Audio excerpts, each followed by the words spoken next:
did you, probably.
Hello, hello, hello. Oh my God, who brought the fucking 1970s DJ soundboard? Oh my God. Ladies and gentlemen, Howard Stern to the stage. Fuck y'all team, bitches. Or what was that dude? That dude back in the days? Rick Dees? Remember Rick Dees? Nuts. Mm-hmm. Oh my God. How old are you? These nuts, really? Yeah. He's that old. Oh my God. All right. So officially the 2025 season is over. Super Bowl is over. The Seahawks won. The Patriots lost. Absolutely amazing. I loved every minute of that. I am so sad because I'm such a big Patriots fan. I know. I'm so devastated. Ugh. Yeah. And not only that, but now that the season is over, we got our head coach. Finally. Anybody that saw the press conference today, if you didn't see it, you missed a heck of a press conference. I thought it was pretty damn good. Dude, press conference aside, afterwards was fucking amazing, bro. Yes, it was. The whole fucking... That's why I kept coming in and out with you guys, because I would go back. Well, because anybody that missed after the press conference also, they had the panel that was sitting out on the practice field doing interview. They brought pretty much every single Hall of Famer and former Raider that was there out for a one-on-one with everybody. Howie Long came out, Marcus Allen was out there, and then after all that, then they sat down with Kubiak and they talked. They didn't have Plunkett come up though, huh? I didn't see that. No. Yeah, I know he was up on the podium, but he wasn't part of the interviews. Yeah. I love the fact that I've never seen Howie Long sit for an interview like that before. Oh, he's so smart, bro. He's so fucking smart, man. The way he was dissecting shit, like explaining things. Oh man. Watching him, and I mean, you got to remember, he's been doing since he retired. He's been with Fox, so he's been, the studio show for years. So I mean, he's picked up a lot. Plus, with all the people that he's been working with, so that was just cool. I've never seen a Raider head coach press conference like that. Where they brought out the greats and they sat up there on the podium with the new hire at Spy Tech, and I like the fact that Mark wasn't up there. Yeah. So he wasn't like the focal point. Him or Tom, because then Tom would have been like, "Oh my God, Tom's up there." Yeah. Tom was there, but he was there, but he wasn't up there on the top on the podium with them. Yeah. He also spent a lot of time with Max today too. Mm-hmm. Yeah, that's what I heard today. So what that means, who knows? He didn't spend a lot of time with Max. That's what they were saying. So Who's they? Who's every beat reporter right now that's beat reporting that Max is leaving, that Max said this, and then retracking it back saying, "Oh, he said that to me a while ago." And that's the thing, right? So let's look at the press conference for what it was. Great press conference. Kubiak comes out. Obviously religion is a big thing in his repertoire for coaching. I'd be like, he said he had coffee with Max in the morning. That Max was the first one in the facility. So when he makes the playbook, every player gets a playbook and a print and a Bible when they walk in the door day one. So I'd be like, here's your Bible, And if you're look, good, Cheeto, look at Cheeto's face right now, bro. Cheeto's face says, "Hey, I get it. It's not everybody's cup of tea, like to be like the Bible thumper guy, but at the same time, I'm like, you know what? That's his stroke, and if it works for him, and that's what he wants to do, No. My thing was, it wasn't his stroke. He's not the one that brought it up. It started with Hondo and his fucking thing about it. And then it started with another reporter who brought up, oh, you worked in the oil fields. And then you gave everyone a book. Like, shut the fuck up. Let the dude talk ball. You know, you guys want to ask some real questions? Ask some real fucking questions, y'all.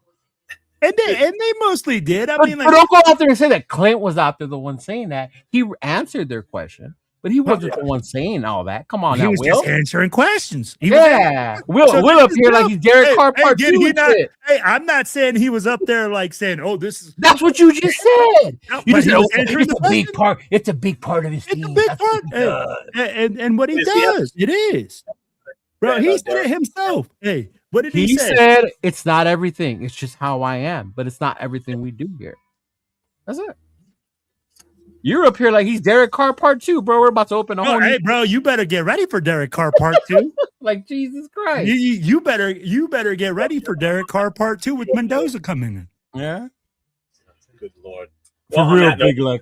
Hondo did not ask one real question. Not one.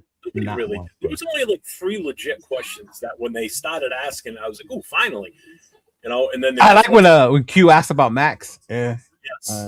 Mm-hmm. Yeah, I knew he was going to ask a good question. Yeah. I knee he was going to throw us off. Yeah, I had messaged him in the morning. I like, you go ask about Max, right? He just put, Like, well, he answered that. He said that he had coffee with them in the morning. Yeah. Mm-hmm. What do you guys think, though? Let's see you guys think it's still more smoothing? With what? With Max? Things were never wrong. Things were never bad. Yeah. And that's where I'm like, hey. So then why do you say are they more smooth I'll now? say like this. Someone's being Mitchell Rents today. But hey, let me ask you this. Today. If you're the coach coming in and you heard all these rumors, don't you think you would ask and be like, hey, man, I just want to get your vibe and like you don't go in there and he talked to Max. Yeah, that's what I'm saying. He talked to him like that. He did that regardless whether there were rumors or not. What, were you expecting him to like spill all the beans today? Like, yeah, Max. Right? No. Will, come here. Do you think he smoothed things over? There was nothing to smooth over, dog. Okay. Nothing to smooth over. Nothing. Okay. Oh, I didn't send him the text. I only sent it to the other group. Mm-hmm. Oh, my bad. That's why he don't know. Okay. No. My bad. All right. So I'll be like, you're sitting here sending like you sent out all this info. I did. What info? Obviously, you not sending that out to everyone. Need to know basis for people who don't jump to conclusions. Oh, damn. Hey, what's up, Niners? What's going on, brother? What's going on? Let's see what's going on with the chat, yo? We got I saw a couple people in the chat that were in the Raiders chat, so shout out to y'all. I saw Rorschach in there. Yeah. Mm-hmm. Big Luck, what's going on? Was Big Luck in there? Yeah. Jarada, our insider on the side that sends us all our information. I love it. I just keep sending that shit, man. That shit's awesome. Was it Ja that told you that Brady was there talking to Max? That sounds like something Ja would say. No? She's still waiting on you to drop that shirt. It's right here. Is that the one he's talking about? Yeah, he's talking about the Max one. Yeah. Mm-hmm. Oh, is he talking about the one with Mendoza and 3 arms? No, that's a separate one. That one's exclusive for Jeff only because he wanted that other arm attack out. Rorschach said during the Raiders presser and aftermath, I gave Leo what I thought about him. He did. He did. Man, I have to turn off that chat when I watch that shit, dude. Oh my god, that chat is insane. It's insane. It's insane, bro. I shut it off on the screen so you wouldn't even see the chat. It was just screw that shit. That shit was hilarious, man. What's up, Brandon? Brandon's in the house. Let's see. Tanner Jack is in the house. What's up, Tanner? AO's here. What's going on? Rebels in the house. Dixon Side is here.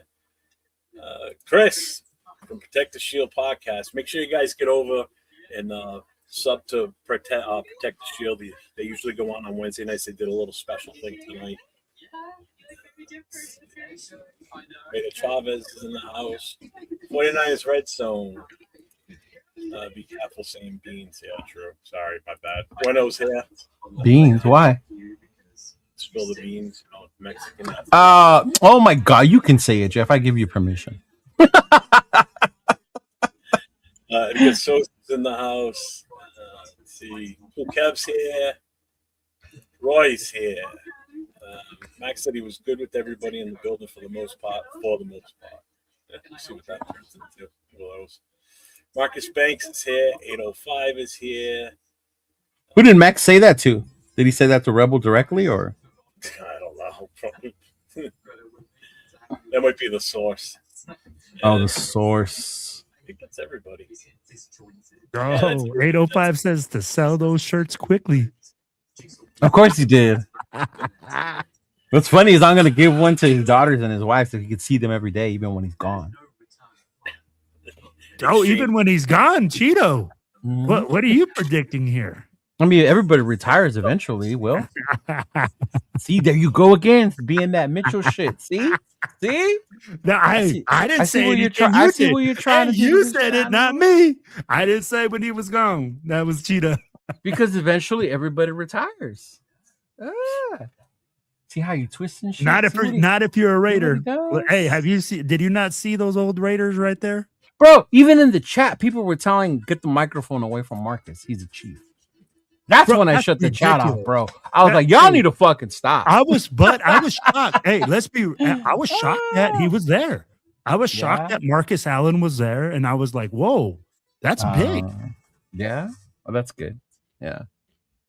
So Max said it live in his interview out of his own mouth. Okay. I muted Hondo. I mean, there were some next questions. There really were. That they were asking. It's just, but let me ask you this. Bill, did you watch the whole press conference? Yeah. It sounds like, I don't know. I'm getting a lot of feedback either from Cheeto's side or it sounds like the TV's on or something. I'm watching 90 Day Fiance, dog. Leave me alone. My family is very religious. That's all I could hear. We all are moving in the good intentions. Yes. Don't judge. We all have our trash TV. I'll tell you how to TV. I won't tell you how to fan, but I'll tell you how to TV. No, negative Ghost Rider. You will not tell me how to TV. Okay? Never. Don't watch wrestling. Next thing you're gonna say, don't watch wrestling. Oh shit. There we go. Will, did you see the press conference though? Yeah, I watched the press. I didn't watch it live, but I watched it in review. And I thought, like I said, man, I'm like, good press conference. What kind of a Raider fan are you? You didn't watch it live. I was working. I'm the employed kind of Raider fan. You see what he did, Jeff? He just shamed the unemployed. So it's time to cancel Raider Will. Damn it. Shame the unemployed. He's gonna join James and not part of this show anymore. Oh jeez. What up, Marcus? What's going on, man? Yeah, but a great press conference, man. I mean, like at the end of the day, it's just a press conference, though. So then, what made it great if it's just a press conference? Well, I'd be like, honestly, he came in, he talked about what he what he's about. You understand what he wants to do, the way that they're looking at building a competitor. They are talking about going, hey, this is a short-term thing. This is a long-term thing. So yeah. Hey, at the end of the day, you got the information. I'm not saying, oh, spectacular. Like he came in here and like wowed you or anything like that. But at the end of the day, he kept it real, kept it a buck. And I mean, like he didn't go in there and promise that we were going to win a lot because that's what he does. He said, hey, we're going to come in here. We're going to work. And I can respect that because at the end of the day, this team is more than just one pick away. Just a couple coaches away. It's a long way from where it got to be. And he said it. Hey, man, I got to put in a lot of work. Easy on that. Remember, the number one pick who we're probably going to take, he's the savior. Remember that. He's the guy that's going to change everything. Forget. Jesus walks. Dun, dun. Get it. But jeez. No, He looks like I- Fernando Mendoza. Dun, dun, dun. I just think that the whole press conference itself, which is why I asked you what you thought about it. I was expecting a little bit more hype from you, but I apparently not. It was probably one of the more like you could tell he was relaxed from the start. Basically, you know, you go back and you look at the other press conferences in the past.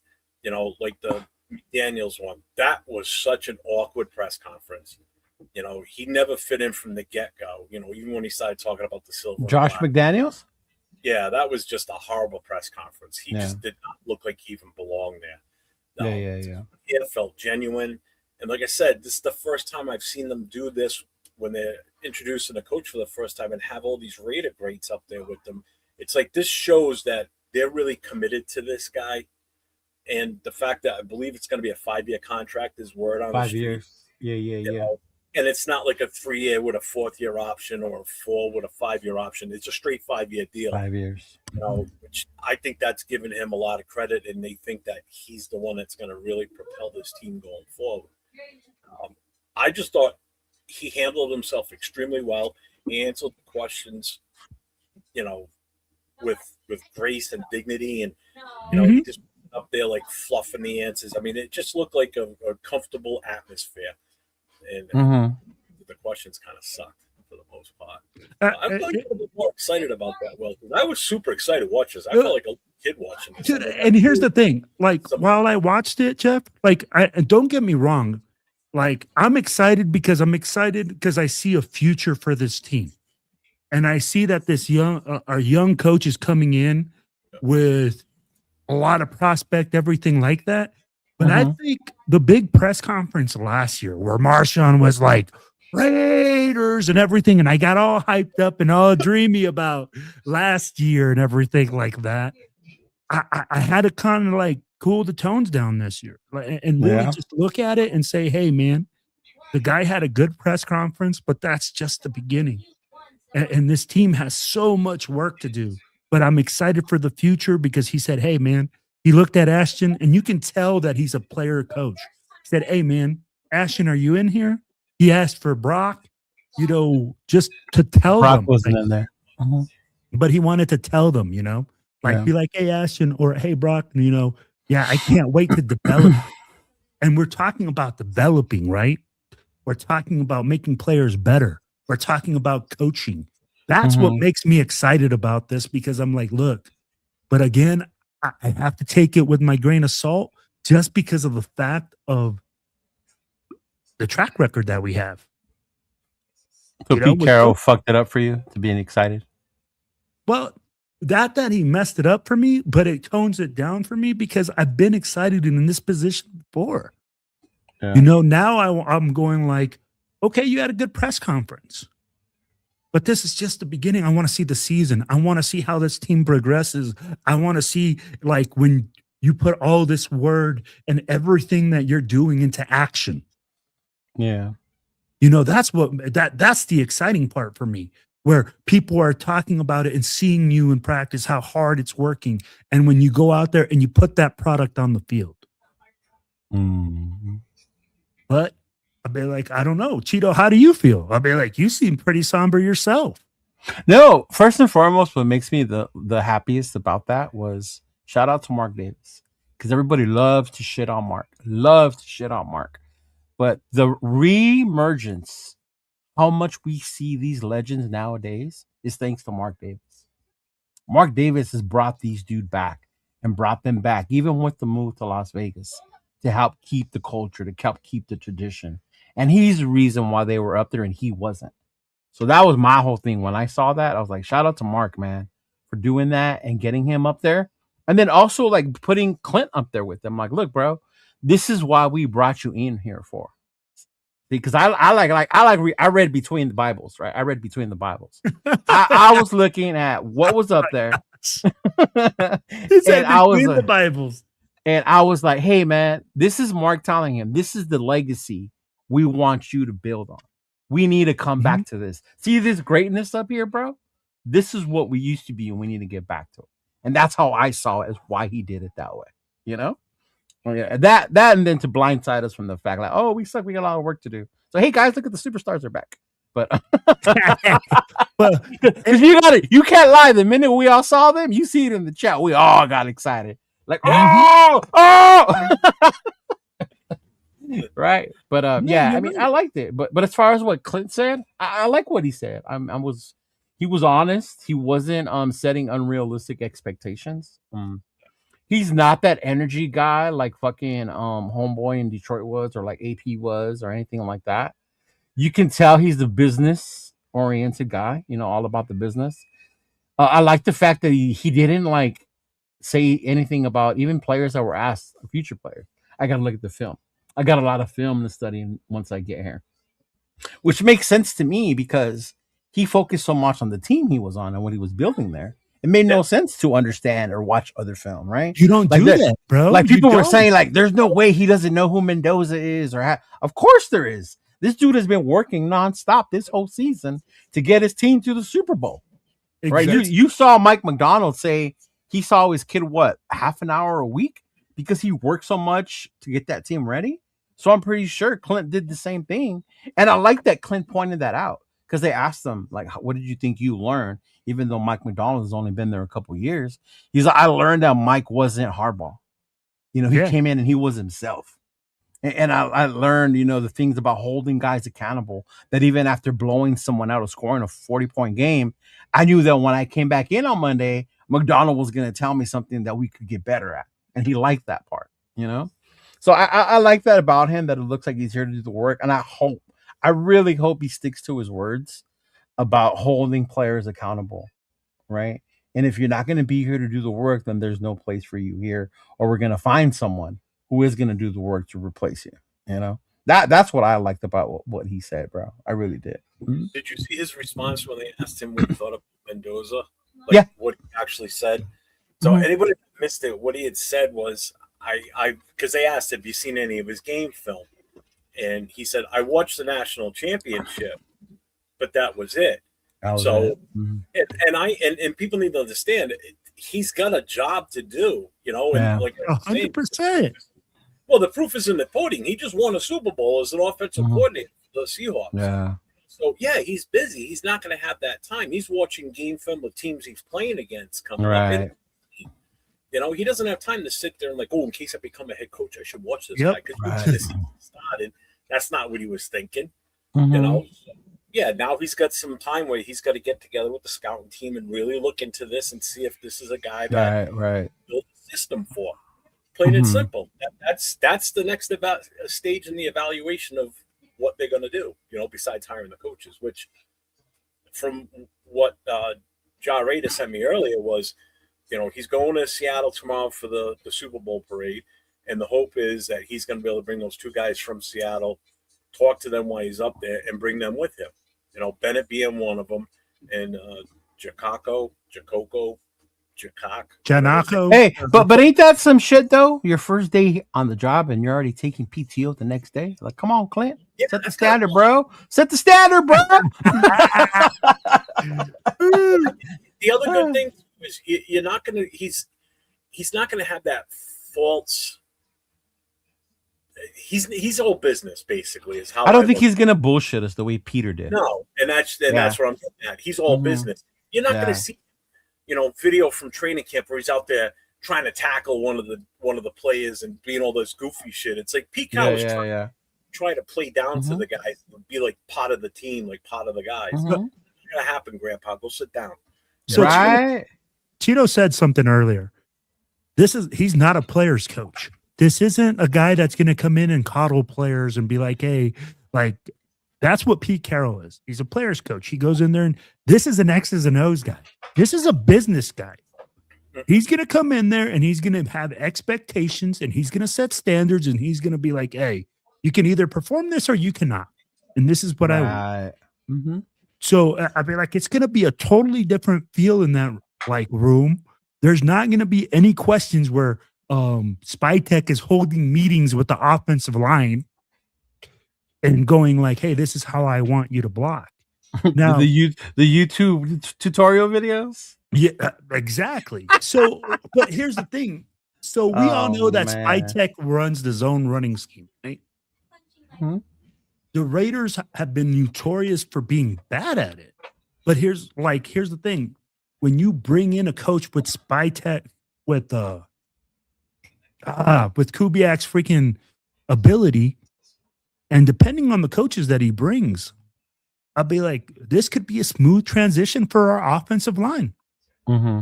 Because we don't know how bad the coaching was last year. We know it was bad.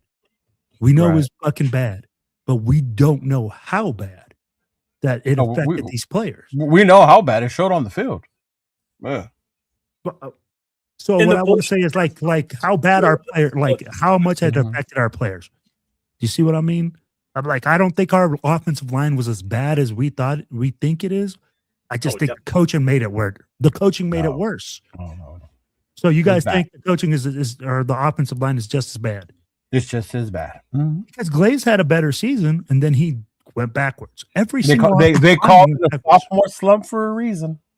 I gotcha.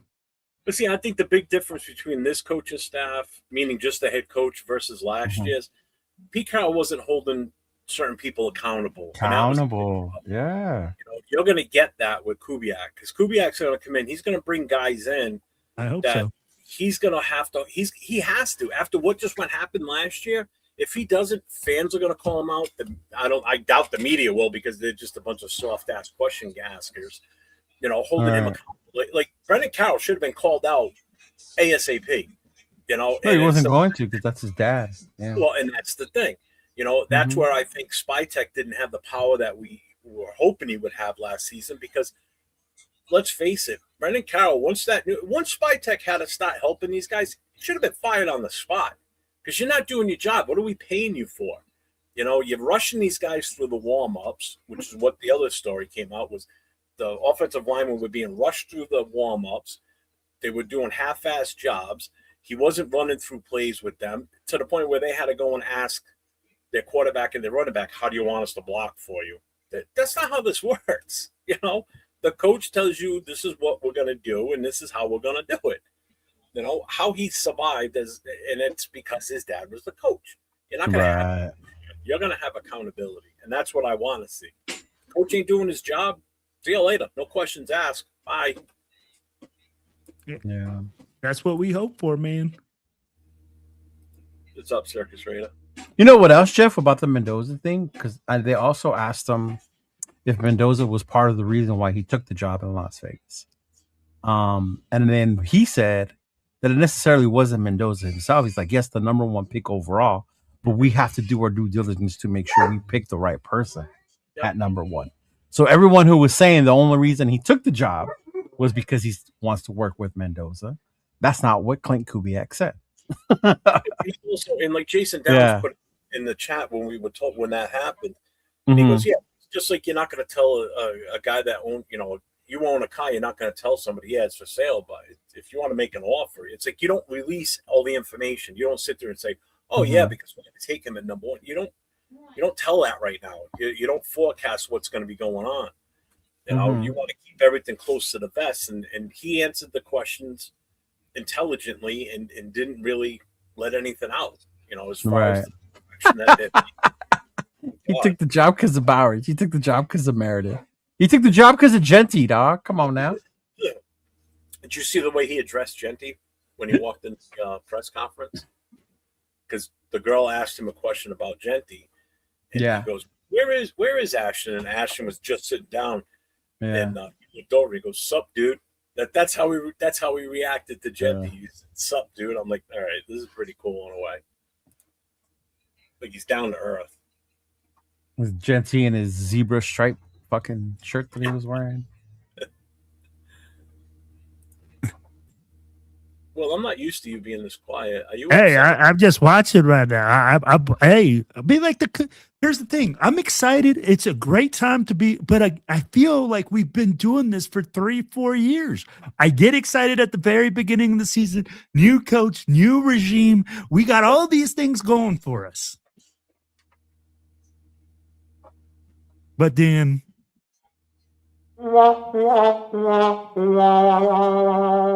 during the season. Did you get a soundboard for Valentine's Day or something? He had Bro, that. I've had the soundboard forever. Jesus But- Christ. I've been like, but it's the truth, man. And I mean, like, you know what? I'm telling you, I think right now, Kubiak has a lot of work to do. He has a list of DCs that he wants to bring.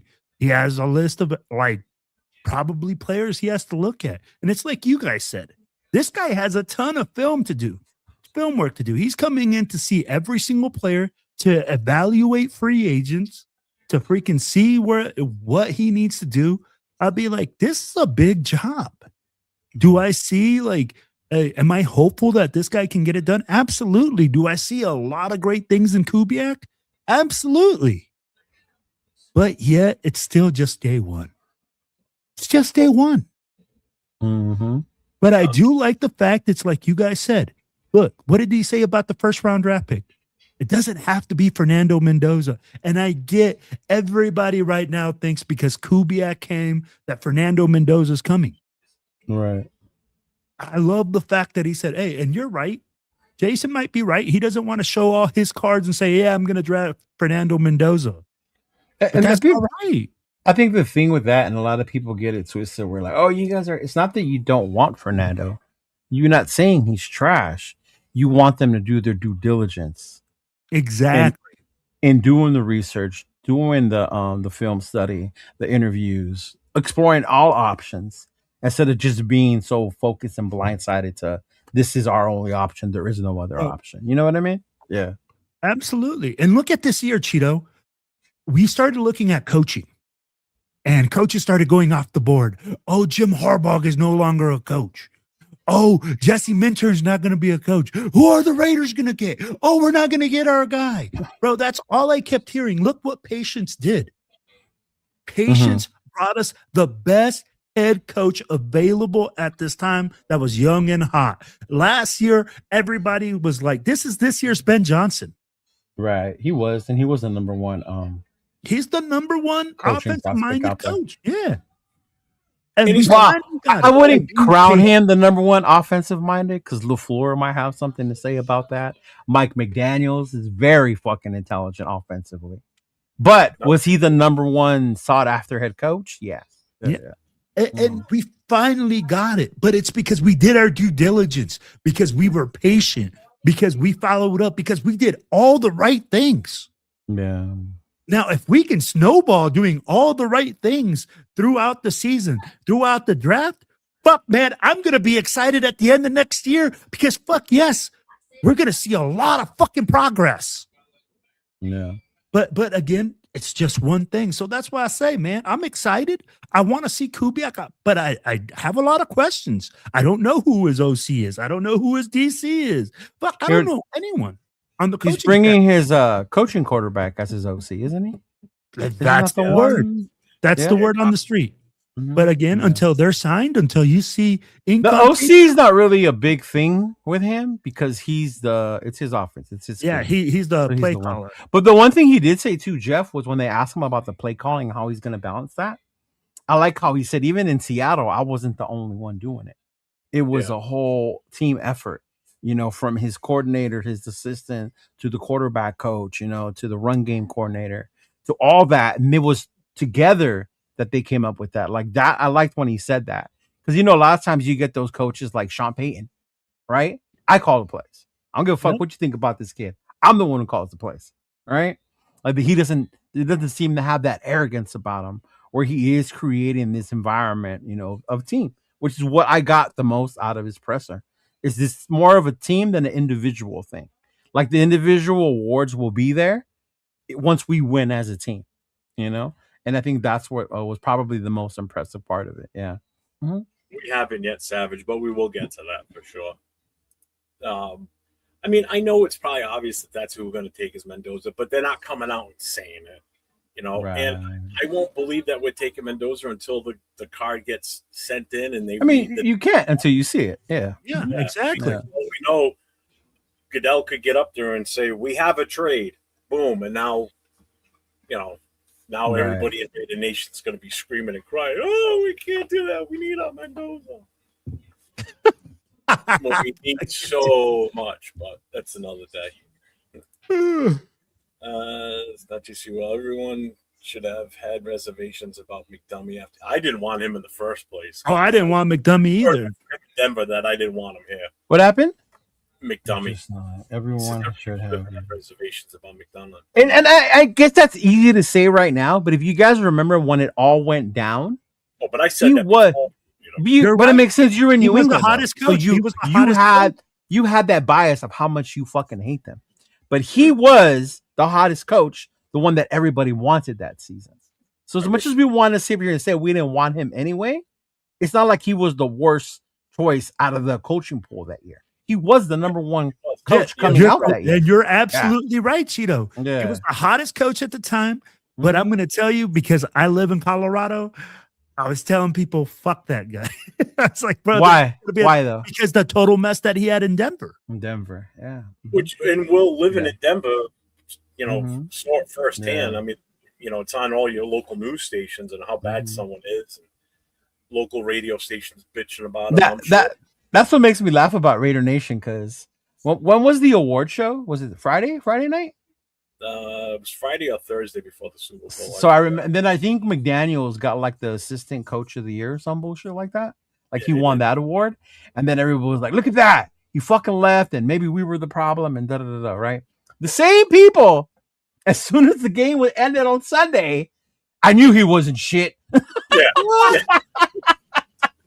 Like, motherfucker, on Friday you were just saying how good he is. And now all of a sudden, come Sunday, you knew he wasn't shit. Like, come on, man. But what is money saying? Well, how much would you be willing to bet Kubiak isn't taking Mendoza, or that it hasn't been discussed?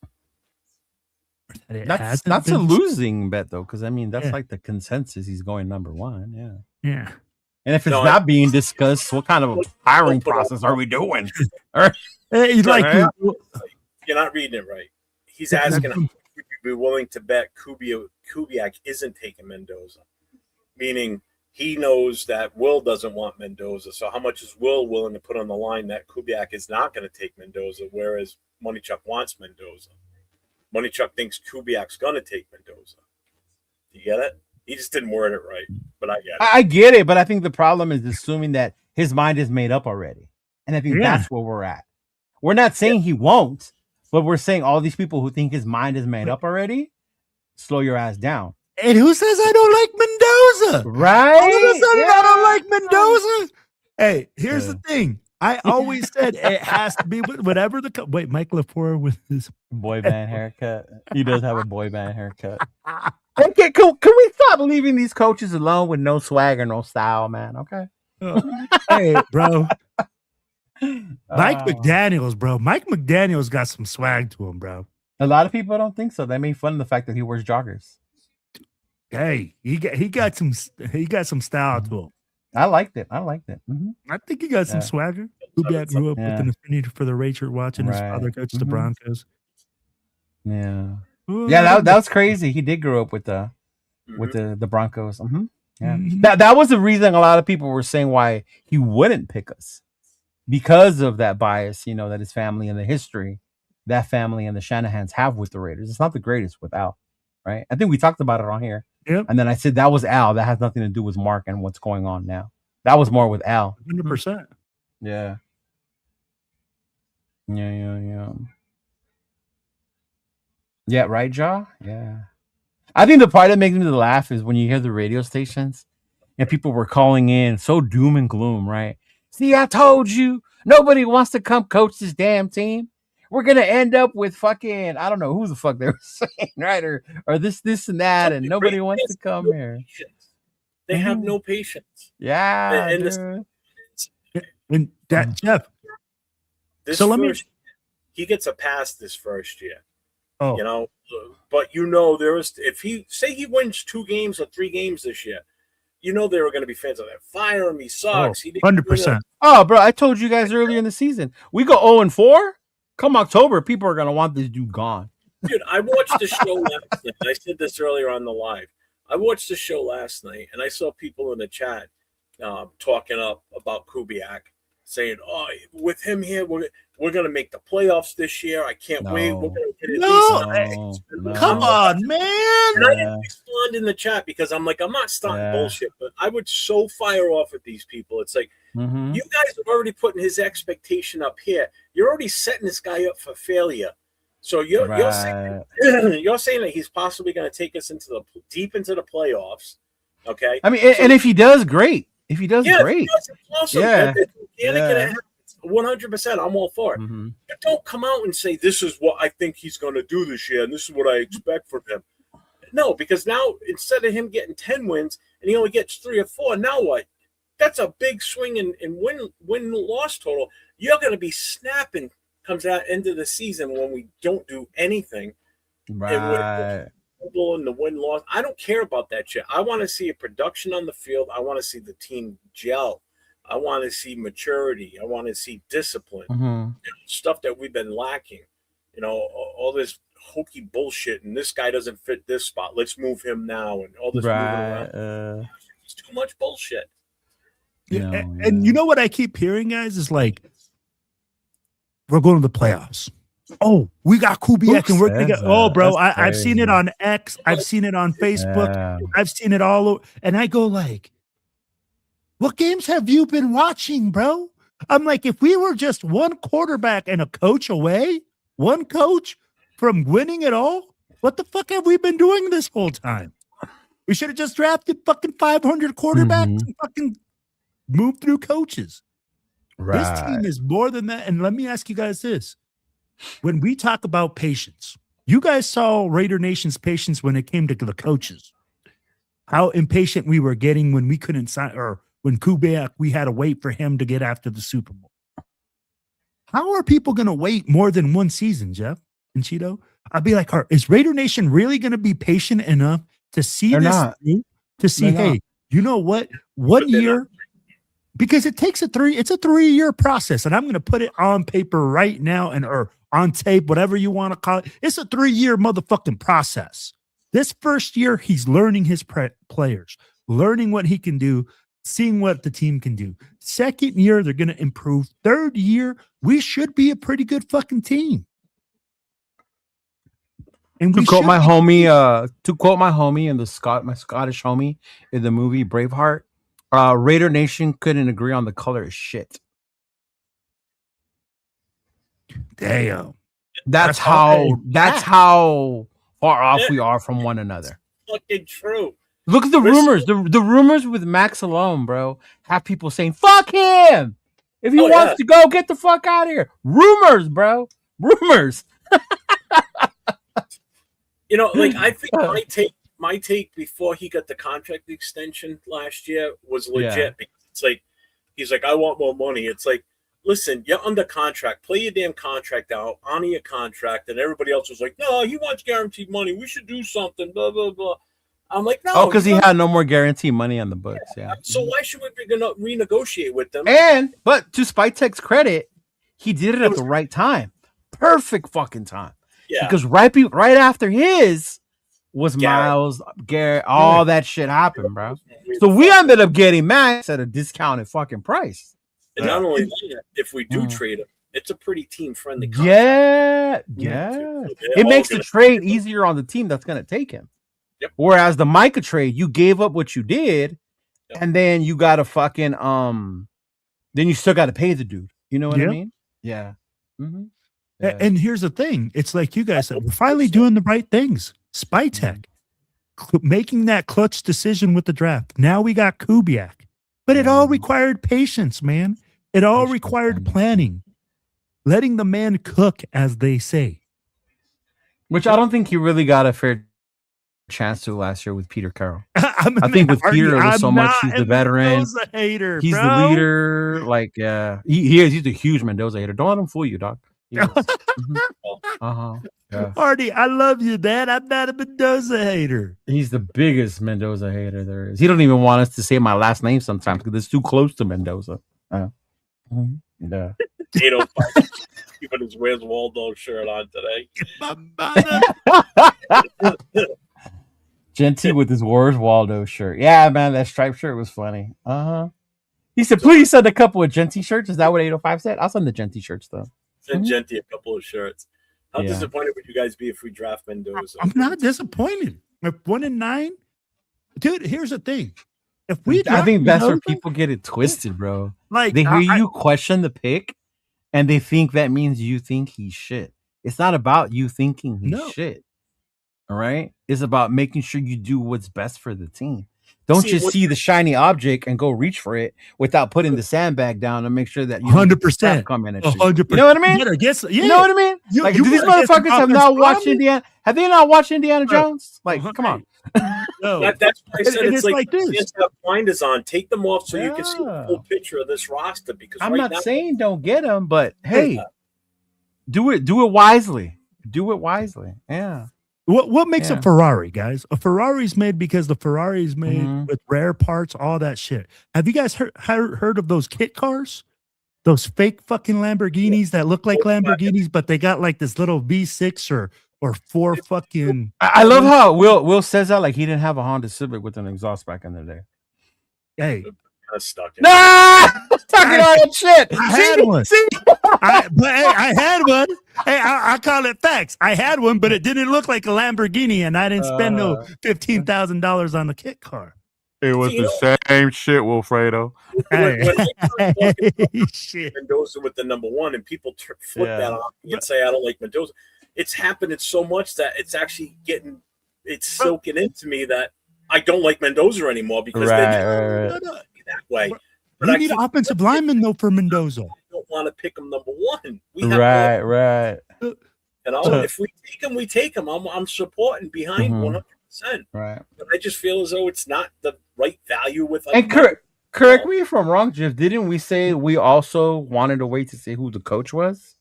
Because if it was a defensive-minded coach, then we were like, hold up, who's going to be the offensive coordinator then? If we are going to bring in a rookie quarterback, right? Yeah. Yep.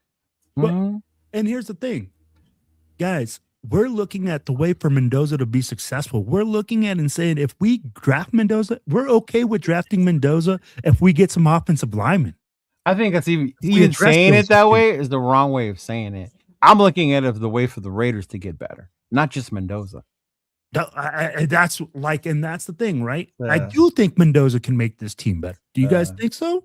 I believe, I think he's better than what we have. Absolutely. In the quarterback room. There's things that we have to do to make him successful. It was not on Mitchell Wrench's show that I heard this. It was a different show. It was late night. Oh shoot, man! I'm like that dude. With the new coach, we were going 11? 11-6. Is he drunk? Kids don't do drugs. Yeah. Don't do drugs. Are you kidding me? Hold on. Do we not play in the AFC West? Do we? And those of you in the chat, shout out to you. I appreciate you guys. Those of you who have been ordering your Draft Mendoza t-shirts, the prints will be ready tomorrow, so you can start sending your money for them. I'll probably close out the pre-order on Friday for the Mendoza ones, and then we'll start doing the Max Crosby ones. You get the Mendozas now because when we don't draft them, they're going to be collector's items. Oh my god, Arnie. I want whoever Klint Kubiak wants. That's who I want. Caleb Downs jerseys, shirts instead. Caleb what? Caleb Downs. Anything other than Mendoza who's going to be our number 1 pick. It did take half a decade to get Kubiak, guys. I think it makes sense to be a little impatient after that, especially when you had a coach. Do I accept?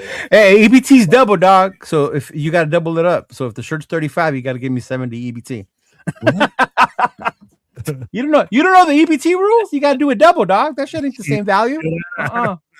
Actually, we could use some EBT right now. We need some groceries. We just had the Super Bowl, so we went through a bunch of shit. So. Oh man. The players agreed. Absolutely. Right. I agree with that. Facts. Arnie, what is your obsession with Geno Smith jerseys? Do you want one? If you want one, I can give you one, bro. I don't know if I have any left, but what's up, I can give you one. Yeah. Raider Knight, what's going on, brother? You know what? Hey, Raider Knight, I am gonna say that this still. I'm excited, but it's still to be determined because last time I said F yeah, it came out bad. So I'm just gonna say. I'm telling you, Slim. People were saying that in the chat, bro. Fuck Max. That's what they're saying. Yes. No. Yeah, bro. I'm not lying. Ask Roshar was in the chat. Ask him. Roshar was in there. Yeah, Chris. EBT rules. Oh yeah, how'd you pick that go? You picked them to win. Didn't you? Oh yeah, I lost that bet. I knew you would. I told you not to. Hey, but it was a nice payout if I would have won though. It paid out a lot better than just picking Seattle. Could have, should have, but you didn't. Mm-hmm. No, I said, what do you mean? No, it paid better. Seattle didn't pay that much if they won because they were the favorite. Does that make sense? Got money though. Oh my god, I would have got like fucking no. You bet to make a good amount. You don't bet just to make a couple dollars, bro. You don't bet on a losing option, right? I did it when what's his name beat what's his name Ryan Garcia when he fought what's his name the one whose dad's crying about the drugs and all that shit. You know what I'm talking about? Haney. I did it when I picked that one, and I fucking cash out on that one, big dog. Kobe Raider, I hate Mendoza. Jesus. Yeah. Mm-hmm. Right. Oh, bad. That's what it does. Haney, that fight. Yeah, that fight. Uh-huh. Yeah, I always tend to do underdogs. Yeah. I know, right? I don't know why. Yeah. Mm-hmm. Yeah, you know what? And Lewis, we were kind of on the Pete Carroll thing because not majority. Yeah, I was okay with it, but I lost all faith. Game in that first press conference. From that point on, I was shut off on him. Bro, I told you, I drank all the fucking Kool-Aid. Yeah, I told you, I drank the Kool-Aid. I ain't fucking lying, bro. I knew that Kool-Aid was made with pea water. Negative. And Nathan said I was just saying that because I hate USC, but I do hate USC. Ferrari pots off from Honda. Yeah. Mm-hmm. This is one of my biggest problems with Raider fans. The moment there's a rumor that a player wants out, they're bashing that player, whether it's true. Oh, smear campaign, bro. Smear campaign, bro. Yeah. Ridiculous, man. And I mean, like, when people go like, "Oh, this guy just wants to get more money," or what? I'm like, bro, don't you work? Don't you want to get more money at your job? Right. Like everybody wants to get paid for their job. Miklo.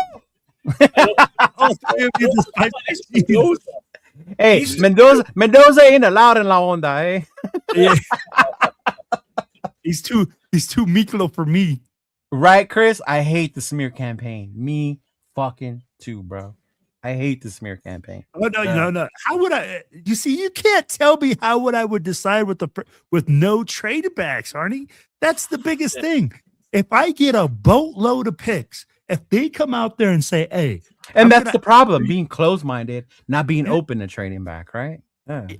This is where if we get a boatload of picks, plus a couple, if we get 2 number ones, a player, and a number 3, we made out like bandits.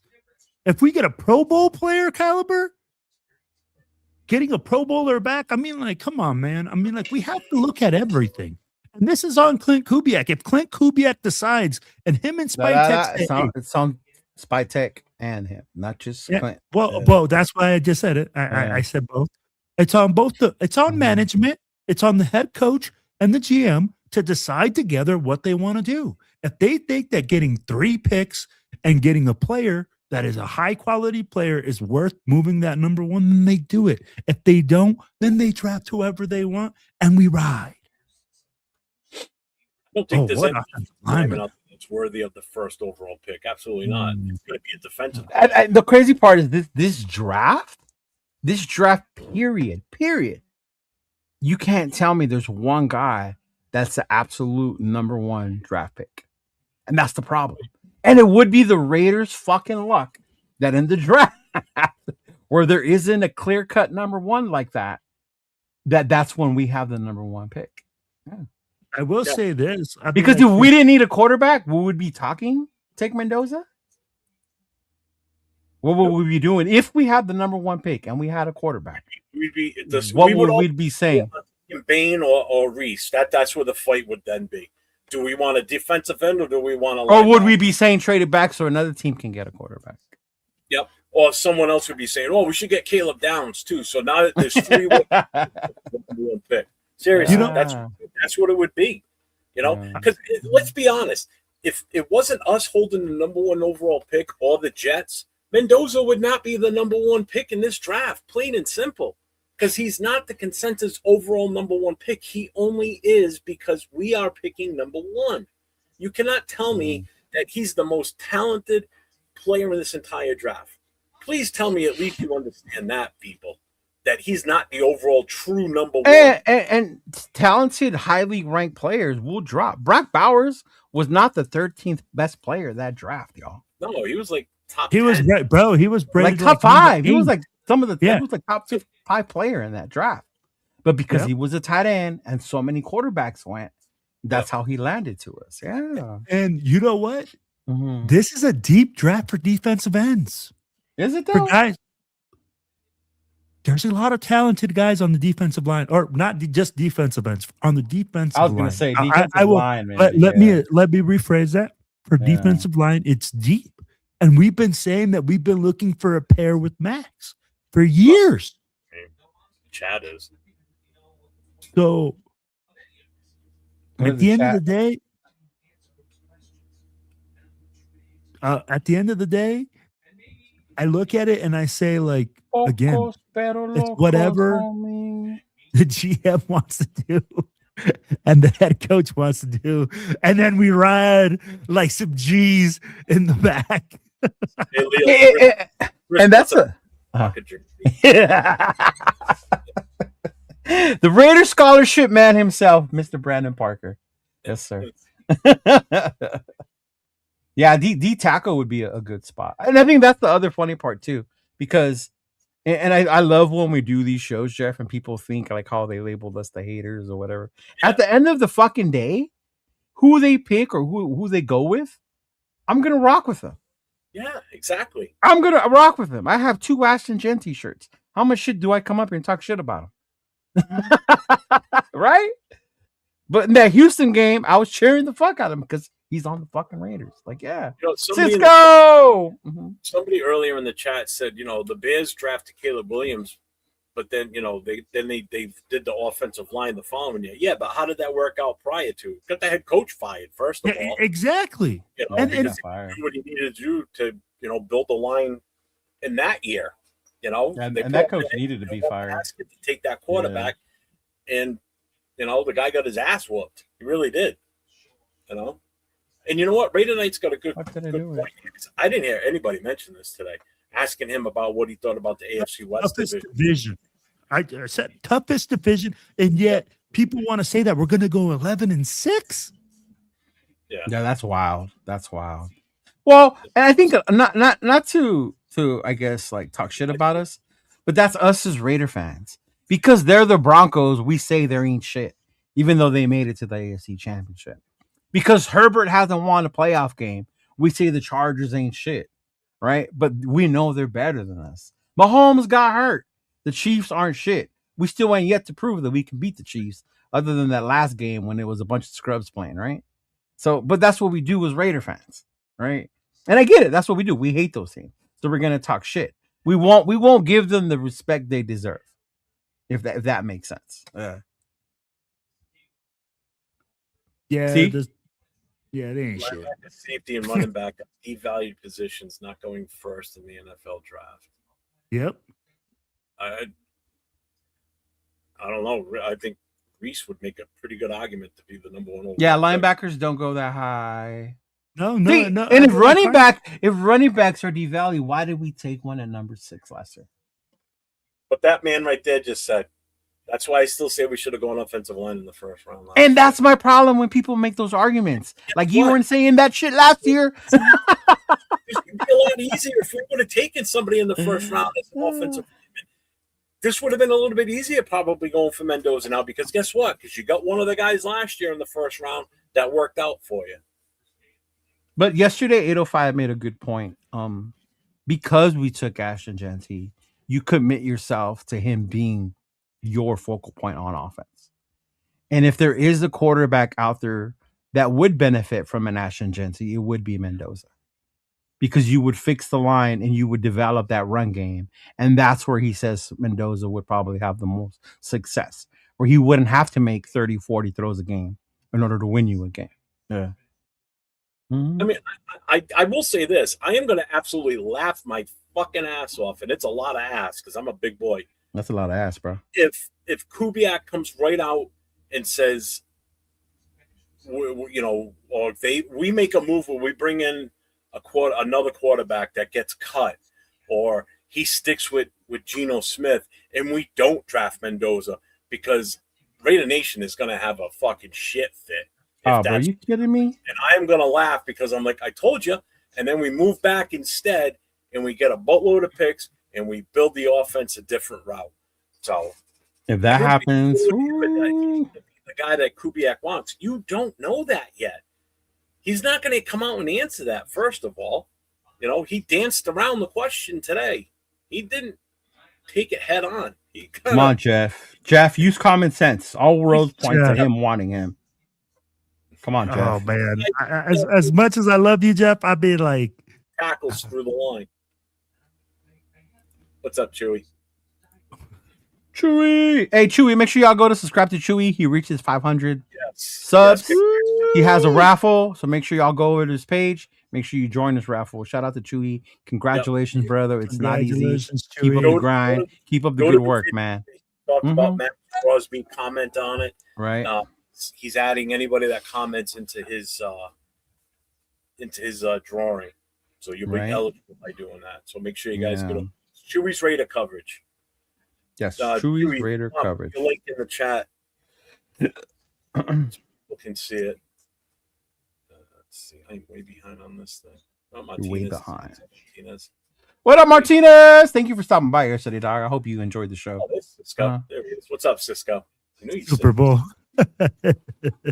Draft Mendoza. What QB would we get? I didn't say I respect the Donkeys, dog. I hate the Broncos. I'm just saying, though, as Raider fans, even if the team is good, we will always say fuck them. Yeah. So Raider Knight, and I want to answer this one because I got a definite take on this. He goes, guys, what's the real win expectation for year one? 7 or 8 wins, maybe. I said this. That's high as fuck. Yeah, it is. I am not putting a win total. Anybody ask me how many wins you think we're going to get this year? I'm not putting a number on it. I'm just going to take whatever comes this year. If we win X amount of games above what we finished with last year, great. If we don't, great. I just want to see a better product on the field. I want to see, less interceptions. I want to see, growth on the offense. I'm not expecting much from the defense. I'm expecting fireworks possibly from this offense. What up, Martinez? So I'm not putting a win-loss total. I'm not throwing a number out at all this year. I'm not doing it. Besides, we got an extremely tough schedule next year. It's not an easy one. Are you kidding me, Jeff? We're going to the Super Bowl. You're fucking delusional like everybody else. Nah, man. I've been let's be. Hey. Don't tell Will how to fan. He wants to be a delusional fan.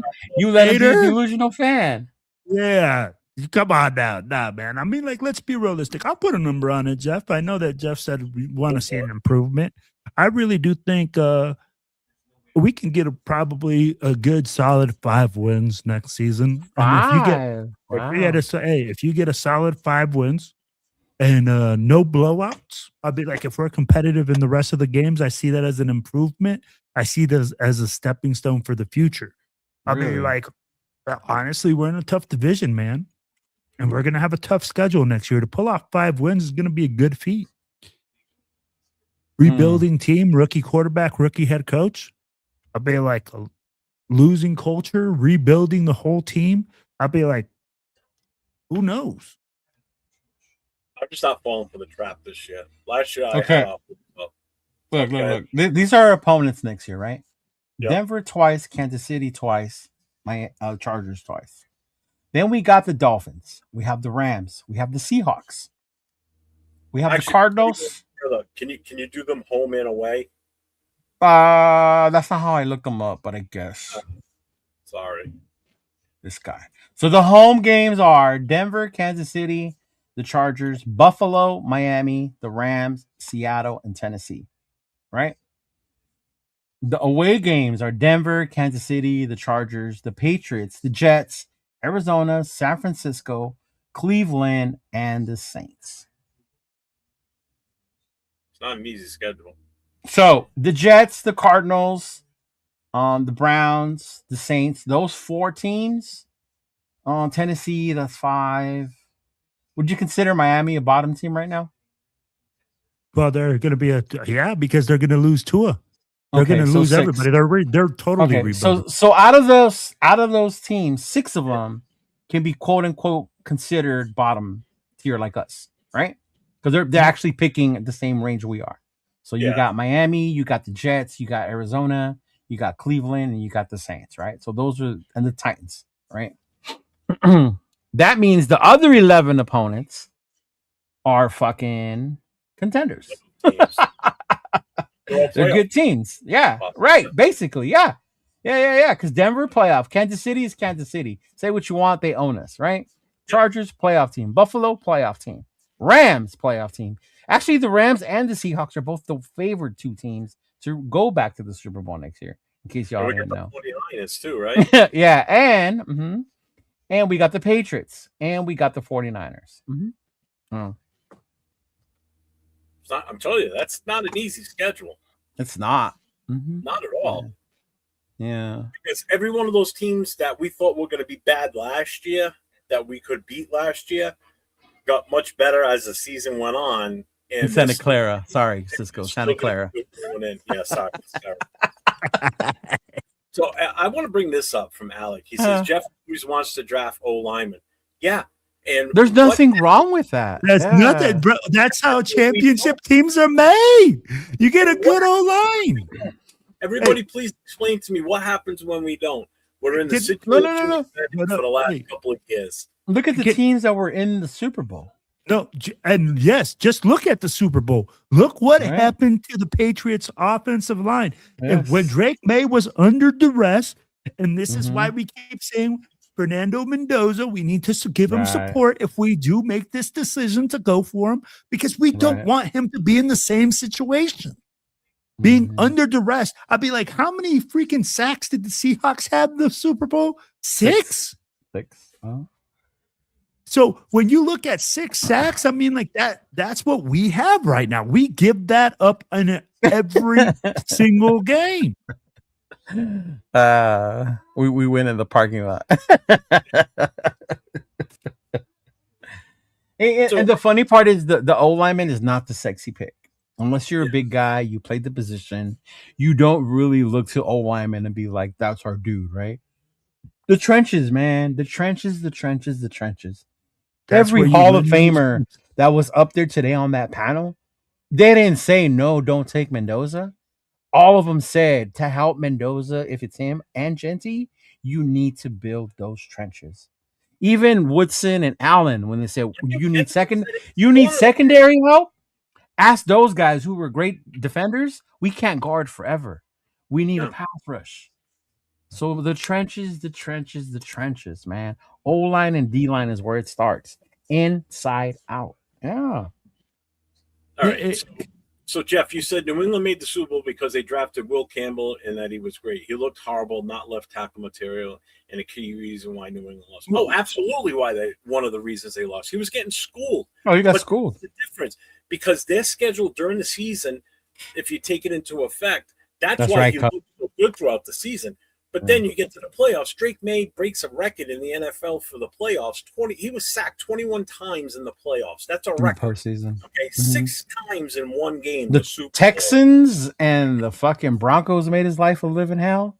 Yep. And then you look at what Seattle did to him, bro. Yeah. Yep. So yeah, I get that. You're right. He did not look good on Sunday, not at all.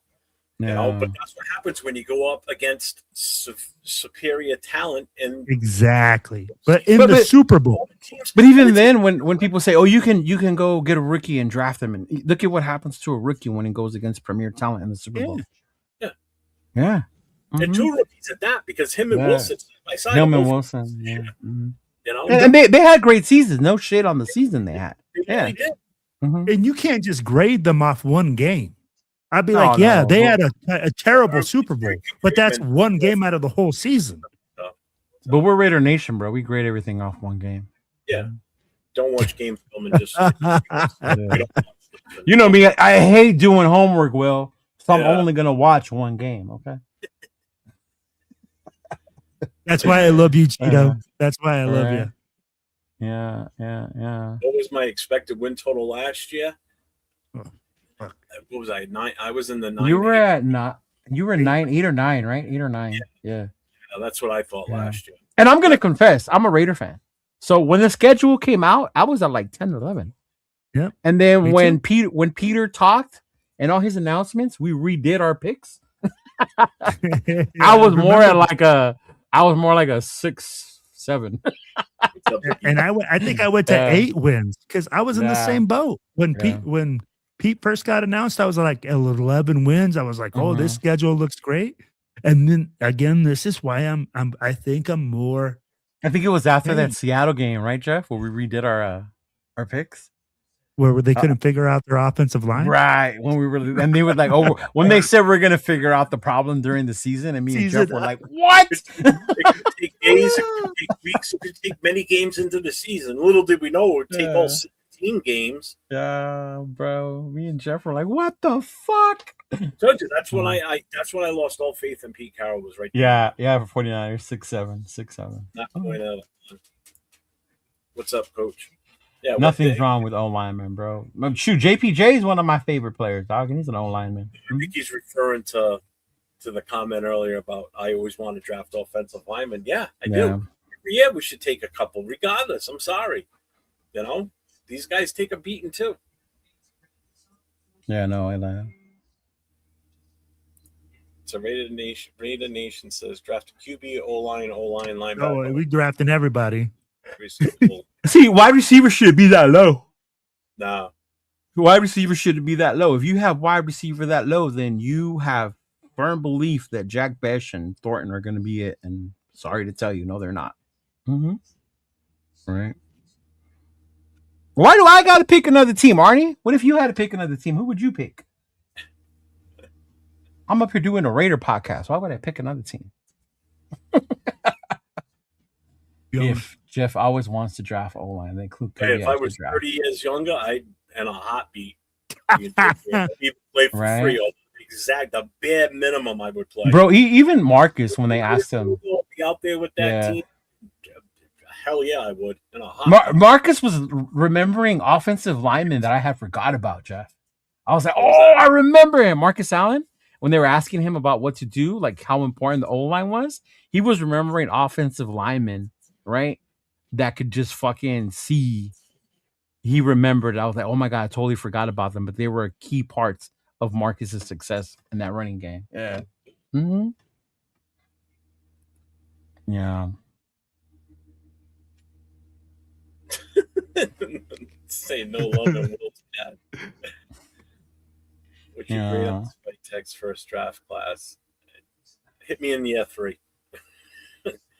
But just right off the bat from last year, it's hard to grade because to me that was Peter Carroll influence. Yeah, I'd be more interested in what happens this year. Mm-hmm. And here's the thing: we didn't see them play enough. It's an incomplete right off the bat. So you got these guys. I'll say this from the get go. I liked the trade initially. The one where he traded down our second round pick and then he added a couple more third rounders. I was with 805. I thought it was amazing. Who he took with that second round pick, right, was complete blasphemy to me, right? And then drafting 2 quarterbacks that aren't even here anymore. Granted, there were 6th and 7th rounders, was a little like whatever, but yeah, it's too soon to tell because you're basing it on these guys haven't got enough playing time.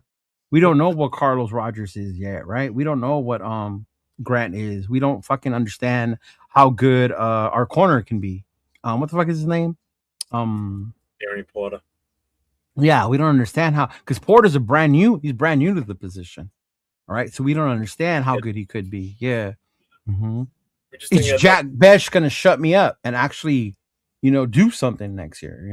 Like, yeah, we don't know that yet. Yeah. Okay.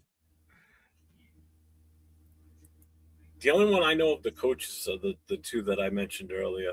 I don't know the O line and the QB coach. Yeah, I don't know of anyone else that I've heard mentioned or. So, and I also heard this. Let me ask you guys. Schwartz's name keeps coming up, but we're gonna have to figure out how to handle that one if that's even still an option. But Who? Schwartz himself said he doesn't want to coach this year. He wants to take the year off. Jim Schwartz did say that, but hey, who knows? Money might make a motherfucker change his mind. Yeah, but he's still under contract with Cleveland, so we'd have to work out. I don't know how that right. would work. Yeah, no, that or they can work out something financially. I don't know if it's in the rules you can trade a coordinator or not. I know you can't. I think you compensate them financially, from what I understand. Well, that's what I'm thinking. It's got to be some sort of legal compensation with my above my pay grade. And that does not affect the cap before everybody starts freaking out. You think but here's my thing. Do you even think that Jim Schwartz is on his list? Chuck, to be honest with you. What did he say? He said, the snide remark about watching one game is condescending. It wasn't even really about you. It wasn't even directed at any. Jesus Christ, motherfuckers are so sensitive nowadays. It was totally someone else that said it to me. Right? It was somebody else. Oh, my Lord. Yeah. Mm-hmm. It is the worst. It is. It's just 100%. Freaking crazy. The wide receiver room is not fine. It is not fine. Our wide receiver room is weak. Our running back room is weak outside of Genty. The offensive line room is disgusting. Every one of our rooms all have. We need help everywhere. We need depth. No sheetrock on them. They're just freaking 2x4s. That's it. There ain't nothing covering them. There ain't nothing. No rugs, no nothing. Just bare shitty smooth floors. Guess we keep them Leo up, huh? Yeah. Oh, it was definitely his arms. I remember that was one of the big talks before they. It was a knock. He had the T-Rex arms. Mm-hmm. Yeah. Not only that, but I think a lot of it too, like, it's rare you get like Joe Alt type motherfuckers, right, in the draft.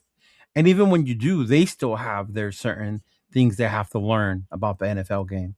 One, these dudes are just as strong, if not even stronger than you. So to think they're just gonna come in here and automatically be that dominant, even when they are picked that high, they're still rookies. They're still rookies at the end of the day. They have to learn the game. There's a learning curve. Mm-hmm. I think it was Rich Gannon that said today, no quarterback is ready to come in and play in the NFL. I don't care what you say. He said no quarterback is ready to come from the college game straight to the NFL. There's going to be a learning curve. Yeah. Bro, that's where people saying drafting a quarterback in the first round doesn't guarantee success. No. It doesn't guarantee that this guy's going to be good. Or a running back, to be honest with you. Yeah. I'm be like, it doesn't. Have the guys up front, then it doesn't matter who you draft. It doesn't guarantee. The speed of the game, red zone, speed of the game, big dog.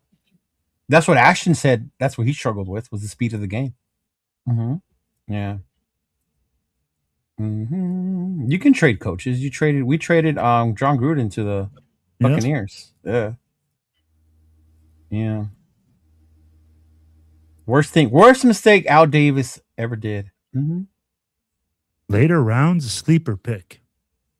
We're not doing the draft yet, man. We're still on coaches. He said they made that a rule. Oh, okay. We have to look that up. Mm-hmm. Good looking out, Raider Nation. I did not know that. If after that. Well, they didn't trade for Sean Payton, but they had to compensate. Yeah, but it had to have been because but it's not considered a trade anymore at that point. It's considered compensation. Yeah. What we did was legit trade. Yeah. Were they saying compensation when Tomlin's name was getting kicked around, or were they saying trade for him? They said That compensation. was a legit thing that you No, heard. trade was shit that content creators were saying. But the league itself said compensation. Yeah. Okay. That was the difference in the word. That's what it was. Because with Sean Payton, it was compensation that they received from the Denver Broncos. Yeah. You ain't lying, coach. Mhm. You ain't lying. That linebacker room is. Oh, freaking- go get Rodriguez, bro. Go get Rodriguez. Go get Rodriguez. Go get Rodriguez. Mhm. I like Big Luck's question. Who's the best curler? Who's the best curler? He lives in Colorado, so I would say Raider Will, but I don't know. Jeff has a bunch of ice around him too, so maybe Jeff. Yeah, Jeff probably. I did sweep a lot as a kid, so it might be naturally in me because my mom had me out there sweeping, dog, sweeping. Actually, hey, Will, you know where we were in Brockton? Yeah. When we were at the Patriots game? Yeah. Next town over has a it's pretty much where a lot of the Olympic on the East Coast curlers go and practice. Yeah, you were telling me it's like the Olympic Training Center there. That's it's dope, right man. here in Massachusetts. Well, not here, but right there in the Massachusetts state of. You watch that, Big Luck? You watch curling? Curling's awesome, dude. If you ever watch it, that's a Look at my surprise face to you liking curling. Like, I can see that, but it's Big Luck liking it. I'm a little surprised. Yeah. Well, he does live in Texas. I mean, curling's like having bowling in the Olympics. It's the same thing in a way, you know. It's like, hey, you know, a bear and along. Okay. You could go out and have a bear out there and throw the stone, you know. Yeah. I watch all the Olympics. I used to watch the winter ones, but I don't watch the winter ones as much anymore. Yeah. Mm-hmm. You get compensation for. No, because he wasn't under contract no more. Yeah, he was gone. He was gone. He was not under contract. Yeah. PG. Who am I? Patrick Graham. Graham. Oh. Yeah. See, Jeff already forgot about him. I forgot about him during the season. Yeah, see. Not getting When we get on the field. I agree. Exactly. I agree with that. Exactly. Hey, that's why I'm staying melancholy, man. I'm staying chill. I don't think you know what melancholy is, bro. Yeah, bro. Oh, he doesn't. Look at him. I've seen him on any show that we've ever done together. Look at him. Bro, Maybe you know what? I think Will took an edible today. Nah, I'm not you, bro. Come on now. I think he did, Jeff. Got that workout in, bro. I'm good. I'm chilling. Why you didn't work out like he lifted weights? We saw you on your bike, fool. Hey, Well, don't I I have to lift the bike up the stairs to get out. So Oh, okay. My bad. he's exhausted. What's up, Right? Rick? Oh, finally made it to the bottom of the chat. God damn. All right. Definitely melancholy. define milk. He's stoned for Kubiak. Oh my gosh, bro. You see where you started, Cheeto? That now I'm gonna get traded like Max Crosby. That's how rumors. You started in the beginning with me when I said Max is leaving. Oh, he's gone? When is he leaving? You're gonna see this fool do a clip when me saying when Max is gone. Hey, you know it. You know it. Motherfucker. Mm-hmm. And make sure I only clip that little part right there. Just that part too. Hey. Like Chidolinus is believing the hype. Though I know we haven't really talked about it. What was your feeling on the whole game itself? My first initial thing to it was, God damn, did we fuck up taking Tyree Wilson and not Christian Gonzalez? And I wanted Christian Gonzalez that draft so bad. And he had shout out to that kid, but he had a hell. If he didn't play the way he did, that would have been the blowout that we all thought it was going to happen. Oh, hell yeah. Yeah. They would have hit the over easily. Oh, my God. Gonzalez was balling, bro. Mm-hmm. Yeah. And the reason I wanted the Patriots to win, not because I'm a Patriots fan, because I wanted Chason and Spillane to get a fucking ring, bro. That's what I wanted. Because they're being former Raiders. Yeah. Give two fucks. That's the same mentality as someone saying, "Oh, we need to trade Max to him." And fuck him. Why do we have to trade him? How is that the same? How is that the same? wants to win so guys that are playing for him that used to play for us get a Super Bowl ring? Same thing with Charles Woodson won with Green Bay. I wanted Charles to get his ring. No. Yeah. Fuck those guys. Yeah. So Right? I'll tell you guys about this game, man. When I was watching it, I said, I was with Cheeto. I'm like, man, Christian Gonzalez is balled out. I'll be like, probably best player on the field, in my opinion, for the whole game. But when you look at it and you say, man, defenses win championships. I've been telling y'all. You know, this is where you can really evaluate and say, the Seahawks game plan, look at it, man. Drake May, not an electric quarterback, regular guy. They ran the football. They played good defense. They stayed in the game the first half. Man, it was a slugfest. I'd be like, what? At first, I thought the kicker was about to be the MVP. Oh God, that would have been the dumbest thing ever. Hey, I get it, but I mean, like, he had the only points on the. If they would have named the kicker the MVP, the disrespect to the fucking defense. You could have picked any player on that defense other than the kicker, bro. Honestly.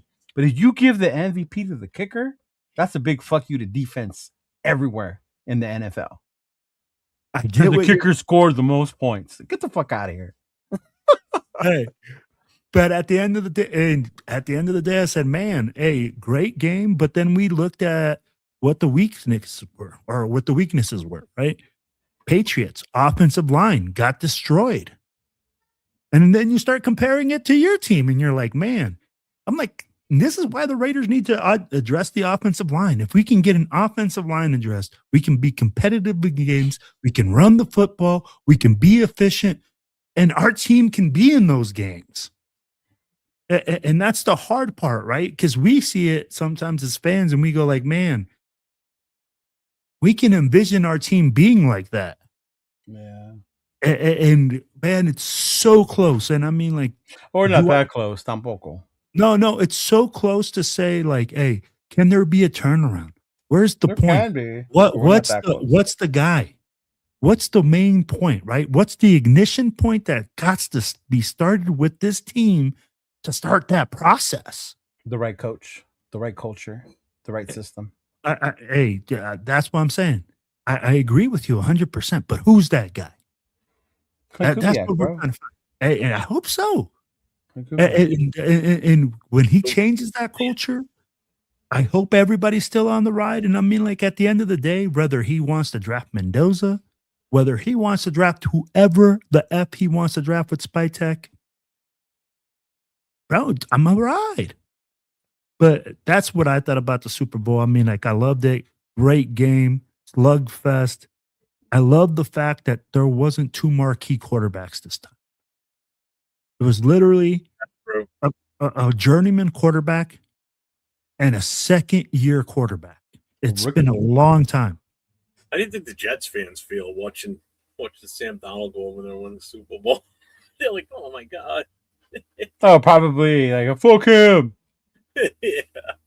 Without realizing that they're the ones who fucked that all up anyway. I just like the way that Seattle adjusted at halftime, man. I mean, that's what I wanted to see. I wanted to see how Kubiak was going to put something together at halftime and say, listen, we need to settle down, and this is what we're going to do. And the Patriots, you would think that McDaniels would have done the same thing, him being such a great offensive coordinator. But their offensive line was so beat to shit at that point that it was in their heads that they come out, they were 3-and-out, they punt, Seattle gets the ball. They didn't get a touchdown. They got stopped, but at least they still put points on the board. They took all the way down. They got the field goal. They had a sustained drive in that second. Yeah. From that point on, that game was over at that point. The Patriots had no shot of coming back. No way. I mean, Drake May did his best Geno Smith impersonation. Oh, bro, he was seeing ghosts out there, bro. He got so rattled. Even when the throws were simple, he couldn't make them because that clock in his head was so rattled. Yeah. Well, everybody's like, "Oh, he was the leading rusher." Yeah, not because it was a design play or a breakdown on a play. He was running He was running for his life. Was hunting him big time. And this is where, Jeff, you talk about it all the time. offensive line. Yeah, Jeff, why do you always want to draft O-line? Right? Like, well, stupid me, right? Why every time in kickers? But at the end of the day, hey, I'm going to give something to the Seattle Seahawks too. That defensive line is very well coached. Oh yeah, I didn't see one slouch out there. They had dudes coming in off the bench making an impact. Guys, every single guy that they put into that rotation, into that front four, was making an impact, beating guys one-on-one. So you got to give credit where credit is due with that defensive line coach literally taking every single guy, bro, and out-coaching them. They were throwing blitzes, but they didn't have to. They did the blitzes because they were doing them strategically. But when you can get there with just four, ask Tom Brady. The Super Bowls he lost, it was because they got to him with four dudes. Yeah.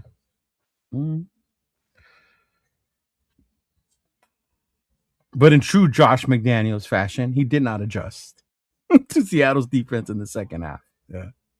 He tried to keep doing the same thing. And it's like, he had to make adjustments and he didn't. Yeah. And you know what? I mean, like that run by the running back by Herschel that was super patient. That he sat there and he skipped and skipped and skipped and then hit. Like I said, I hope that next year that's the Raiders. I hope that we're running the football in that fashion. Well, I mean, you saying that, do you think that Genty has the vision that Walker has or the speed that he has to be able to do that? I don't believe that he has the speed that he has, but I do believe that you can teach it. You can teach speed? No, you can teach the vision. You can teach the vision. Oh, okay. The vision, not the speed. The vision of how to hit the hole. And it makes you, when you see things faster, you go to that hole faster. You accelerate to that point faster. Not that you're going to be faster, physically, but because you see it that much quicker, you're that much quicker to that point. And that's succession. I see Josh's question. Who deserves more credit? The coach or the QB? Tom Brady. Tom Brady gets credit for everything. Tom Brady gets the credit for everything, y'all. Anything we do moving forward, it's because of Tom Brady. Mark gets no credit. Mark gets nothing. Zero zilch.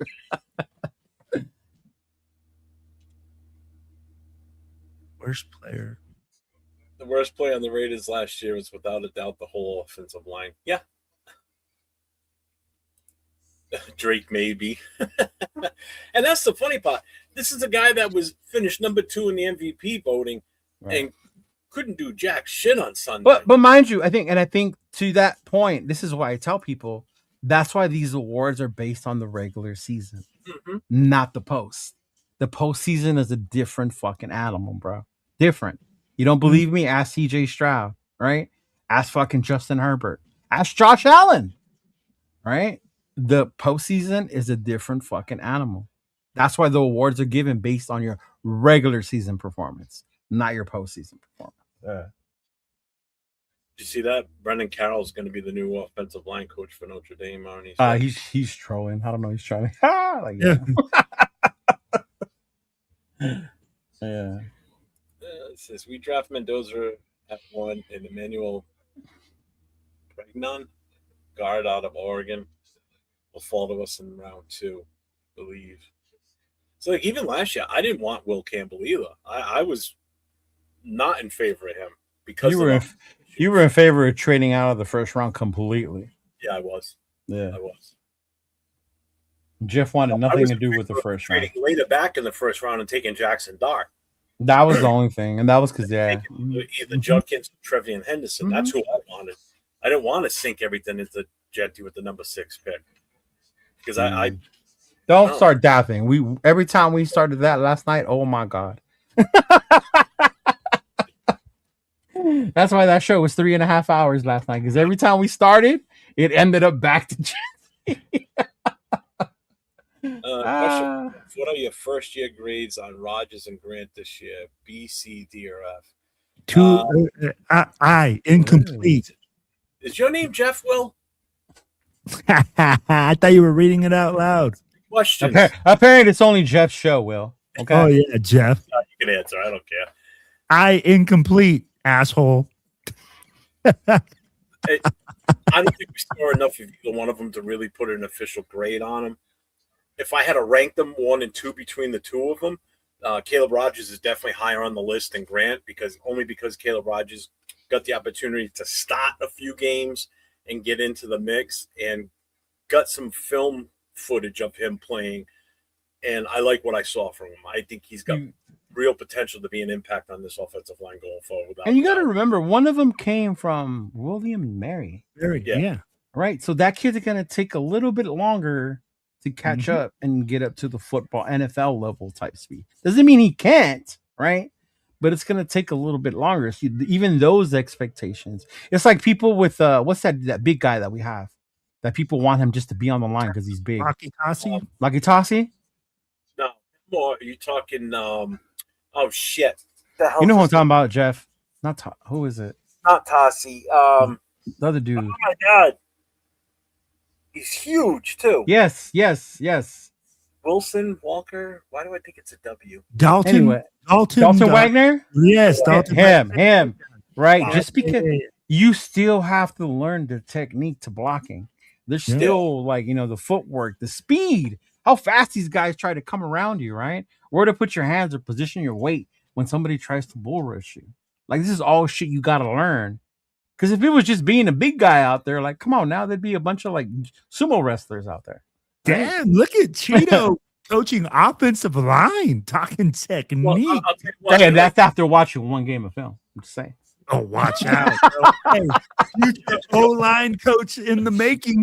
Also, look, remember how we were talking about the kid from Miami, the left tackle? Yes. And then that video came out of him getting owned. Oh, bro. I mean, he got destroyed. I mean, he probably went from here in the rankings, left tackle, to down here. So, just with the play, because it was not good. His form was horrible. Everything he could have done wrong, he did wrong in one snap. One snap. Yep. Yeah. Stood straight up. You're off the notes already. His feet crossed, and the guy was just way too fast for him. And they even said that was a really bad rep for him. A really bad rep for him. Oh, extremely bad. Oh, that is that's a draft killer right there. You better hope he shines in the combine if he's going. And I'm going to tell you what, Jeff, if you guys really paid attention to the Miami tape, there was a lot of game tape where he missed blocks, where he was just lost in space.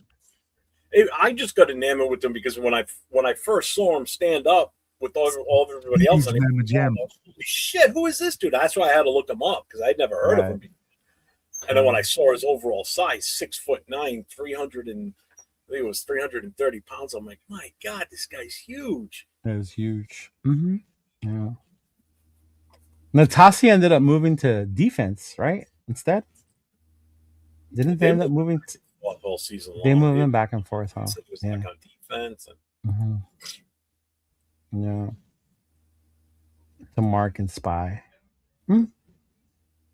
If we become successful. Yeah. Pay for Adderall. Yeah. 805 answer. Dalton Wagner 805. That's his name. Yeah. I'm just totally drawn blank. He's banned himself. Oh yeah, he can't even get off the plane in the state of Indiana. Outside of Linderbaum, I don't see any O-line that rocks my boat. I think the combine's coming up soon, huh? Q said they'll be getting to Indianapolis soon. No, do I still have it? Please tell me I do. Is it true that Mendoza's not going to throw? I don't know anything about Mendoza throwing or not. I heard through the combine rumors that Mendoza wasn't going to throw at the combine. I heard he's not doing anything. He might do it. I feel like if he's that secure, he'll be at the combine. He's definitely going to be there because he's going to be there for the interview process. Right. But what if he doesn't participate in the activities? He's not going to because he knows he's going number 1 overall more than likely. Which I simply think bullshit. Cheeto, now, let's. If you get invited to the combine, that should be the only way that you are allowed to even be entered into the draft. Mm-hmm. Like, you have to attend the combine and participate. Right. It can only, in all honesty, I think it could only hurt him because look what it did to Shedeur. Shedeur didn't play in the Senior Bowl. He was there, but he didn't play. Didn't play. He was at the combine. He didn't participate at all. He only did pro days. Interviews, and that killed him. I'm telling you, that's part of the reason why he dropped. Maybe not why he dropped all the way to where he did, but that's part of the reason why teams were turned off on him. Right. Like, you should participate in the combine no matter what. Seriously. But big look, Genty didn't run and he went 6th, but I think that's why he didn't run. He didn't run the 40. And people say if he would have ran the 40, they wouldn't have took them that high because his 40 speed wouldn't have been I guess 6 pick worthy or whatever the fuck. Well, this is I think the other why Mendoza it's gonna possibly save himself is by him not partaking, because these are NFL coaches that run this. Okay, the combines. So you're doing NFL style drills. There's a chance that they might see stuff that he's doing that is gonna knock him down.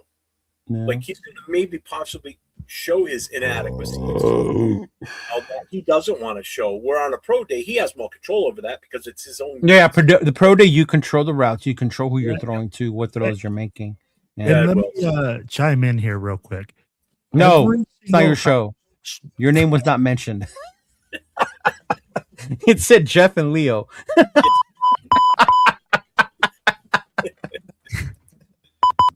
Go ahead, Coach. What do you got for us, Coach?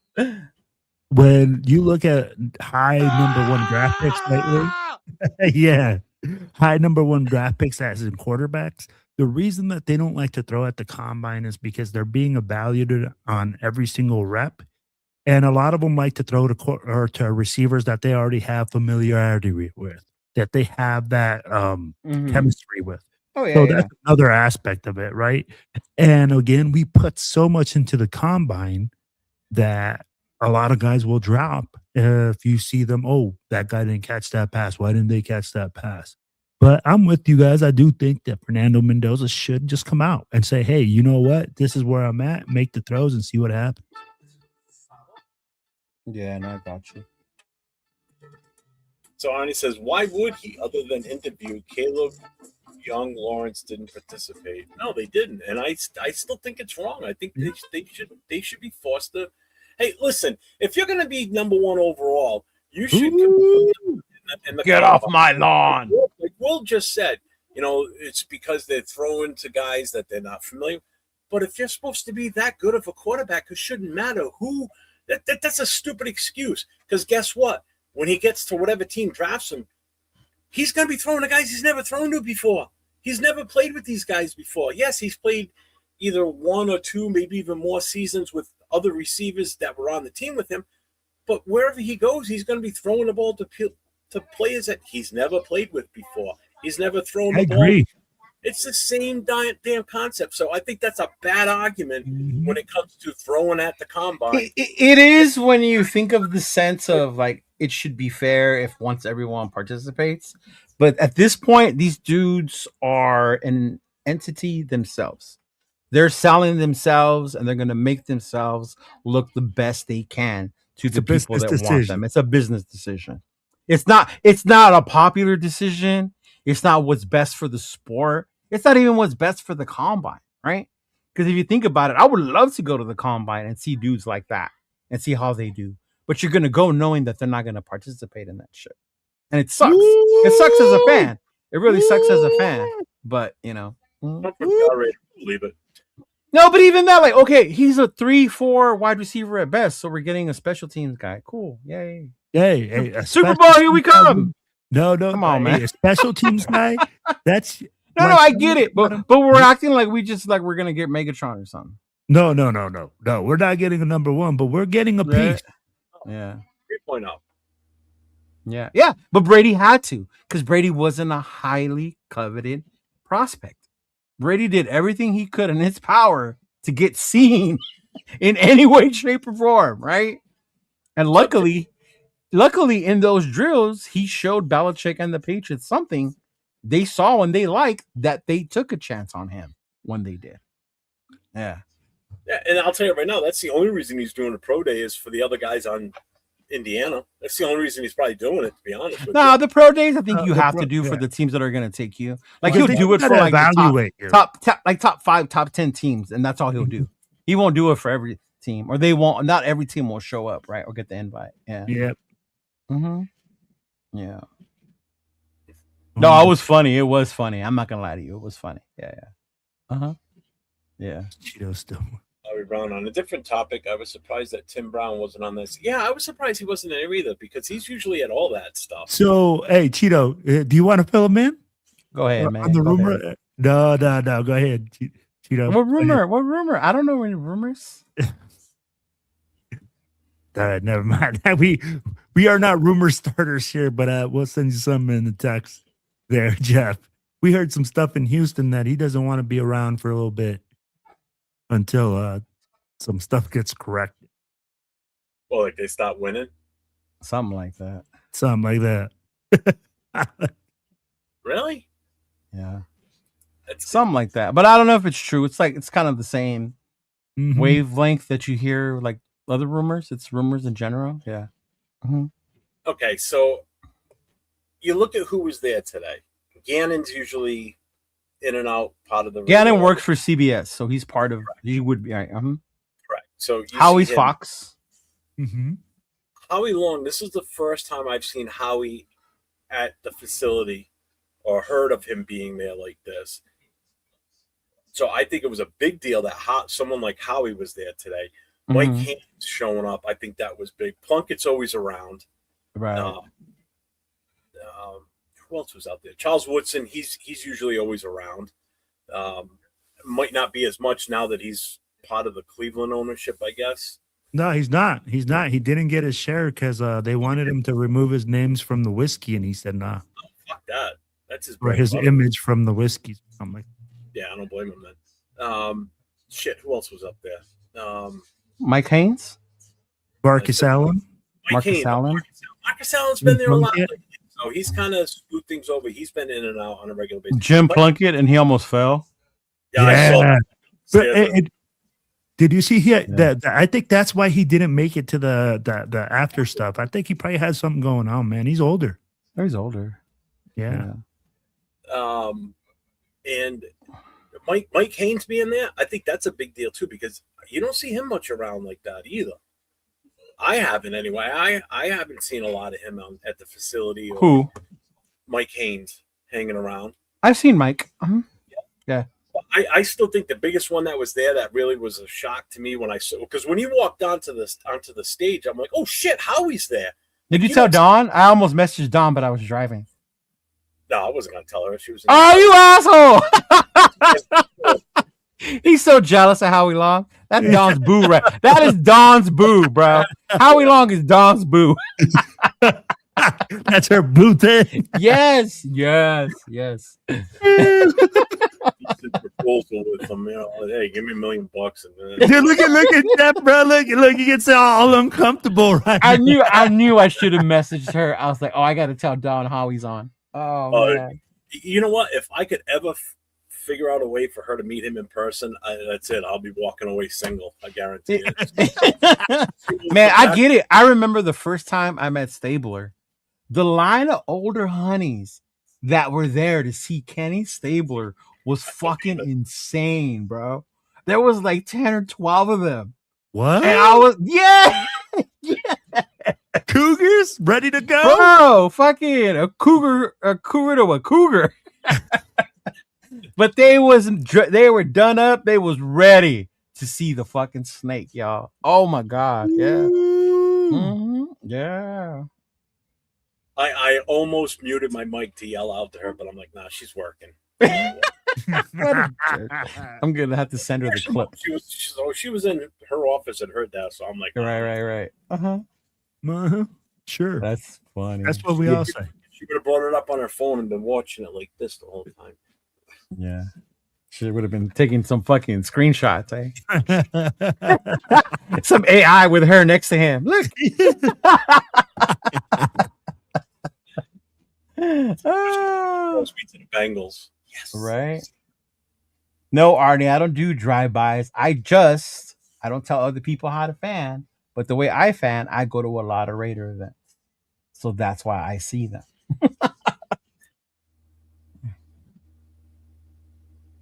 Coach, it reminds me of how WWE always brings back old stars to do stupid shit. Like, bro, why are you wasting your time? Just No, not with the NFL legends, bro. That's different. That's different. You know what Yeah. it is? I think that, especially for guys like the three of us, you know, we're older fans and everything. Obviously, I'm the oldest of the three. You know, to see some of these guys come back and be part of something so monumental, Right. you know, this is a big deal. You know, we just hired a coach that everybody was pretty much on board with, fan base wise. It was the guy that everybody was kind of hoping we were going to get. And then you bring back all these guys that, you know, we saw play when we were kids and everything, or growing up. You know, it was kind of nostalgic in a way. You see the 3 Super Bowl trophies set up in the front there. It's like, and I know they always put the trophies out whenever they had other head coaches come up and everything. It just felt different today. It felt like the start of something. Hopefully, someone's drinking the Kool-Aid. Hey, so let me I ask you didn't feel this. like this last year with Pete Carroll. In other words, when Pete Carroll did his press conference, I watched it. It was like, it was cool. We were live during it, but Yeah. this just felt different today. I don't know why. So Other let than me the ask fact you that- guys this though. Does that mean those guys being there, they're endorsing Kubiak, or they're just saying, hey, we're part of the organization, we love this? Because I mean, like, they didn't really come out and say, hey, we're here because the organization asked them to come out, right? That's why they were at that. That's why they were there. They weren't sitting there going like, oh yeah, man, this is the guy that we should have got, and like banging the door like that. It was They don't really- make those decisions. it- Yeah. but so that's why I'm saying, I'm like, I think a lot of people are looking into that, but I told you, bro. Look between the Bibles. Look between the you Bibles. see, I'm like Cheeto right now. I'm like, you know, hey, it's almost like, you know, when I have my brown paper bag and I have those little peepholes, I'm looking through the peepholes. All right. It has a lot to do with what we talked about. Was it last week when people asked us if the Raider Mystique was dead? Remember, since they moved Yeah. to Vegas, and that's why I said what I said in the beginning. It's like this is what keeps it going. You know, even say someone as young as Noah, right? No, rundown. We were in the chat. We were talking about it. We're like, rundown probably only knows like one of these dudes, right? And it was Woodson. But even still, to Rundown's credit, it was nostalgic seeing those dudes up there. Because to Rundown, he remembers his pops talking about these dudes, or when we talk about these dudes. Mhm. That's how you keep the Raider mystique going when we're not in Oakland and LA anymore. You know, Yep. and that's really what it does. Yeah, no one knows Marcus and all these dudes from Raider events. No one has never seen any of these guys, right? Never saw them play, but he knows them because of that, from that mystique that we keep it going. And I think we're one of the few organizations that does that, really. Mm-hmm. Oh, like the alumni thing and everything? Yeah, I've seen Jerry Rice at Niner games, but only at the games, if that makes sense. Yeah, they always show him on the field. Yeah, I will say this is when I know I did right raising my son, because when the first time he ever asked for a Raiders jersey, the player he asked for, and I was expecting someone completely different. He asked for a Stabler jersey. That was his first jersey, was a Stabler jersey. yeah. See, I didn't even know who Stabler Because was of until I started what going I to Oakland. told him Yeah. as far, like when he would ask me questions about the team when he was young, like real young, Uh-huh. you know, I would explain to him, you know, certain things about the team and the players and everything. And when he first asked for a jersey, he goes, "Yeah, I want a jersey." I said, "Well, who would you want?" And I'm expecting him to say like Woodson or whatever. He goes, "I want Right. Stabler." I'm like, "Really?" He goes, "Yeah, I Yeah. definitely want Stabler." He goes, "What you talk about him and everything?" And he read part of the book. He's like, "Yeah, I definitely want that." I'm like, That's "All right, cool. that's Yeah. fine." So for Christmas, we got it for him. I was Johnny, my nephew Johnny Shorty, he was before Noah. His first Raider jersey, he asked for a Tim Brown jersey. like, Never that's- seen Tim Brown play. Yep. But he knew Tim Brown because of the family. We love Notre Dame. We love Tim Brown. All that stuff. Yeah. Oh, and he hears the stories. He hears you guys Yeah. talk. Mhm. You guys talk Yeah. about.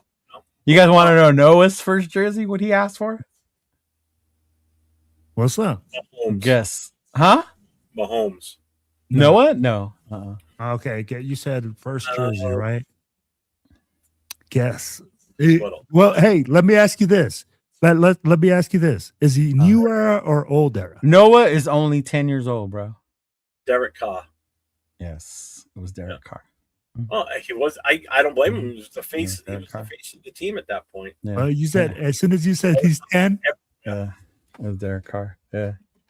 Mm-hmm. So I'm looking at this comment from Seventh Son. He goes, why did I saw it, dude. I was reading it and I was like, I've even heard anybody giving him shit about that. Is it really? Oh my god, our group chats are completely different, big dog. Really? Well, I'm in two of them with you, and that never. Yeah, that's what I'm saying. This topic of conversation has been looming in chats for a while. What? I mean, I figured he might have been, but I never really gave it a second thought. I don't think so. And you know what? I just think he's like one of those guys that's just weird like that. But I don't think like I wouldn't have a make believe girlfriend possibly. And let me ask you this: if he was, I don't care. Exactly. I don't care. That's his personal business. Opening game free, man. Big luck. Good thing we're not. No. Derek Carr Bibles. Yeah. Yeah. I didn't see any giant.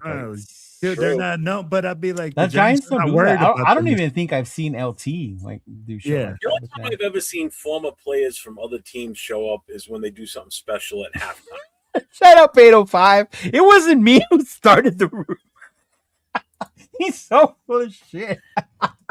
Like when we went to the Raiders Buffalo game years ago, they were putting Bruce Smith's name up on their Ring of Honor they had there.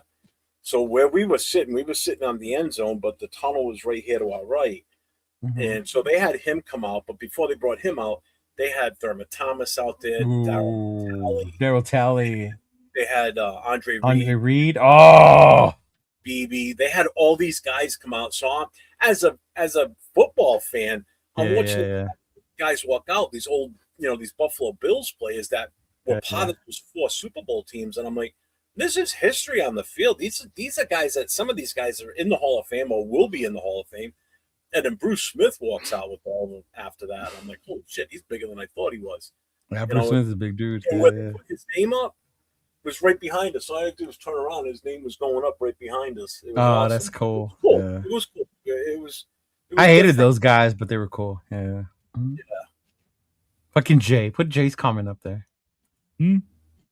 At this point, this team, dude, we had Jesus and we crucified him. Oh my!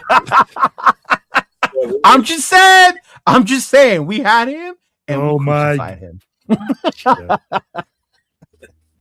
So we put him out of the city, right? We send him to New Orleans. Be gone, you heathen! Out of here! Oh man. Leo in the room, Mel. Yeah, he goes facts. See, I'm telling you, we had Jesus. We had Jesus. Oh my God! Man. But we're at 2 hours. Why are people so obsessed even with that, man? I mean, like honestly, if he's tutti frutti, let him be. Okay, so to that point, if he is or he was, I'm asking the chat. If he is or if he is, does that matter? Does that matter? Yeah. Mind you, everyone's saying he's this holy son of religious person, right? So if he is, that's about that. Yeah. Mm-hmm.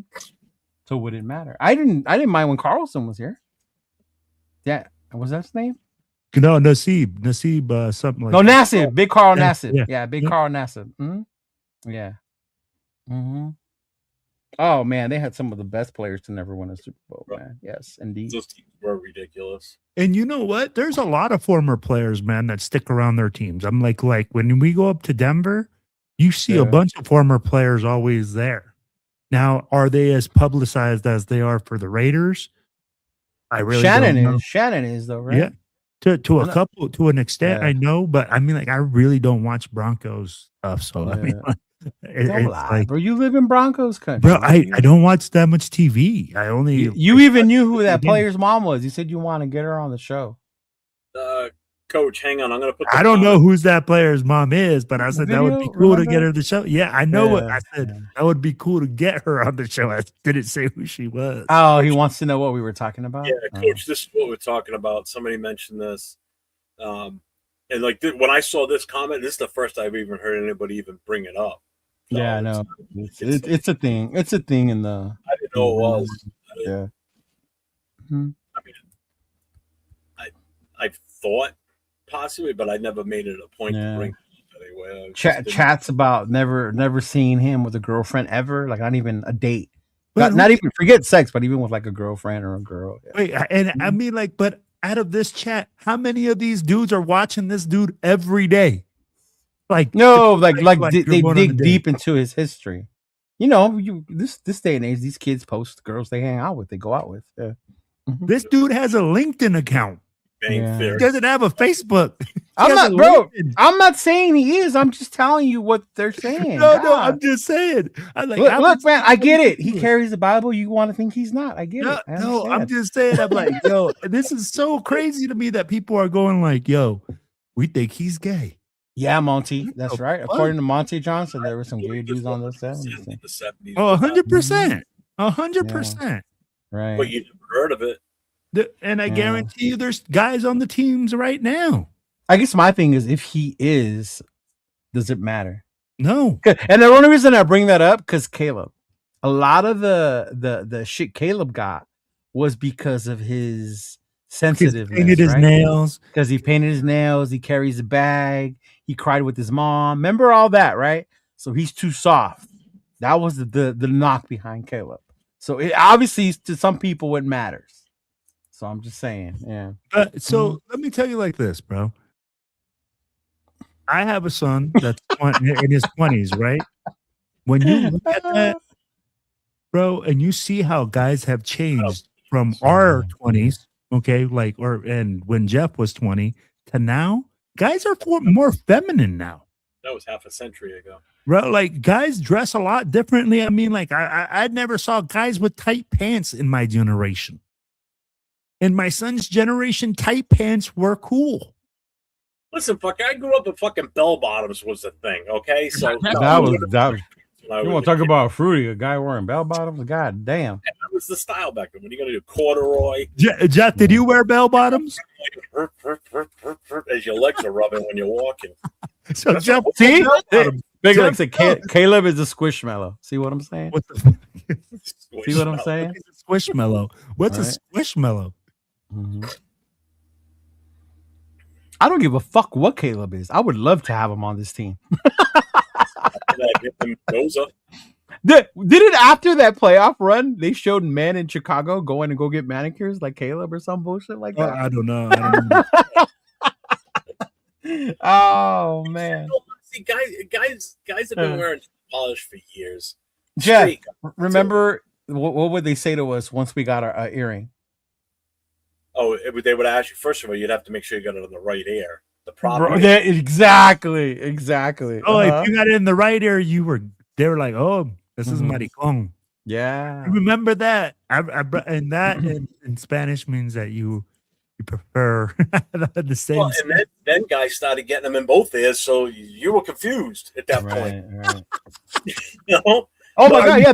The day I got home and I had 2 hoops instead of 1. Oh my God. I almost got disowned that day. Your mom, did your mom take you to church that day? It wasn't even my mom. My mom pierced my ear for me. Oh, Are you kidding me? When I got my first tattoo, my mother, and I was well into my late 20s, almost 30 years old, she snapped on me. She goes, "What the hell is that?" I said, Ray Martinez. "Is that real?" I went, "No." Yeah. She's like, and the first one I ever got was just the Raider shield right here. That was the first one I ever got. Was that? Hey, I'm gonna hit you with this, Jeff. The first tattoo that I got, my mom, bro, started like, she gets the knife and puts it on the freaking where you put on the stove, starts heating it up. She's like, "I'm gonna take that motherfucker off." Ryu, bro, she's so fucking mad at me, bro. Chased me around the house with a fucking knife, a hot knife, trying to take off a fucking tattoo. That is what it is to have. Corduroy's back. I ain't wearing it again. Bro, I used to wear corduroys back in the day. Them hand-me-downs was tight. Used to love those things when I used to go to church. He said my grandma prayed for me after my first tattoo. That's funny. Bro, I've been there. Doesn't matter whether you're right or wrong. It's just the same old Raiders song. Dude, it's Dennis Rodman. And I love that he brought up Dennis Rodman. Because you guys know Rodman. There's no need to get into Rodman, what he dresses, what he does. But that is one of the toughest motherfuckers on the planet. Yeah. Right? Like, that is one of the toughest motherfuckers on the planet. When Shaq O'Neal, bro, goes like, that motherfucker came in stanking like a fucking old fucking sweat jacket, would go into practice, just leave, and still have the baddest women in the fucking club all over you. Yeah. Go on with your bad self, bro. Do what the fuck you got to do. Bro, Prince wore high heels. Bro, go look at the list of baddies that Prince hit in his life. And bro, look at the list of baddies that Dennis Rodman. But Prince has still got the best. Oh, absolutely. Yeah, Prince has still got the best. Yeah.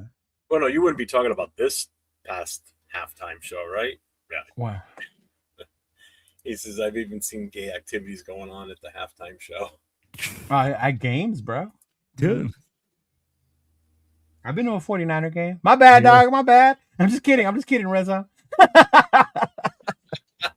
That was an old MC Raider joke that just happened to come this way. Yeah, that's right. Rodman married himself. I forgot about that, too. He did marry himself, yeah. He did. Prince wore blouses, yeah. Mm-hmm. I could care less if Mendoza is or not. It has no effect. If he can play football, I don't give a shit. That's why I didn't get pissed off or upset like some people did with the whole Carl Nassib thing. So what? Who cares? No, but you know there was a lot of people. It was like, remember when the whole Wilkins thing came out?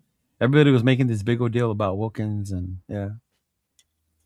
Well, that was a little different. I mean, the shit he was doing. I mean, you want to do shit on your own private time, somewhere.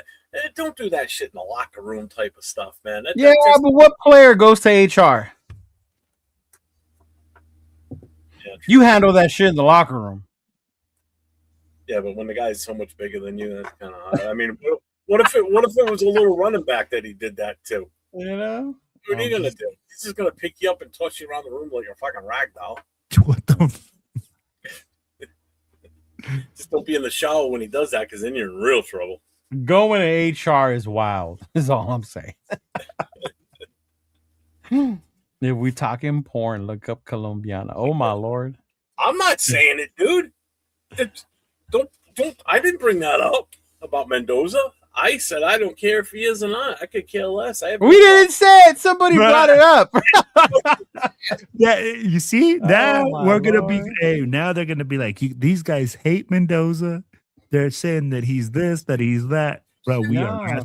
Somebody brought it up in the chat. Jeff said he had never heard that before, and I told Jeff there are certain spaces where that narrative is being talked about. Said earlier, did someone say something that I missed? I must have missed it. I did skip a lot of. Yeah, through a lot because I was way behind. He did. He's still playing. There you go, Red Zone. They're saying he's bi. Mm-hmm. I think he's still on an active roster. Carl Nassib? No, he ain't on an active roster no more. Are you sure? Yeah. Mm-hmm. I thought he was still playing. No, he's not active no more. I think for Cleveland. Yeah. The anti-Mendoza podcast. Whatever, Big Luck. Man. Martinez said it's because he his last season was 2022. Told you, yeah. Mm-hmm. He was asked about girls and he danced. Speaking of dancing, have you guys seen the video going viral about Mendoza dancing at a wedding? No. That is the most unseasoned Cuban dance I have seen in my life. Bro, Yeah. come on now. It's like people expect this dude to like move like. Hey, bro, you Cubano, you better know how to move. What's up, Renee? Bro, he's half Cubano. I'm just saying. Hey. His beans and rice look like they come from a crock pot. Mm-hmm. Yeah.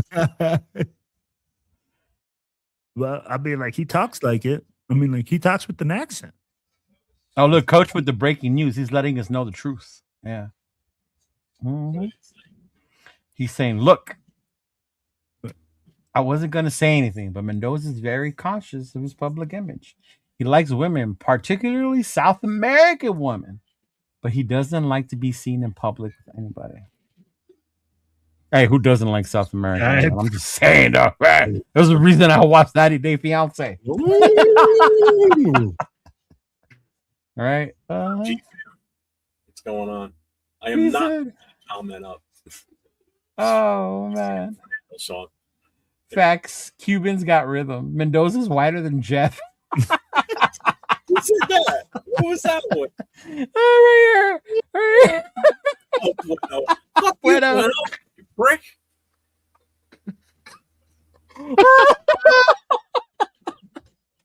He said he's whiter than Jeff. That was funny, bro. That was a good one. Mendoza likes tortas. I don't see him as a torta chaser, but hey, who knows? And even if he does, ain't nothing wrong with liking tortas, man. You know what? He might be whiter than me because once the warm weather comes and I go outside for just a few hours, man, the Portuguese blood, man, it tans me up so fast, man. Oh man, here we go. Here we go. You just see, my mother used to go to freaking Florida every April, and she would come back as if she would just been away for months in the sun, and she would be dark as could be for the rest of the summer and into the winter. So my Portuguese runs thick in this body. Mm-hmm. I expect to see a tan Raider 401 Well, this summer and this spring, bud. I'm like, I expect to see some a little bit of that right? Coach is friends with him or something. That's some deep insight coming from Coach, man. Yeah. Exactly. That's what I said. I was like, damn, Coach with the insider information.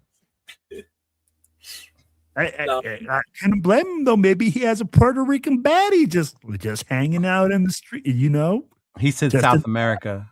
Or okay, a Venezuelan or Colombian or a freaking Chilean baddie. Right. Brazilians. Don't make me have to show you the map, Will. Come on. Oh, man. Jesus. Here we go. Brazilian women will make you howl like a wolf. You remember the movie Porky's, Jeff? Oh God, the wolf thing just reminded me of that movie. Now I know somebody that is close with him. Oh, okay. All right. Cool, Coach. Cool. Mm-hmm. Yeah. Well, you heard it here, folks. You don't want him, Coach? I know Coach doesn't want to draft Mendoza. He wants to trade it away. Yeah, that's interesting. If he does know somebody who knows him, because I've heard from somebody who knows him. Character-wise, he's not what he seems, but yeah, we'll see. Really? Character-wise, he's not what he seems, huh? And there was a reason he left Indiana. Mm-hmm. Yeah. The reason he left Indiana or the reason he left Cal? I mean Cal. The reason he left Cal. Yeah. Oh, really? Yeah. Porky's, I totally remember those movies. Yeah, I could see Jay watching some shit like that, like over and over when nobody's home. All right, I can see him doing that shit. Name me. Money is quite the aphrodisiac. Their persona has little to do with it. Oh, okay, Seventh. Mm-hmm. Yeah. Hey, what's up, Tony? What's going on, Tony Bova? The fuck, Leo? You got me on it. Huh? It's not me. That's Cheeto. No, Leo, like he's exhausted over there. Yeah, bro. I've been doing work all day. I've been sleeping all day. See? I just want to find out for myself one day, Coach. Like I hear that, but I just want to see just how crazy they can be. You know, like that's something I have to experience on my own. You know.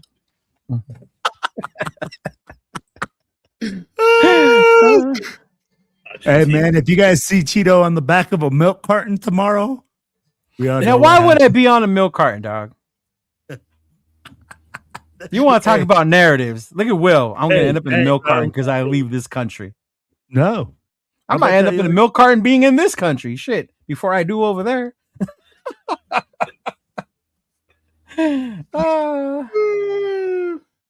Oh my god, they came out on Fox 11 evening weekends. Oh my god, Jay, that's hilarious, bro. Passport Bros. Yeah, Passport Brothers. I didn't even know about them. I think Myra told me about Passport Brothers, and I started following them. I didn't know that was a thing. Yeah. So G-Fan. Oh, wait a minute. Hold on. So dangle your balls over my shoulder. I'm going to HR. I don't know. I think we're fighting before we go to HR. Oh yeah. Right. Yeah. And that person's gonna have 2 less balls too at that point. So I'm gonna rip them off. Mendoza plus Kubiak plus big moves in free agency plus hit on draft picks equals just win, baby. Let's go. That's a lot of pluses, man. That's a lot of hitting. That's a lot of hitting. That's a lot of hopes and wishes and dreams too. You know how when you pit parlays, like the more you put on there, the harder it is for it to hit. That's 1, 2, 3, 4. Right, 4 you got to hit to just get to just win, baby. And he didn't even put coaches right there. I'd be like, I'd be like, there's no other coach but Kubiak. Well, Kubiak brings the staff. Yeah, he has to bring a DC. Yeah, but that falls under Kubiak, bro. Don't overthink this. Okay. There's no need to read between those Bibles. We know what that one meant. Yeah. Mm-hmm. So that's Mendoza, Kubiak. Yeah. 4. Yeah. Betting 4 Bibles. Oh shit, Martinez is the Passport brother. Let's go, dog. I gotta meet Martinez.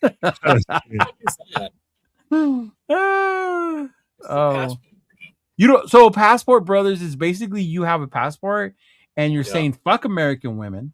There's some fucking stuck up, high and needy motherfuckers. So I'm gonna go meet me some bitches from overseas. So you take your passport and you travel to whatever country of your choosing, whatever it is that you like, and that's where you go find your significant others or your fun. Yeah. Mm-hmm. That shit too. I get bad bitches. Yeah, see, he even said, not these privileged females in our country.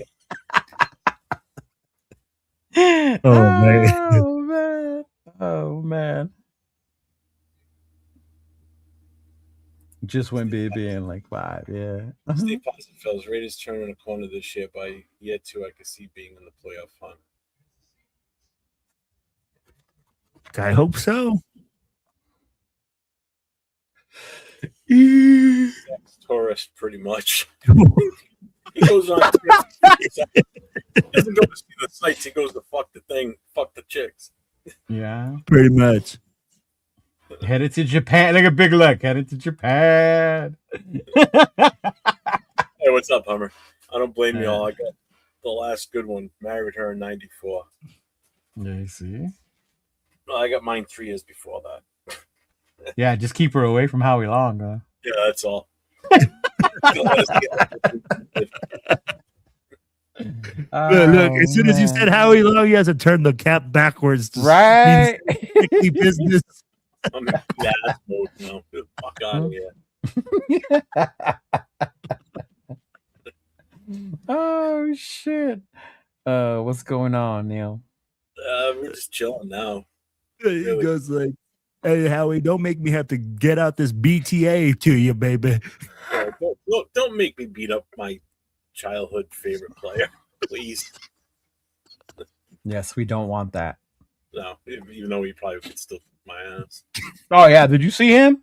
Oh yeah. Dude, I'm telling you, he looks like he can still play. Shit, man. You remember Yeah. when he got put into the Hall of Fame? Al Yeah. Davis, just the week before, because he said it in his speech. He goes, he offered me X amount of dollars to X amount of millions to come back out and play one more season. He goes, I actually stopped and thought about it for a couple of seconds. Yeah. Even now, he still looks like he could go out there. But it's so Strahan, both of them. They Yeah. both look like they could just strap on the pads and go. Yeah. Top 3 free agents for 3. Of all three of you. O-line. Yeah. We need to O-line. Mm-hmm. Offensive line and defense. Top 3 free agents priority. Hey, Ryan, appreciate you, brother. Appreciate you for listening and tuning in, big dog. Mm-hmm. Hey, no problem, man. Thank you, brother. Appreciate you. What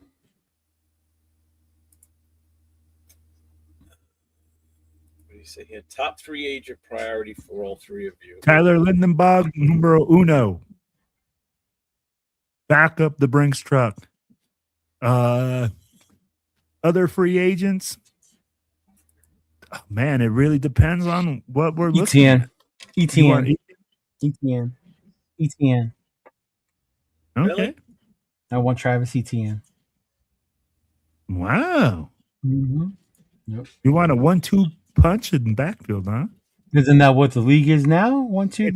That's what Seattle had. Hey, I'm not knocking you, big dog. Calm down.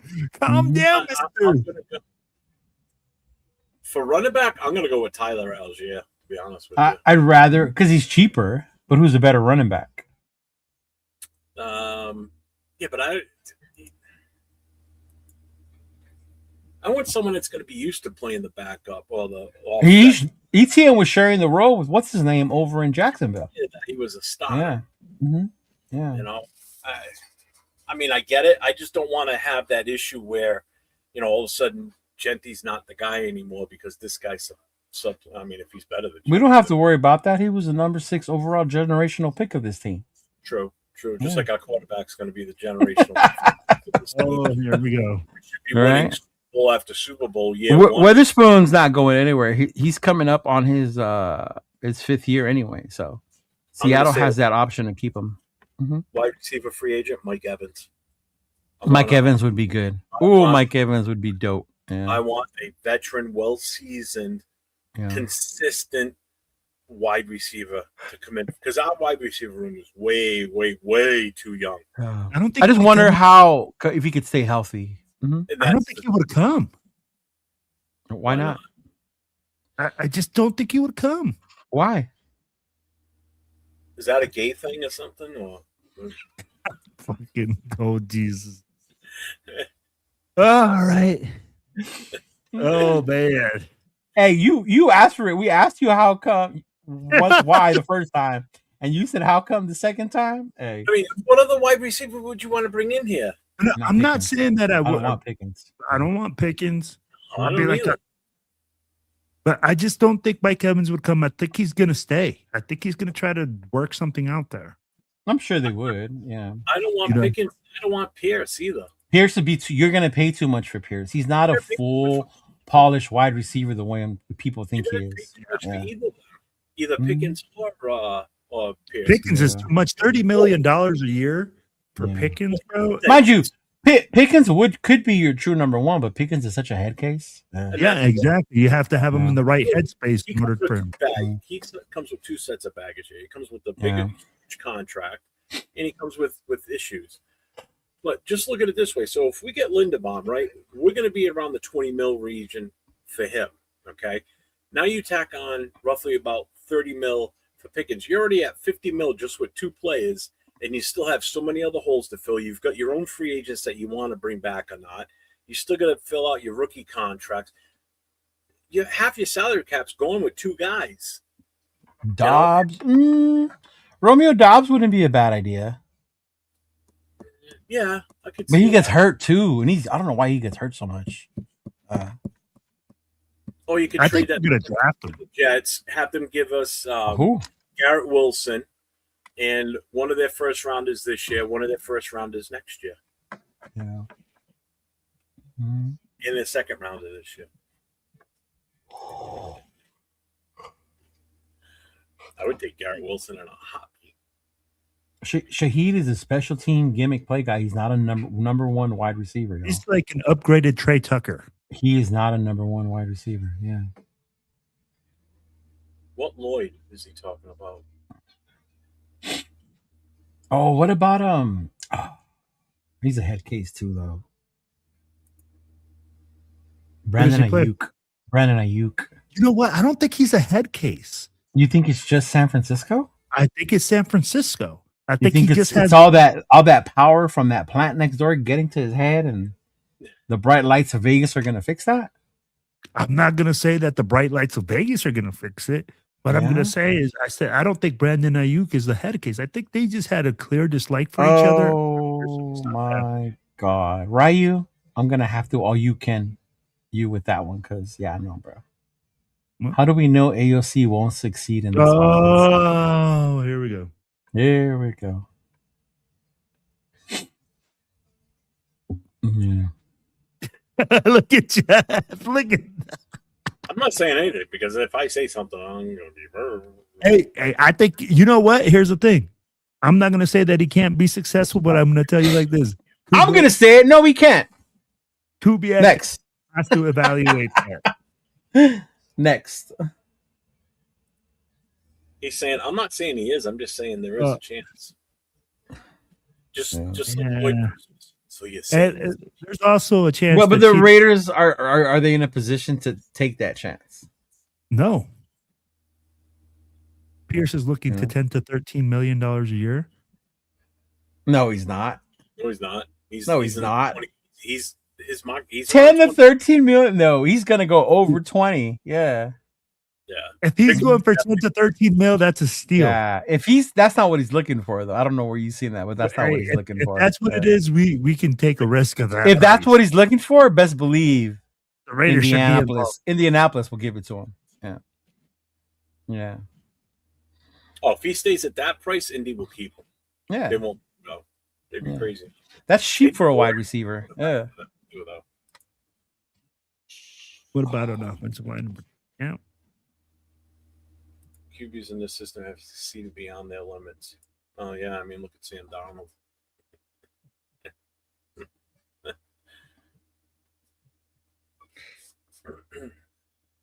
That's because it's not premeditated just off the quarterback. The system is premeditated off a lot of different things. Off the run game. I mean, like the West Coast offense doesn't depend on having a QB throw the ball.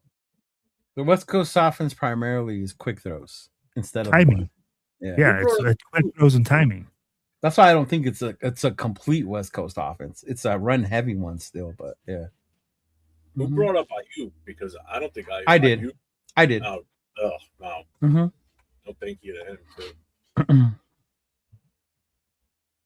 Who's our tight ends and are they good? Who's our tight ends? Are you serious? Brock Bowers. Michael Mayer. Njoku's leaving Cleveland. He sent it out today. He posted it today. Farewell to Cleveland. Yeah. Mm-hmm. Wow. I mean, we definitely need another tight end. Yeah. Trade Scruden. This is another reason why I kind of like the whole Kubiak thing too. Is you saw what he did with his tight end in the Super Bowl. You know, I mean, he was a focal point. You know, it just tells me right there. This is, you know, big things for Brock. You know. What I saw is that Kubiak distributes the ball to all his guys, man. He takes advantage of all the players. He puts them in the best position for them to get an advantage. Bueno, 20 is based on a wide receiver. Quarterbacks are different price than wide receivers. So I understand we pay journeyman quarterbacks, but that's what the price goes for quarterbacks. Exactly. What if AOC is decent and we could beef up everything around it? I could see TC starting up and Kubiak looking at AOC like, yeah, I can work with this, and then creating a super team around him. Wow. Okay. Wow. Hey, And who are we drafting with the number one pick in your book, Ryu Ken? I want to know who you got picked at the number one. That's fair enough. Fair enough. Who do you Of got course, picked you at would number- say that. Well, no. I mean, no. I mean, to know what he would take with the number one. Yeah. You're going to say, hey, No, He just Hey, said build a super team around him. So whoever the top prospect is, you would take in and build a super team. so who's the top prospect in his book? he said, I don't know. Yeah. Reese, there you go. Arvel Reese. Mm-hmm. No, he says fleece. He said, please, the Jets. Oh, fleece the He said, Jets. I don't know if they're. I don't think they're He's- as desperate as we think they are. I agree with you. They Tito, they you know did what? their trading away of their assets last year because they know what the deal is for them. Mm-hmm. Yeah. Windows. I just noticed the name change. Fucking love it. Oh, I'm not Windows. Well, They're not, bro. You're not gonna get a quarterback for 20 mil. I'm just telling you. Yeah.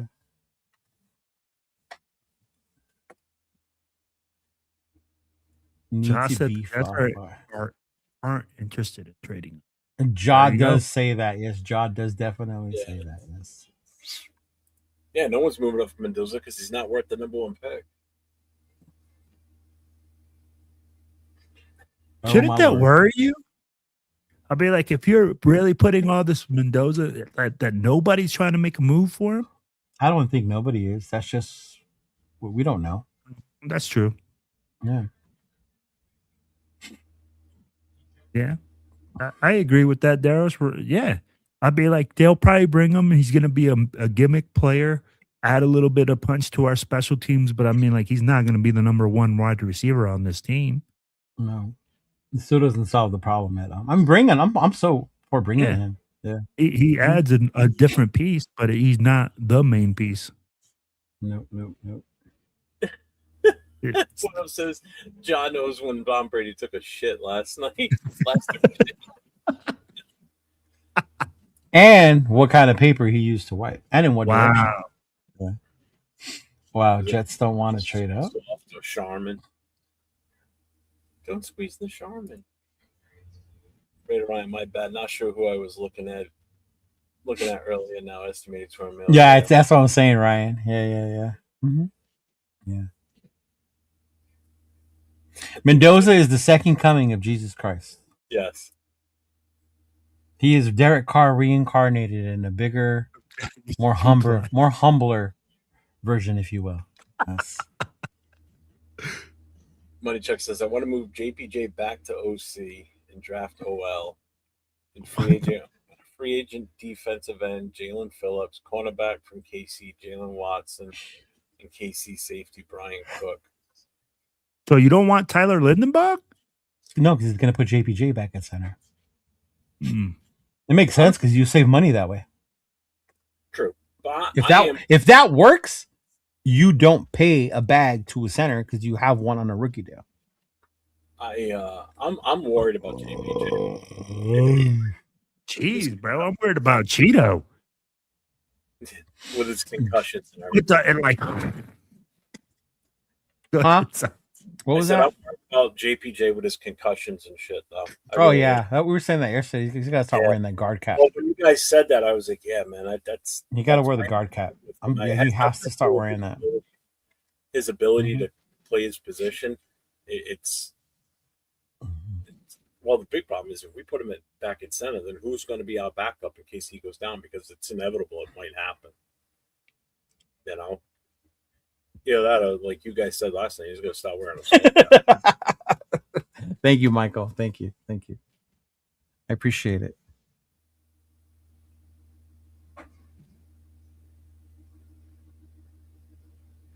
I do like the Shedrick Jackson thing, though. I want to see what we can get out of him this season. Add another plus to the list.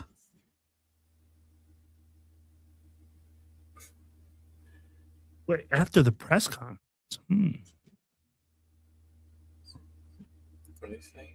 Jets and Cardinals would be the only ones that may ask what it would take for the first pick. Doesn't sound like Raiders would take any deal after. That's not what it sounded like That's to not me, what it bro. I don't sounded know like what to me either. I don't know Sounded what like press Bob. conference you were watching. He literally said he has to go watch tape and evaluate the people that he wants to see. Yeah. So I'll be like, where does that say Fernando Mendoza is going to be the number one pick? He did not say the Las Vegas Christians. What? Who? Las Vegas Christians. Oh my gosh. Yeah, we're still here, Lewis. But you know what?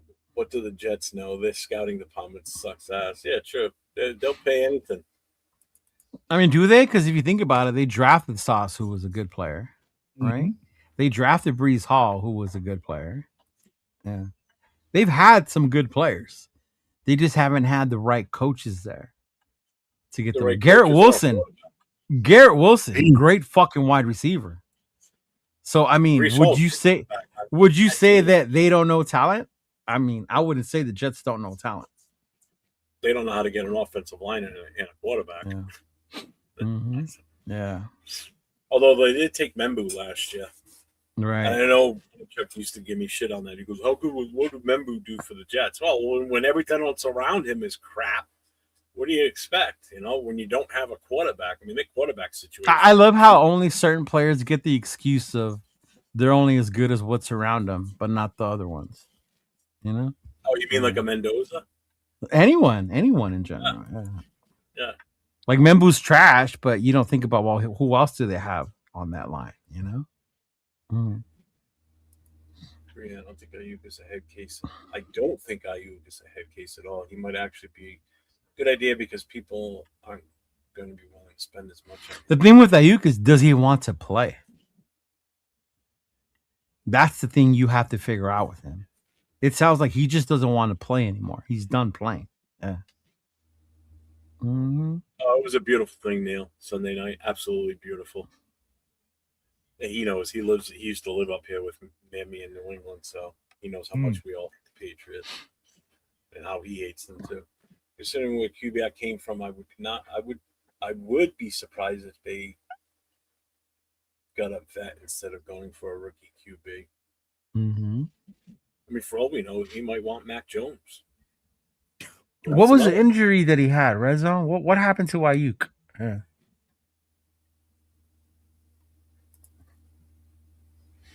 Because he stopped showing up to the building and everything. Yeah. That's not what he said, though.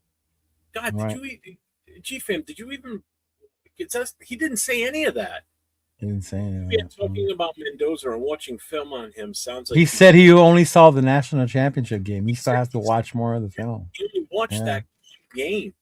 Mm-hmm. Oh, he tore the ligaments in his knee. Oh, okay. Jeff, you described the difference in one blocking as opposed to OC, especially run zone. The heck? So the difference between when you're playing power, blocking power, as opposed to zone as a center and a guard. Mm-hmm. But he's talking because of what I said about when I worry about JPJ with the concussions and everything. Yeah, because your guard is more mobile. Like he's not just because you do a lot more pulls with your guard and tackles and stuff. You don't do that with your center. Normally you don't. I've seen it, but it's not a big thing, especially in the pros. Not only that, but the way he plays, the way JPJ plays, is that he puts himself at risk with his head. Yeah.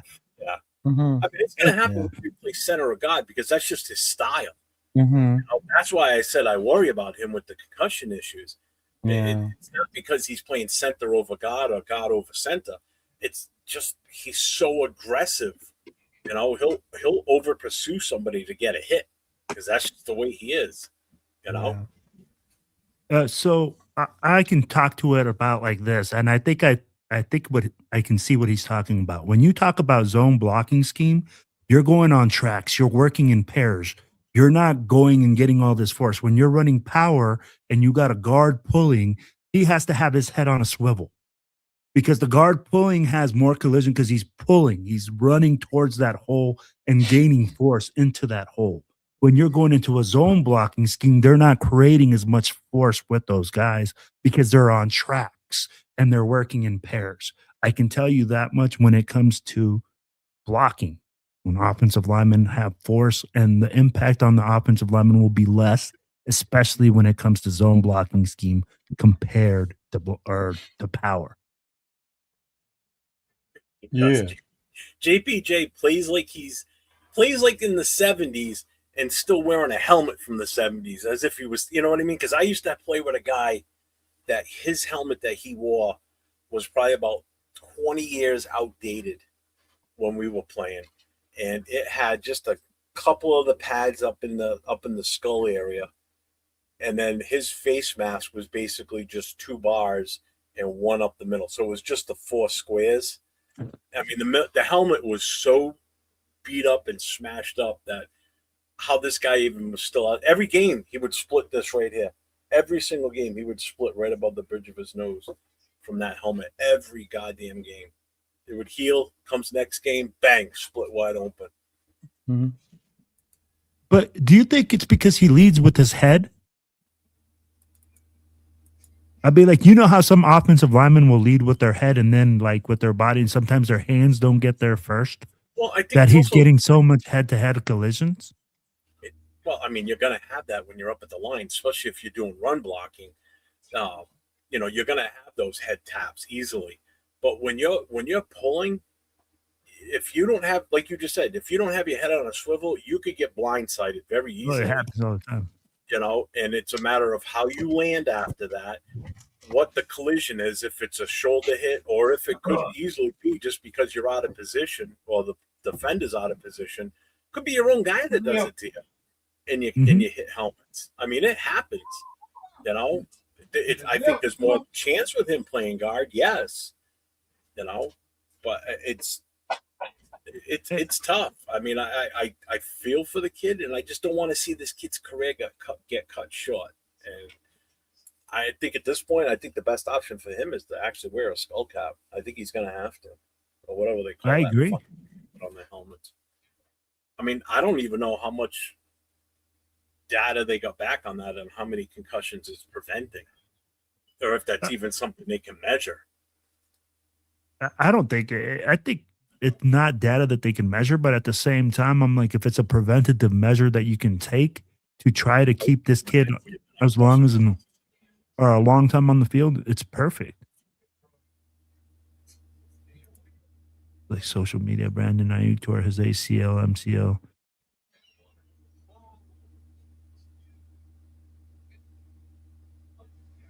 Want Mendoza? I get, like, where do we see this? I mean, like, from the presser.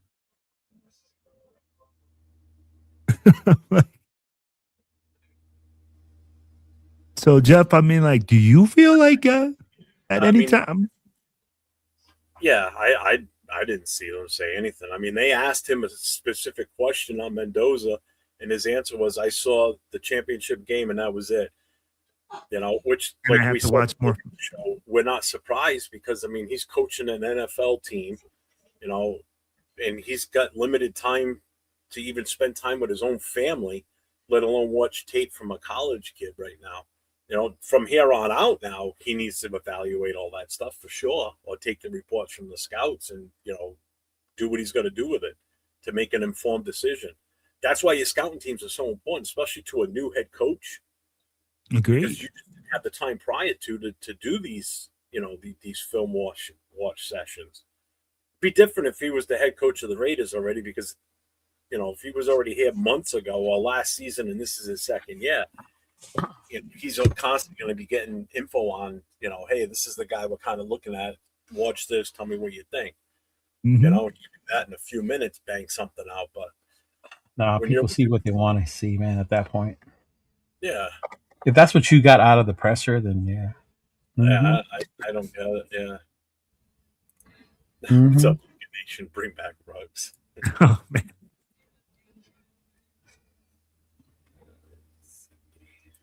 TBH could be a Pro Bowl guard, but also they could be an All-Pro center. I'd rather have an All-Pro than a Pro Bowl. Yeah, exactly. Me too. But shout out to Shador Sanders, Pro Bowl quarterback, 2025. Oh my gosh.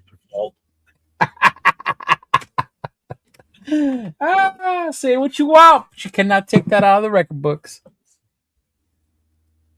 So Rick says, watch the Mark Davis interview with Vegas Nation, and Mark is different. What Mark said was completely different than what Spytech and them said. Yeah.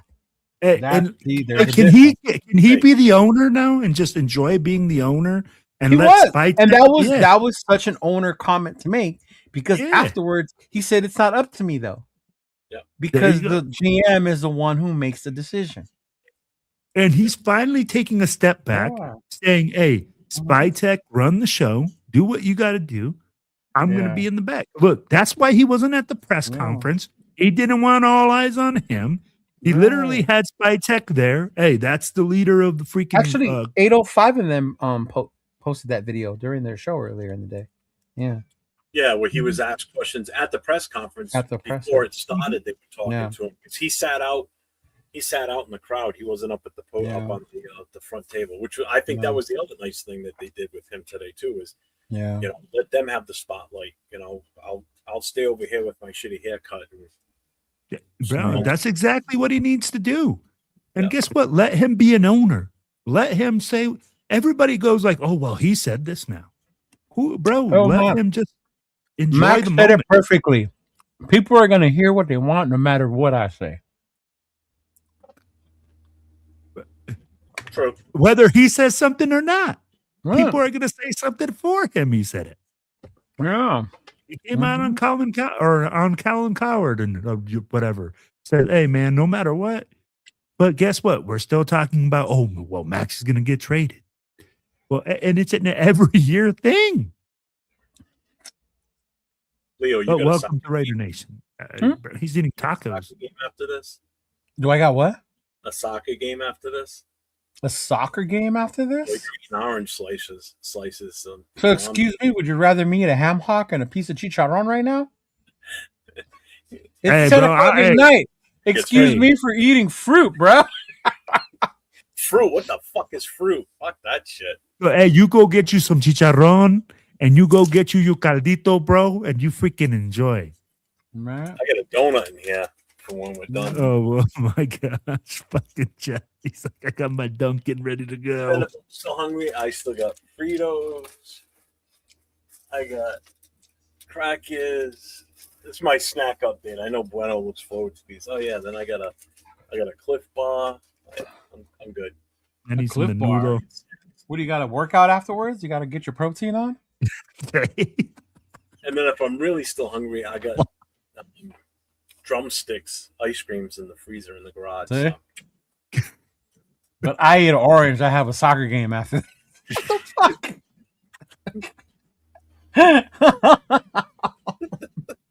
I was like, what?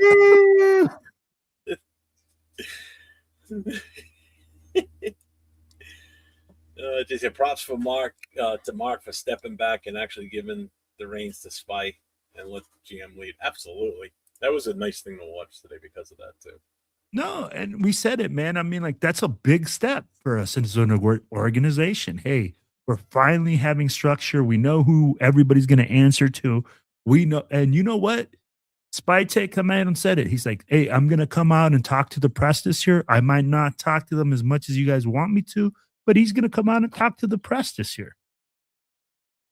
You know, a little bit different. Like he's in charge. He'll be the more visible part, I think, of leadership. Well, not the most visible because Brady and Mark have a big light on them, but I mean, like he's going to be the guy in charge. Jeff has all the O lineman food groups covered. Absolutely.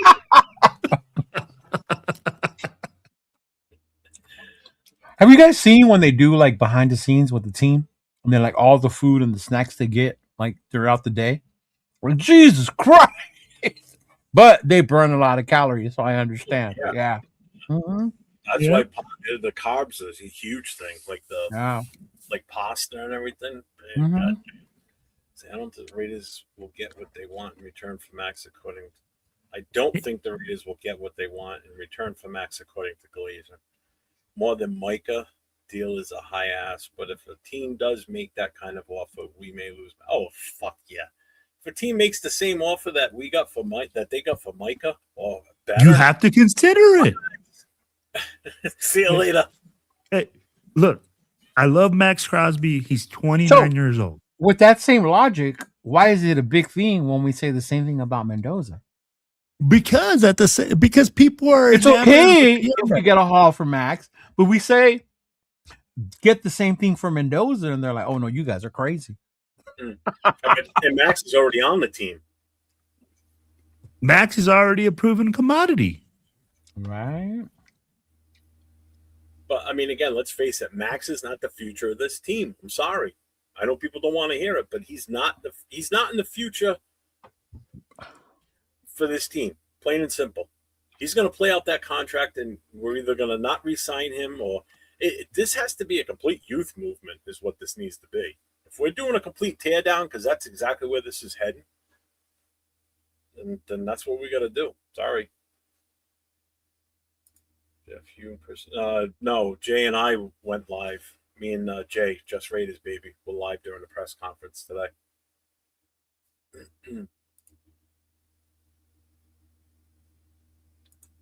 Fucking Leo. Jeff is a hater. Wow.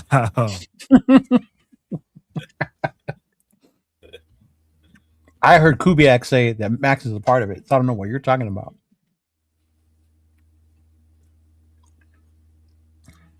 What can we get for Colton Miller if we traded him? Well, first, we better get a left A tackle. ham and cheese sandwich? Yeah, I don't think you're gonna get. Well, you might get something for him decent. What? He's been injured the last 2 years. Bro, you might get a third rounder. I don't even think you would get a third. You might. I said you might get a third rounder. Third? Hell no. And he's how old? 30. A bowl of oranges. Fuck you, big leg. I have an orange tree, Bo. I don't need a bowl of oranges. Because the defensive end is 10 times easier to replace than Right. We said the same thing when Max left, with a Mac left. And how long did it take us to find another DN? Long fucking time. Before Max, 2 seasons. No, Mac. Yeah, after Mac It left, took us 2 seasons to replace Mac? Max Crosby came in right after that. Did he? No. It was 2 seasons after Mac was gone. Bro, Max Crosby wasn't Max Crosby when he Thank first you, came Will. into the league. Thank you, Will. Max Crosby, remember, was a developmental player. He was a 5th round draft pick. And even then, according to your logic, Max hasn't even been that good anyway. No, he hasn't. So why are you throwing Max in there like he's the one who replaced Mac? It's the closest to. What's up, Gregory? Obviously, you're a Seahawks fan.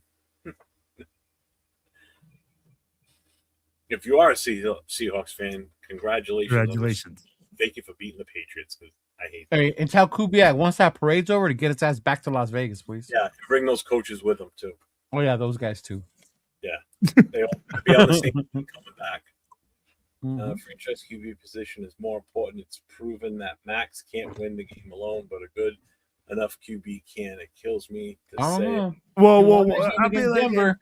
He won that Saying game he's a- against New England. hey, if it was only a quarterback that you need, why? If it's only a quarterback that you need, why are all these teams with good quarterbacks like the Chargers still not winning Super Bowls? And teams with quarterbacks that weren't that great before, but had one good season, and they win the Super Bowl, like Sam Darnold. Wow. That's some logic right there, fellas. Yeah, I know. That hurt, too. That's because the great Josh Allen, Sam Darnold still won a Super Bowl before the great Josh Allen. Hey, Patrick Mahomes, last season in the Super Bowl, he wasn't injured during the Super Bowl. Couldn't beat Seattle. Couldn't win it for KC to beat Philly, could he? Oh, Philly kicked his ass. Yeah, I know they did. But hey, it's the quarterback that wins the games. Remember that. That kills me, man. That kills me. You wearing an ankle monitor. The fact that we need a quarterback, we know that. I just don't think this is the time. We need so much more than just a quarterback that's not even going to play. That's the other thing. And I think, and it's funny how they say, "Oh, Kubiak said." Listen to what Kubiak said in his presser. He said it's not just one guy; it's an entire team, not one guy. Mm-hmm.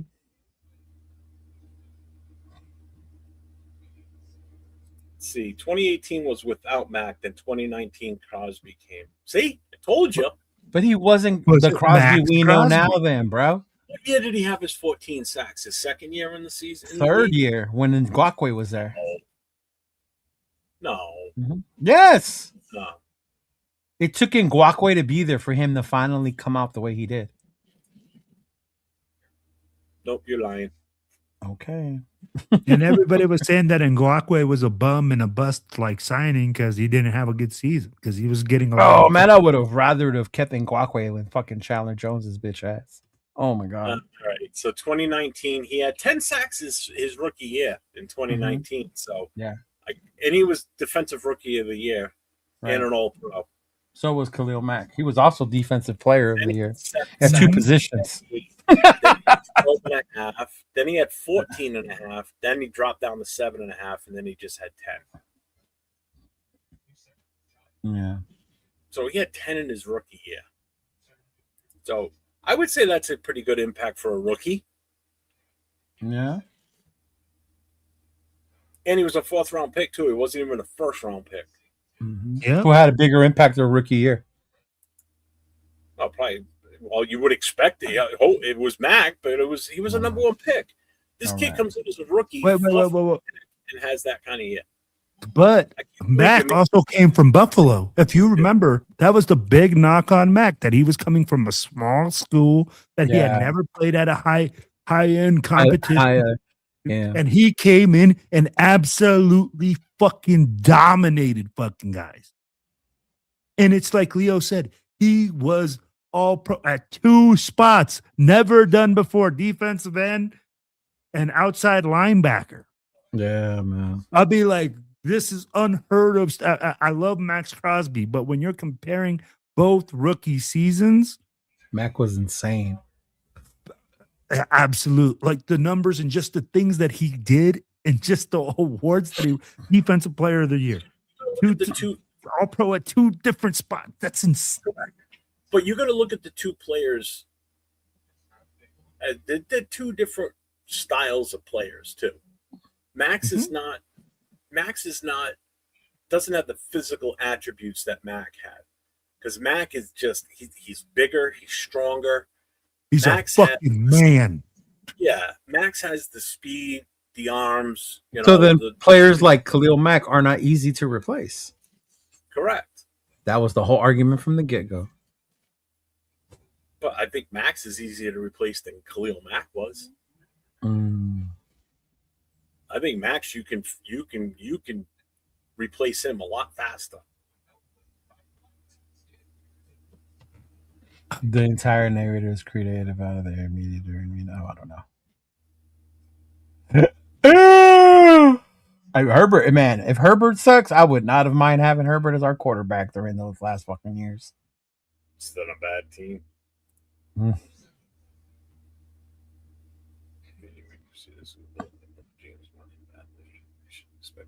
Planting rumors to make him available. Yeah.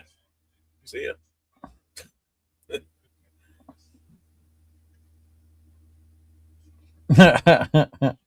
Well, if you remember, we did have enough money for Mac to sign Mac at that time. Mac just didn't want to take the money. Because I think, if I remember correctly, DC4 took less money, correct? No, he didn't. That's a false narrative. DC4 said that, but when you look at when he signed his contract, he was the highest paid quarterback. It seems like peanuts now, but when DC took that contract, no, you're correct. Quarterback, so he did not take less money to keep Mac. Okay. Yeah.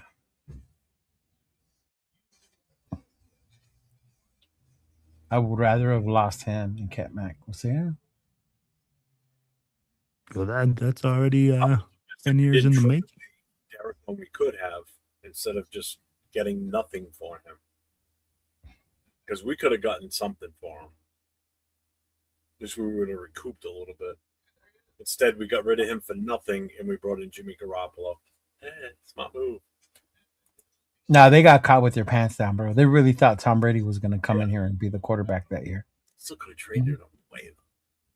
It was in his contract. He had to agree to it. They handled that whole situation wrong. He did have a no trade clause. Yeah, they handled that a lot better. I bet you they could have found a way to trade him away. Well, But because the fact that they sat him down, they told him he wasn't going to play the last 2 games, pissed him off. Mm-hmm. Yeah. But I think also if they would have, what the hell was I just going to say? Fucking A. Can't remember what I was going to say now. Fucking B. I'm getting old.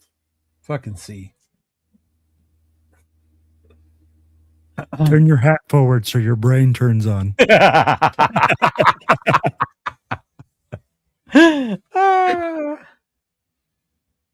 No, it wasn't the same GM for Jacobs and Mac. For Jacobs, it was with dipshit. What's his name? With McDaniels. Who was the Ziegler. GM? Ziegler. Mm-hmm. Yeah. Yeah, after he was the leading rusher that season too. Yeah, for Khalil Mack, it was Mayock and Gruden. Mm-hmm. Yeah. Mm-hmm. No, for Khalil Mack, it wasn't Mayock and Gruden. For Khalil Mack, it was Reggie McKenzie. Gruden was here, bro. Gruden's hit for the Mac deal. Yes, Gruden was here. It was him and Mayock that traded him away. Come on, man. I saw my bad. You said trade him away. I thought that you meant draft. No. Trade him away. Oh, no. Okay, I got you. No, McKenzie drafted both those fools. Yeah, that's what I was saying. I was like, wait a minute. Yeah. McKenzie was a product of that whole Ron Wolf thing. So he was a good GM. Mm-hmm. And we screwed that up too. Because Raider fans didn't know what used to it. Back then is because he's the cheerleader for the team in the locker room. That's a dumb reason. To you, I you're not in the locker room, eh? I don't give a shit. Yeah, he leads the league in QB pressures. Fuck that. Lead in sacks, man. Turn those pressures into sacks. You know, QB pressures don't mean jack shit. Get him more help, and then he'll get more sacks. Well, so, and again, I go back to that. Getting a sack is also a team thing. Well, he's always getting double teamed. There were plenty of games this past season where he didn't even get double teamed at all. And perfect example was that Monday night game against the Chargers. Pimpkins owned his ass. And he's not even the normal right tackle. He owned him. Watch that game again. You count how many times he did not even. So we're gonna base someone's career off one game. One game, Jeff. I'd be like, come on, one game. Times does he over pursue to the outside? That's the biggest. I do agree with you that he does over pursue, and he's a hustle hard player. Every goddamn time. No, it's not every time either, bro. It's not every time. But and I'm going to tell you what, there's sometimes, bro, where he does get pressures, but they run the opposite way, where everybody's getting blocked, and they extend the time. Jeff, I'd be like, hey, we could look at this, and I'll tell you like this: we can't base it off one game, though. And to say that Max Crosby doesn't get sacks or those hurries don't create mistakes, they don't create turnovers, they create all sorts of things. And I get what you're saying. You want to see more sacks because that's what defensive ends are based on. But when you got 3 other dudes that suck and one guy that's really good, it's kind of the thing you're going to get. But he gets 10 sacks. He's in a double-digit sack season.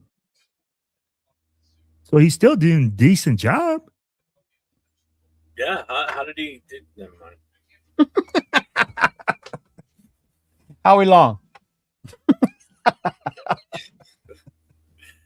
If the team see much value in Max, why does Jeff not? It's not that I don't see value in Max. I just see a guy that's getting towards the end of his run with us. Okay, yeah. We're on a youth movement. If it's time to move from him, do it now. This is the last chance where we're going to get anything decent for return on him. We should have done it a year ago, but we didn't. So maybe Not we weren't in the happening. right place last year to maybe do this, but I think now is the time for sure. This year, if we're going to do it, you got to do it now because comes next year, you ain't going to get it nearly as much for him next year. Nope, not going to happen. It's not He happening. doesn't get sacks. He's had 1 year where he's had 14 sacks. He sniffed that number once at 12 and a half the following year. And since then, God, 12 is such a bad year. God damn you, Maxwell. yeah, that was 3 years ago, 4 years ago. You got Gosh darn those double-digit sack seasons. Miles Garrett out there getting on average, 18, 19 sacks a Dude, season? Miles Garrett is completely fucking different. Why? He's a defensive end. Oh, so now all defensive ends should get Miles Garrett numbers? Miles Garrett. No, they don't. I don't even. Wait, didn't we just I get don't done even- talking about how Khalil Mack and Max Crosby are two different guys and they Yeah. have different skill Miles sets? Garrett has all the physical attributes you were saying Mac does. Max I doesn't. don't. He doesn't.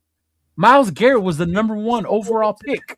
Number 1 overall pick. He should be there, or that he is there, because there's Who? plenty of people that think he's. I've seen people in the chat saying that he's better than Miles. Oh, they're Garrett. delusional. They're delusional. They're the same people who think AOC can lead the team. Come on now. Oh At no, the that's same true. time, but I'm just saying, he's not AOC. Miles Garrett. He's not Miles Garrett, bro. Garrett is a fucking freak of nature. Yeah. When you're talking about skill sets, I mean, like that, Yeah. Miles Garrett's skill set is incredible. When you talk about that type of body that can run like that can bench press, Yeah. like, bro, you don't find them just laying around. That Almost like motherfucker Aaron Donald. he was taken number 1 overall for a reason, bro. Yeah. Oh, Aaron Donald. No, like we're talking about. He's Miles. talking about Miles. Miles. Oh God, yeah, he's given every reason to be a number 1 pick. Yeah. Now that is the number 1 generational fucking player. Just unfortunately, he's on a team that has no desire Yeah. to put talent on either side of the ball. No, they don't even want to waste on their coaching. Right. No, I mean, Jesus Christ, they had 6 quarterbacks in the training camp last year. Every year they're drafting a new starting quarterback, or they're trying somebody else out as the number 1 as their top quarterback. And don't forget the crazy deal they made for Deshaun Watson. That killed them right there. That was the absolute most worst deal. Houston loved it. Yeah. Look what Houston turned that into. Wow. I think it's they like- still have like 4 picks in the top 70 this draft, Houston. Yeah. from That's that fucking trade- crazy, bro. Oh, They're still Yeah. cashing in on that, bro. that is insane, man. Houston, with that amazing defense they has 4 picks in the top 70 this fucking year in this draft, bro. See, I think we can get 2 firsts for Max. I really do. But even if we don't, even if we get 1 first and a second rounder for him, look at the value for what you paid for to get him in the first place. You got him in the 4th round, and you're going to get in return, after all the years he's been with us, you're going to get in return a first rounder and a second rounder for him. You just made a profit. Did Is how you? I look at it. Did you? Because now you got to hit on those. Yeah, but you got to hit on it, just like we got to hit on Mendoza number 1. Exactly. Yeah. So it's not a guaranteed profit. It's not a What you're saying. guaranteed. It's only a profit if those Well, picks. on paper, it's a profit until Now we're moving the goalposts again. But like, look at the whole Mendoza thing. So you take him with the number 1, you're setting the bar up here that he has to be this good as a quarterback throughout his career to warrant that number 1. But if he doesn't, now what? Now he drops down here somewhere. So how's that value as that number 1 overall pick? You know, in all this Mendoza discussion, Hates it's the expectations. It depends on who you talk to and what their expectations are. Yesterday in our discussion was like, do you ever think if he ends up being a top 10 quarterback, does that mean the pick was successful? I think No. more than half said yes, right? Others said no, absolutely not. You pick somebody number 1, right? You have to win Super Bowls, right? If you pick someone number 1, you have to win Super Bowls. That's the only way. I think it depends on what your expectation is of this dude based on where you're picking him, right? Yeah. My honest so- opinion, if you're picked number 1 overall in a draft, you better be a top 5 quarterback, not a Yeah, top 10. so let me ask you this, Jeff.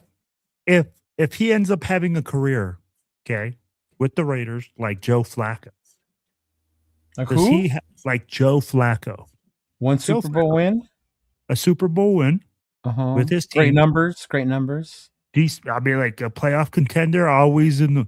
Yeah. Does that make him a successful number one pick in your book? He has a Super Bowl. I'll tell you this: as a Raider fan who's been aching for a win Yeah. for over 40 years, I'm gonna say that's a dub, bro. I'm gonna start carrying a Bible after that. Yeah. But Jeff, so for you in your book, if he has a 15-year career, something like that, stays with the Raiders. 15-year? Wow. Yeah. Bro, how long has Flacco been around? Yeah, that's true. Like, that's what I'm saying. I'm been like, in the league for 20 years. so if like, let's say he has a 15-year career, as a career like Flacco, he wins one Super Bowl. Was that a successful number one draft pick? Yeah, I would say that. If he wins the Super Bowl for us, I would say it's successful.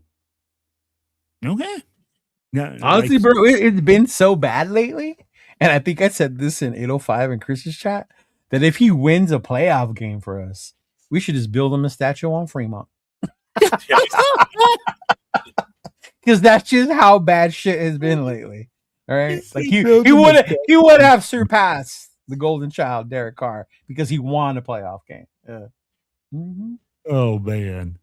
Build him a statue outside for one playoff. At first I said the Strip, and I was like, that's too much. That's too much. We'll start at Fremont. Right outside the Black Hole store. Every single playoff game he wins, he gets closer. He gets closer and closer. He wins the Super Bowl, he gets one right outside. Oh, right? Man. Oh man. Right, Jason? He wins a playoff game before Herbert. That would be crazy. Oh, Martinez, that night was horrible, dude. What happened? Bring on the guy again. I had that guy Sal on with us. Sal? Yeah. He was in, actually, that same week, our show here on Tuesday night, he was in the chat, and I told him, he wanted to, try and get on with us. I told him, hit me up on Instagram, and then I got him on with Nate and I on Thursday because he wanted to, give his opinion on Mendoza, and it was all negative. Is that the guy who, like, Indiana ties or whatever the fuck? That guy? Yeah, something like that. Oh, I can't remember you guys saying something about him. Oh, that went bad?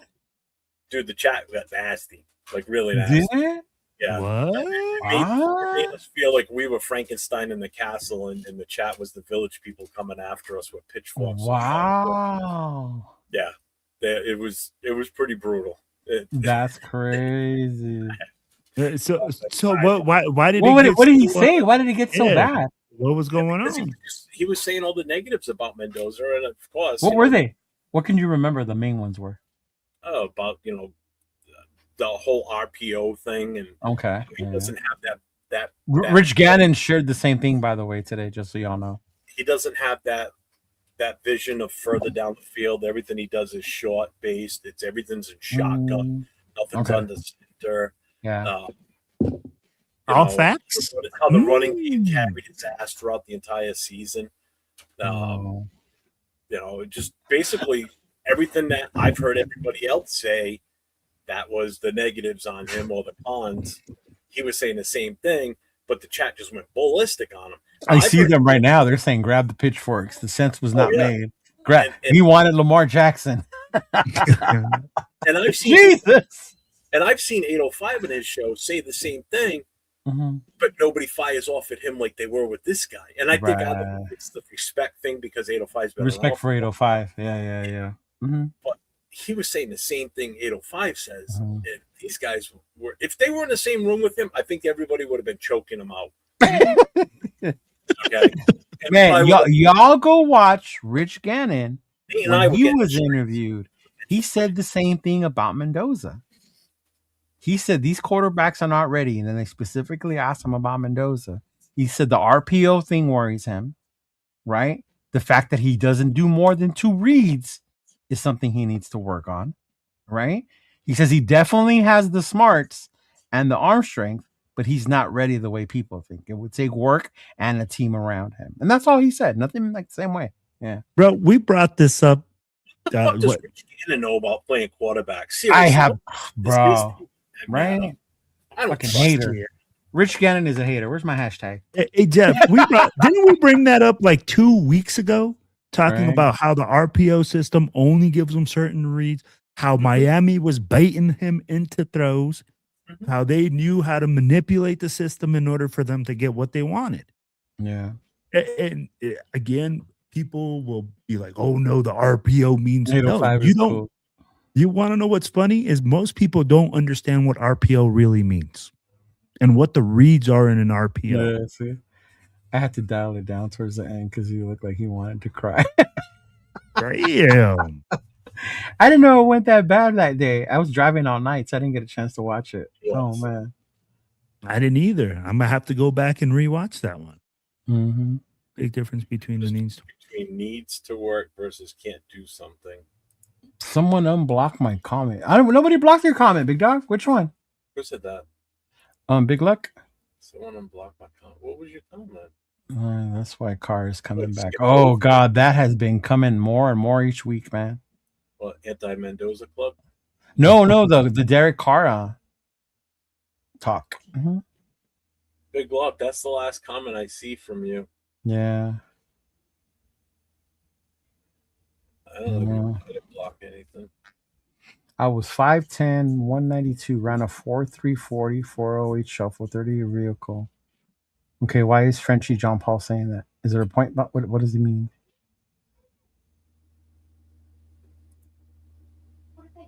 I don't know. Yeah. Is he trying to try out? We're the wrong people to let know, dog. You Hey, got to man, show up to Allegiant.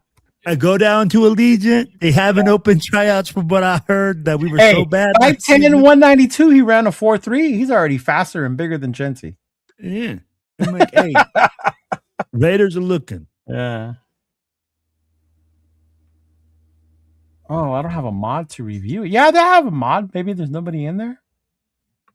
It's in mine. Let me check, brother. What's up, D-Menace? D-Menace is a mod. Uh-huh.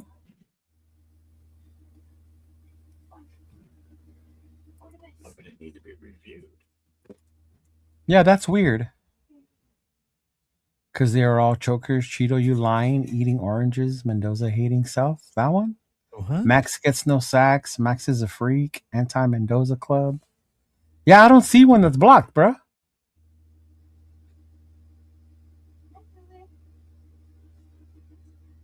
Yeah. Which channel on yours was he in? Which show was he in? I don't see it. Well, you should be able to see it. Yeah, I don't see anything. Mhm. No, I'm not gonna either. Yeah, I don't see it, Big Luck. Just type it again.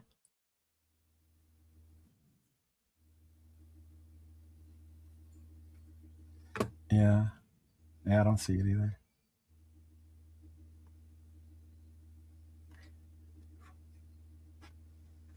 Yeah, I don't see anything. I just jumped in yours real quick. Yeah. Mm-hmm. That's weird. Well, I said Darnold was a game manager, and it wasn't a bad thing. It's not a bad thing to be a game manager. It's not. Yeah. What's up? When you have the team that's around you. Yeah. Mm-hmm. Can I just put this? Does it really matter? All I can say is Sam Darnold's a Super Bowl champion winning quarterback. Does it say game manager next to it or superstar? No, but when you think of him, you don't think as one of those guys that won the Super Bowl because of him.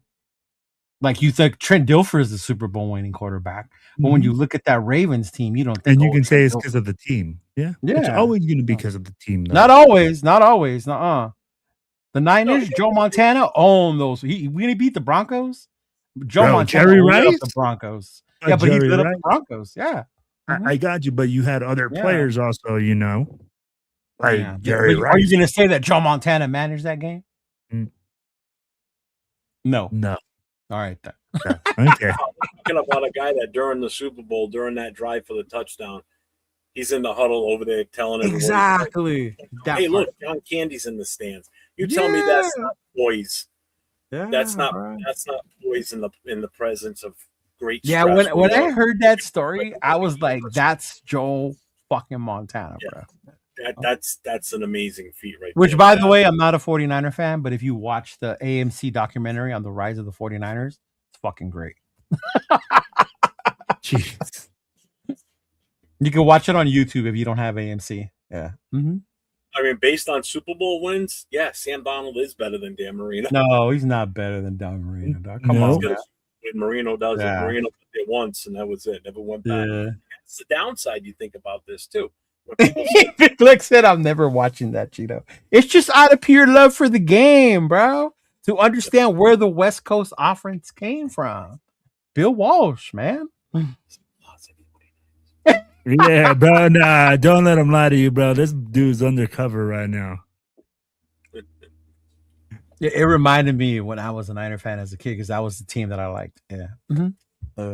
I remember when Miami went to the Super Bowl with Marino and they lost, and everybody's like, "Oh, he'll be fine. They'll get there again." Oh, that's like how they're saying about Drake May. He'll be back, and they were like, Marino thought the same. Yeah. Yep. So, And that was Marino with Don Shula, Jeff. And Yeah, they never exactly. went back, bro. With the Claytons and the Dupers, and Yeah. that was an amazing team, and never sniffed the Super Bowl again after that ever. That was crazy. One and done. Because then the Rookie. Bengals went. 18 years, 17 years, and Yeah. Because Buffalo dominated during that time too for those 4 years in a row. yeah. Miami, Marino could never get past Buffalo either. Yeah. Mm-hmm. That's So Buffalo had Thurman crazy. Thomas, they had Reed, they had Kelly, they had Bruce Smith. Bro, James those teams were, Lofton. James Lofton. Don Beebe. They had a hell of an offensive line. Yeah. They were loaded, He bro. was one of the first ones to have that extra skull cut too, Who? but it was different. The helmet was bigger. Who Was did? it Beebe? Oh, Don Beebe. Yeah, because remember Tasker had that shit. Yeah. Yep. Mm-hmm. No. Paul Brown didn't teach him the West Coast offense. Paul Brown made people think he invented it. And It's he a was variation. Yeah, and it was Walsh calling the plays, bro. Yeah, when you watch that documentary, the Walsh family explains that to you. Yeah. No shit. Mm-hmm. Yeah. A lot of the missed thing is that Paul Brown taught him the West Coast, a negative Ghost Rider. Yeah. Wow. Mm-hmm. Yeah. Yeah, Paul Brown was an asshole, bro. Fuck him. Yeah. Mm-hmm. There's also a book, Bran. Cheeto, if you like to read, there's also a book on Bill Walsh that comes out and talks about the West Coast offense, the way that he broke it down and the way he came up with it. That was kind of condescending, bro. You said if you like to read. Well, I don't know if you like to read. I'm kidding, brother. Of course I like to read. I'm from the era where we read books. Yeah. Hey, bro, there's some people that don't. Some people don't like to read. All right. But yeah, man, there's a good book out there. And I mean, like, it comes out and it explains, like, he explains how he got all these ideas and how it works with timing and everything. That's where it's so key, right? That's why Montana, when they were doing the draft, because at that point, Lombardo or whatever let him pick his players. And that's why he wanted Joe Montana. And they were like, what? And then Bill Walsh was like, this guy is going to be able to run the offense that I want to run. Yeah. Because people look at it and you look at intangibles, right? You look at the big arm, whether he can do this or run the 40, do all those things. Yeah. Bill Walsh didn't look at that. Bill Walsh looked at the intelligence of the player playing the quarterback position. You only read pop-up books and comic books. Hey, I remember pop-up books, bro. Those were the shit. And I do have comic books. Coach Bill Walsh developed the West Coast offense. When it goes right up. Jeff, Leo, you two know what Bill Walsh was doing in 1966? Nope, don't care. Okay. But you can tell me anyway. I just know before the Niners, he was coaching at Stanford. Yeah. What was 66? Was he in Vietnam? Dude, he worked for Oakland. My dad was 6, bro. There's no. My mom was 6. Yeah. I was 4 years away from being born.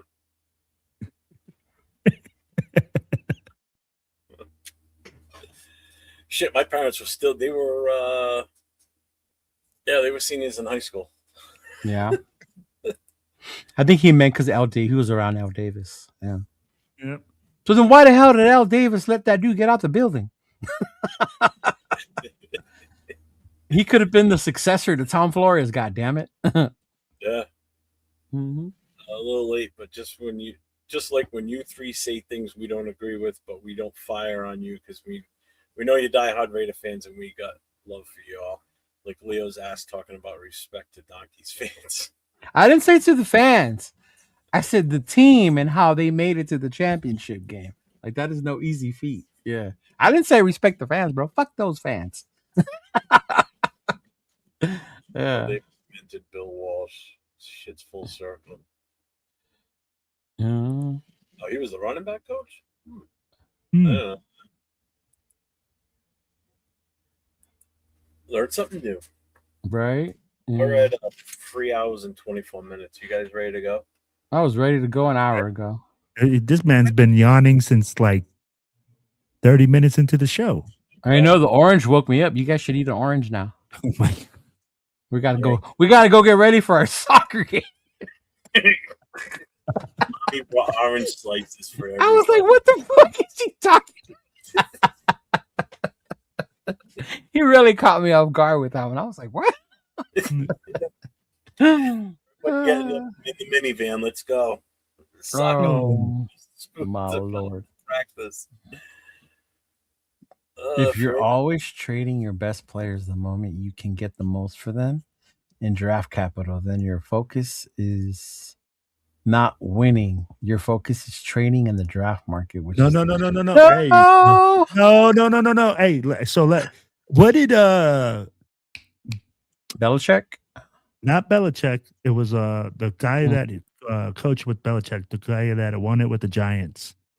Parcells? Bill Belichick that, hey man, you'd rather get rid of a player before his decline than 2 years after. So you're looking for your team. You're not saying that this guy's going to decline at a certain time, but if you feel that Max Crosby has already reached his pinnacle, I'm clipping this. Alexa. You're an asshole. He said Max is declining, you know. I did not say Max is declining. I said, if you feel Bill Parcells came out and said, hey, if you feel you're such a son of a bitch. Go ahead. I'm kidding. Yeah. And then, of course, he said clip so it can clip. So, yo, Bill Parcells said it. Hey, you got to get rid of a player a year before, then a year after, and maximize for whatever you can get for your team. And if we feel like that Max has reached his pinnacle and that he's on the backside, then yeah, you got to make that move. But you don't trade players and say, oh yeah, we're going to hold on to them just for nostalgia. That's ridiculousness. You don't go and say, oh, you know what? You're at the back end of your career. You're you're 35 years old. We're just going to keep you because, you've been a Raider for 20 years. So we're going to keep paying you because they're married to you. Remember that. They all exchange vows. Married. Exactly. Max. Can't get rid of him. We cannot divorce from Max Crosby. We can't divorce from any players. We got to keep them all. Like Pokemon. Got to catch them all and keep them all.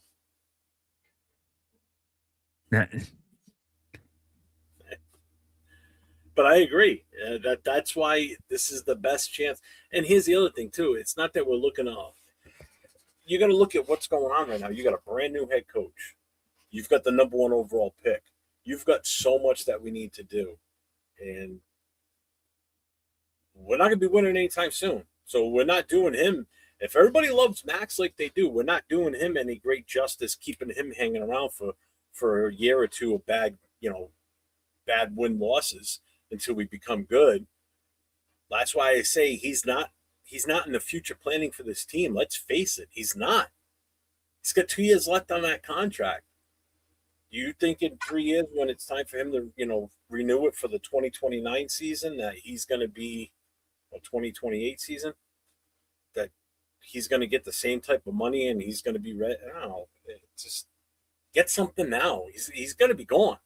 After these 2 years are up, he's going to be gone. He ain't sticking around.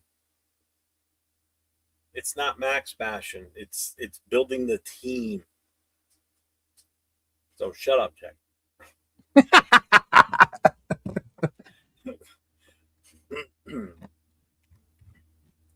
Oh man. Why does this have to now be Max bashing? Come on, Jay. But at the end of the day, we talked about it, right? What team is going to come and present a Micah Parsons type deal for him?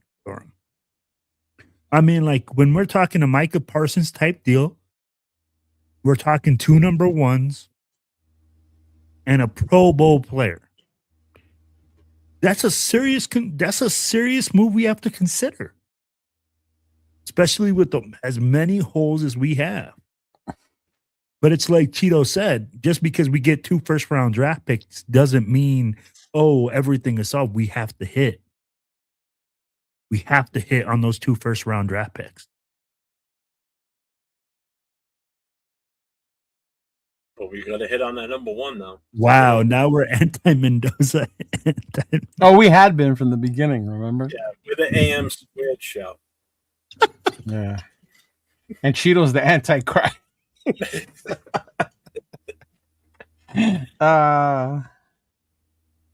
You're not going to get 2 firsts. So then why are we even talking about it if we're not going to get 2 firsts? Yeah, you don't know yet. And didn't Jay Glazer said, oh, yeah, there's people lining up. There's bigger offers than the Micah Parsons deal. You did say that. Mm-hmm. Did he not say that? So I'll be like, if that's what's coming to the table, then bring it to the table. Yeah. Yeah, Jeff, if we're not going to get at least 2 firsts, right? Then would you even entertain it? No, why should we then? Okay. No sense. All right. Fair deal. Cheeto ate the orange. It's like he ate the apple. I did get it from the tree outside too, bro. Yeah. That's why I got up and I went outside. Oh, Big Luck, man. Oh, man, Big Luck. You're hilarious, bro. Can't wait till we meet up with you in Vegas, man. Or Bakersfield if you're going to Bakersfield. If first and the second is the going rate, that's not a Micah deal. That is not a Micah deal. Yeah. Yeah. Mm-hmm. Yeah. Why is there a first and a second? Going rate. Like, hey, I'll ask you this. First, second. Jeff, first, second, and a Pro Bowler. Because that's the Micah deal, right? 2 first. Pro Bowl quarterback, Shedeur Sanders. It solves our quarterback issues, and we have draft pick. Thank you. Good night. Thank you. Good night, America. We're out. It's lost me. Hey, man. He said a Pro Bowl player. That is a Pro Bowl player. All right, you got me on that one. You're right. And it solves the quarterback problem. Is it in the fine print at the bottom? It has to be voted originally, not as a substitute. Yeah. Oh man. What about trade Max? No picks, but 1 or 2 players. I would do it for Justin Jefferson. I would do it for Jay Jetta. And you guys know I love Max Crosby, but I would do it for Jay Jetta. Mm-hmm. Yeah. Where did you see that? No, he was saying, what about Hummer? He said right here. No picks, but 1 or 2 players. Who is worth it? Mm-hmm. And who? Who did you say? I said Justin Jefferson. Oh, fuck yeah. Mm-hmm. Oh God! Where is it? Why did I just click back in and I hear this shit? Because he asked the question, bro. He said a first and a second and a Pro Bowler for Max, and I said perfect. Let's do it. Give me Shedeur and do traffic.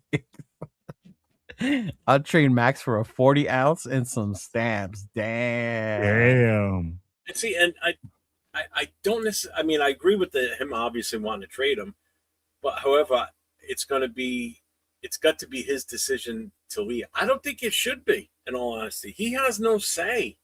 Just like he has no say on who we trade him to. It doesn't matter. He's going to go to whoever gives us the best deal, plain and simple. But to Money Chuck's point, what message do you send to your future players? That Yeah, at and any point, no I matter agree what your worth is going to be, I can send you out of here if I want to. Oh, well. And that's the time. And I then disagree. that's how you get people to stop coming to play for you. Because you're that owner. Yeah, I disagree with Jeff in that aspect. I agree that, we have to look at it. And if he says he wants to leave, you got to give him that option. Now, where he wants to go to, that is strictly business. Right. We have to get the best deal for him. But to trade him just because we want to, no matter what he feels, nah. Or for the same reason why you wouldn't return a player, no matter how good they are. Perfect example is look at New England during their time frame. If Bill Belichick didn't want you anymore, even though you were a damn good player, guess what? You were gone. He didn't give a fuck because he knew that he could go and get somebody younger and cheaper, and will learn the system and will be just as good. And that's how they sustained it for almost 20 years of being as good as they were. As soon as the players started asking for money, guess what? Ship their ass out, plain and simple. Because he was all about the team. And that's how it was over there. But the key pieces bought into what he was doing. And that was the main thing. If Brady didn't buy into that shit, it would have been a different story. But again, that right there shows you who a true leader is, though, is Brady doing what he did. In order to keep the team intact, he would restructure his contract constantly to make it team friendly so they could keep other players to keep his O-line, because he had a stacked O-line. Yeah. Oh God, yeah. He had a stacked fucking O-line, yeah. His entire career. Then as soon as one guy and it wasn't a cheap one. It wasn't a cheap one. And as soon as one of them would say, well, how about this much money, blah, blah, blah. See ya, go on. And bring someone else in. But Jeff, it's different when you're a contender year in and year out. We want to win it all, no matter what. Yeah, and I think it does matter if you continuously win championships. Yeah, at that point you're different. People are coming to you for a different reason. Yeah. And they had an established culture. They had everything like that, where we don't. We don't have that. Yeah. We don't have that culture to establish that winning. Showing that nobody's above the shield, plain and simple. As much as Raider Nation loves Max, sorry, it's a tough decision to make, but we got to make it because we got to do it for the better of the team going forward. That's the statement you got to put out there, that it's for the betterment of the team, not for the betterment of Max, because we're going to send him to a team that he's got a chance to go win a Super Bowl with. But who says we have to send him to a team that he has to go win a Super Bowl with? Well, you just saw somebody said, he should have a say in it or whatever. And if he wants to go to, say, Detroit, or he wants to go to, say, New England, like that came out this week that he wants to play for Vrabel. You heard that bullshit put out there, too. Whether it's true or not, but it was out there. She redacted that. So Diana, they added. She redacted. So she came out and said that was done a while ago, that she was just talking, just kind of like, coaches that he would like to play for. They were talking about Boston sports. Yeah. And Coach Vrabel came up in the conversation about what a good coach he was. So they were just talking about that kind of coach he is. Not that he wants to go play for him right now. Yeah. He was just giving his respect and his love to Coach Vrabel. Yeah. But that's how it came out, though. That's the narrative that was put out there this week, is that, that's a possibility. He wants to go to New England now. But that's not what he said. And that was retracted. Because that's how social media is. Yeah. They put out off of that. And like Coach just said, too, that's why I say you make that statement now. You're setting that culture now, which is just like Coach just said. So when do we start that culture? He goes, and the other thing he said is like, I don't get that argument. we can't start that culture right now. And you're right, it needs to start somewhere. And if Max has to be that victim, then Max is that victim. I'm sorry. Go ahead, Will. No, dude, I have nothing. I don't have a rebuttal for you. I'm just saying, hey, look, man, in my opinion, okay, players, if you want players to come to play for you and you want them to buy into what you're doing, it's important to do two things, right? It's like you said, you have to realize once players are done that if they want to continue to play and they can't excel in your program, to let them go, do what they got to do. But if players are a key piece to your program, as in leadership, okay? And this is where the difference is, right? Where the Raiders don't have any leadership pieces. Fernando Mendoza is not a leader in the locker room to automatically come in and then command that locker room of men. We don't have another guy like that. We don't even have another guy probably in the facility at 5 a.m. on the day that the coach is hired. That it's just Max is a unique guy. I don't think that he should get a say where he should go. I think he should get a say if he doesn't want to be here, but not where he should go. But if he says, "Hey, man, it's time for me to step away and get traded," cool. Then so be it. But that's just where I stand on it, because I think you do have to take care of your players, and you do have to listen to them. We dogged Marcus, bro. We dogged Marcus, and the league knew it. And it was hard for the Raiders to get premium quality free agents after what they did to Marcus.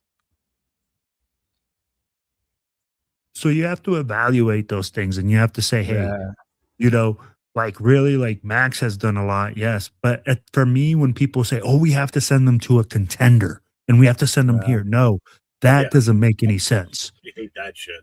That doesn't make any sense. That part's different. I wouldn't do that part. Yeah. I mean, I would want to if it was feasible, but we don't have to do that. Yeah. I want to bang for my buck. I want to get the maximum we can. And that's only if he wants out. You're basing it off that. Yeah. I'd still shoot his ass out. And again, the hard part is now every single comment, right, that Max Crosby has come out, every single guy has redacted it. Every single thing has been like, oh, well, they took it out of context. Welcome to the social media world where probably... he was talking to Tom Brady because of that comment that came out about him saying he's never going to play in a Raiders uniform again. Like, come on, man. Come on. And I put this out. Like, tell me this, okay? So this guy tells Tom Brady this, and Tom Brady, a really smart guy, goes out and tells another GM, right? Hey, man, by the way, Max Crosby, my best player, just called me and tells me that he doesn't want to play another down for the Raiders, that he would rather retire. But don't tell anyone. This is our secret. Right. Mm-hmm. Tell me, how does this make any sense? I'd be like, tell me what type of business sense does that make? Because that devalues your player. The other GM already knows that this player is unhappy, so he's not going to give you top dollar. I'd be like, things just didn't add up in that. That's just my opinion. Yeah, no. Why is Colton Miller in a cast, yo? That was an old photo. Oh, okay. See what I mean? See what I mean? What social media does? Yeah, it's like his year in review. If you oh, okay. Apparently not. Chido is already wearing. Trade him right now. I was about to get my jersey, put it on backwards, and start a whole new show. Mm-hmm.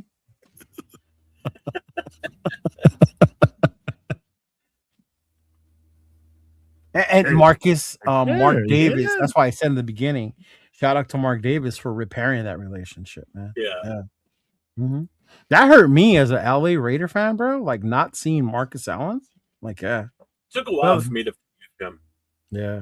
Because again, that was, if we traded him, that would have been different. You know what I mean? That then you'd be pissed at the team at that point, I guess. But we just didn't re-sign him after that year, and he just the next year he signed with Kansas City, and you know that's different. We didn't trade him away. Yeah, but even before then, he wasn't playing him. He was fucking. Bro, we did him dirty yeah, we did because him we thought dirty. Bo Jackson, instead of just sitting there and being like, man, we have a dual tandem. Ooh, that's a good point, 805. Mm-hmm. What? Yeah. Yeah, if you look at his rushing yardage from 805 said. from 89, I Uh-huh. think he got hurt that year. He only played in 8 games, started 5. He had 293 yards, then 682, 287, 301. Those were his last 4 years with us. They were horrible rushing wise. Bo got here in what, 87, 88? Yep. And he got hurt in what, 90?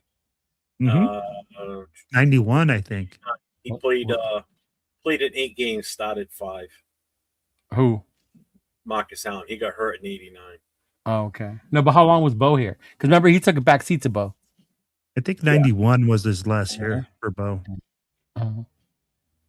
Yeah. I think the league had more loyalty back in Marcus's days. It's become such a business on both the franchise and player side. Loyalty does not exist anymore and doesn't carry as much weight. That's true, though. Yeah. Mm-hmm.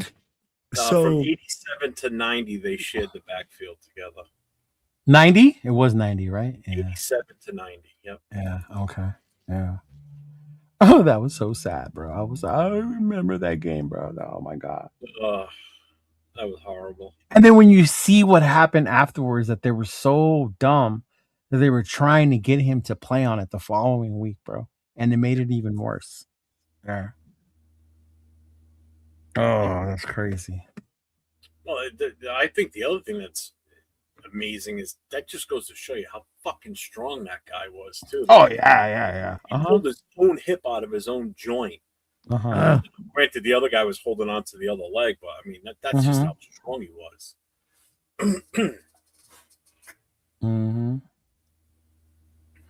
Hey, what's going on, Lexi? What's going on, Lecky? What's going on, Lecky? I ain't seen Lecky in a minute. Yeah. So, and this is where Cheeto. So I like 805's comment about loyalty, right? And when you talk about Max Crosby and loyalty, and he talks about the GOATs and the greats and everything like that. When we talk about the GOATs and the greats, for me, like you kind of refer that to more like basketball type of talk, right?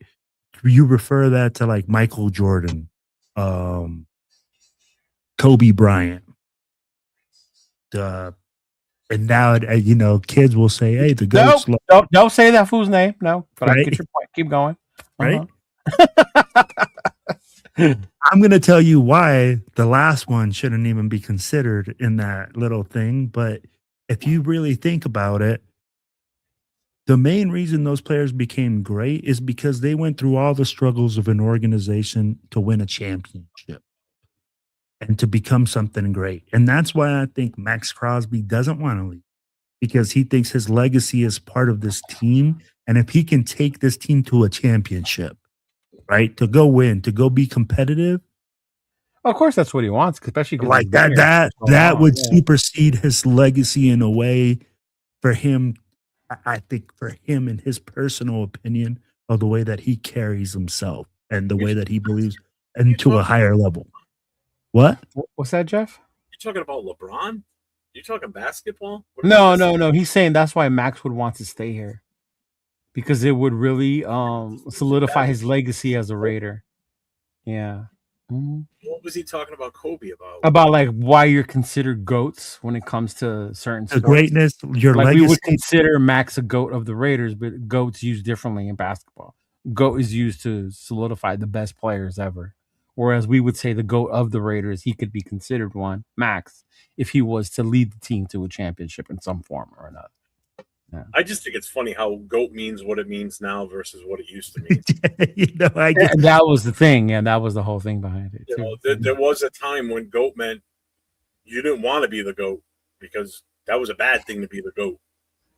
Yeah, but now it's the greatest of all time. Yeah, because somebody's like, oh, let's make this an anagram. And big luck, when you watch the 49er documentary, Tom Brady says Joe Montana, the original GOAT. So he does give him his love.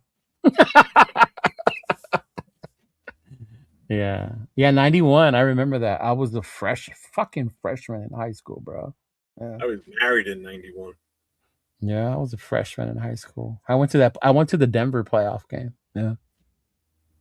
Like he says Max has to win like 3 rings to at least be considered. No, he doesn't. I don't think he does. As And that's a a good Raider? question, though. So you guys think? So say we get Mendoza, this rebuild works, right? And we kept Max, and 2-3 years, we win the Super Bowl. Does Max get credit for being part of that, or is he needed Mendoza to do it, or he needed Ashton to be this amazing generational back, or is Max because he's been here longer? He gets fucking credit, Cheeto. I'd be like, Yeah. at the end of the day, it takes a fucking team to win a Super Bowl. Can we stop this whole thing that one player is going to win us this? Every single player that played in that game, that gave in that season, gets credit for that Super Bowl win. You all get one. Dude, you can't say that one player doesn't deserve it more than the other. It's the only reason one is because we picked Mendoza with that number one. That's what it. Yeah, that's what's going to be said. You know. So the reason I bring that up, because as a Dodger fan, I love Clayton Kershaw. But Kershaw was always known for choking in the big moments. Mm-hmm. The year we finally won it, Kershaw wasn't the reason why we won that fucking. No, Josh Allen.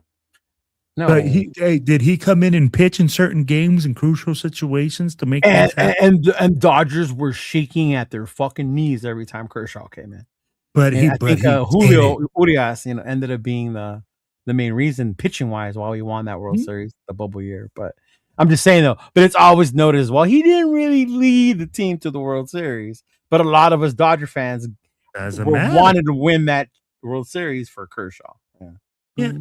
But I mean, like, it doesn't matter because I'll be like, he made it to the promised land with that team, and he rode through all the bad times, bro. Kershaw was Big Luck's a 49 Giants fan, isn't he?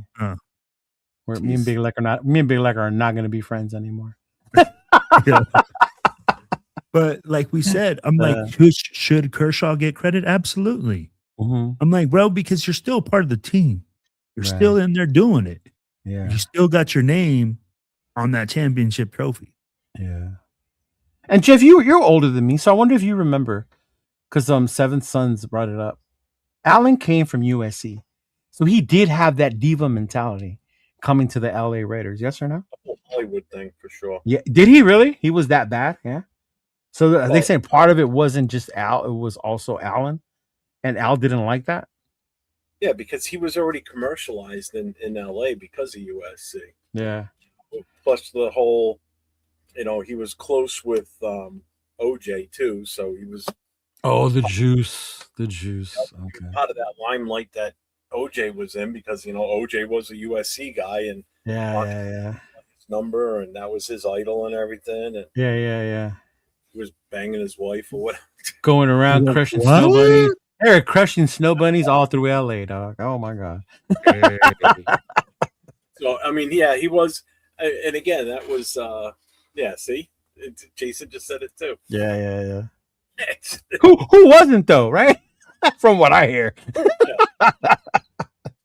I didn't say anything bad about USC, SoCal. I was just bringing it up, man. Jesus. But yeah, I mean, it was again because he had already been Hollywoodized, I said, like through the culture with being in USC for 4 years. Right. It just came natural to him, and with the team being in LA, it was just. And that was part of the showtime with the Lakers and their craziness. Yeah. Well, that's just it, though, too. You can remember before he even came to the Raiders, he was everywhere in LA because of USC. So there were posters everywhere of him. Oh yeah. He was the main guy on that team. He was it. He was that guy. So when he came to the Raiders, that just got even bigger because now then he won the Super Bowl. Like, oh god. Now he's a pro. He's a rookie in the Super Bowl. On top of that, forget it. Al didn't like that. No, that I guarantee that one of the reasons they had a falling out because he was a bigger name than Al Davis was, and Al didn't like anybody bigger than him. You know that. No, he did not. He did not. No. When it came to the Raiders, it was Al Davis and everybody else after that. It was the Shield, Al, and then everybody else. Even Howie went Hollywood. I do remember that. Fucking Flat Top Howie. Yep, I remember Flat Top Howie. Yeah. I mean, honestly, he looked like he could have started acting way sooner than what he had. Yeah, because yeah, he yeah, fit yeah. that persona of like Conan. Schwarzenegger and all that. Yeah, He looked like an action hero. He really did. Mm-hmm. Yeah, I remember Hollywood Howie. Yeah. I think I have that poster, that Hollywood Howie poster in my room. He was the one him eating the cereal full of all the little mini football helmets. Well, helmets. Yeah. It was called the Yeah. QB Crunch. And Skims in the background out of the window. It's hanging up on me. Oh. Still is. Is it really? Yeah. Oh, Yeah. that's dope. Wow. See, that's dope. Mhm. But Yeah, well, I don't know. I still remember the song they did. Oh, the Silver and Black Attack or whatever the fuck. My Yeah. God. Yeah, Broken Arrow was the movie he was in. That's it, Jason. Yeah. Yeah. Mm-hmm. Like, wasn't the star in that one? It was the movie where he was the forest firefighter. That was his movie. The star was him and was it John Klint? I think it was. Yeah. Ooh, John Coach, Klint, good point, man. The difference between Bo and Marcus, Bo never really spoke to the media or to them in that way.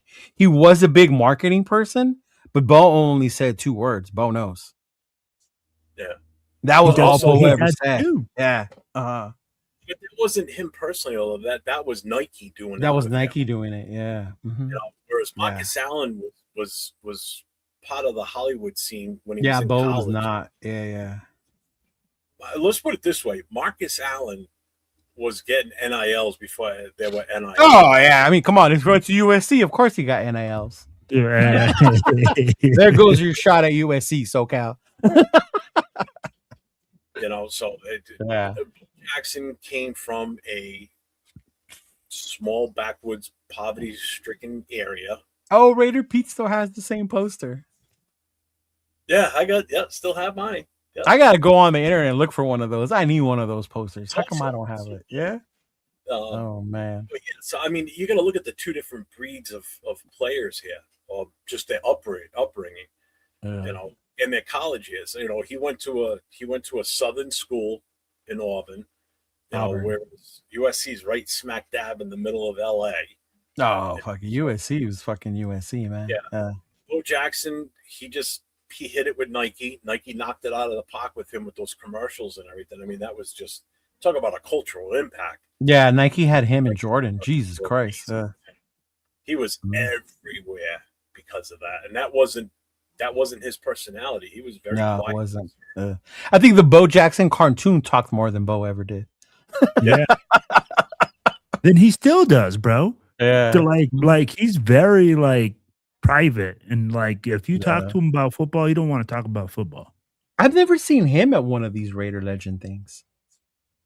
I've never seen him at those, but he's been at, especially on the East Coast. I've seen him do signings, yeah. On the East Coast a lot, like the New York, New Jersey area. Too. Oh, he's expensive as fuck too, bro. He's $250. Yeah.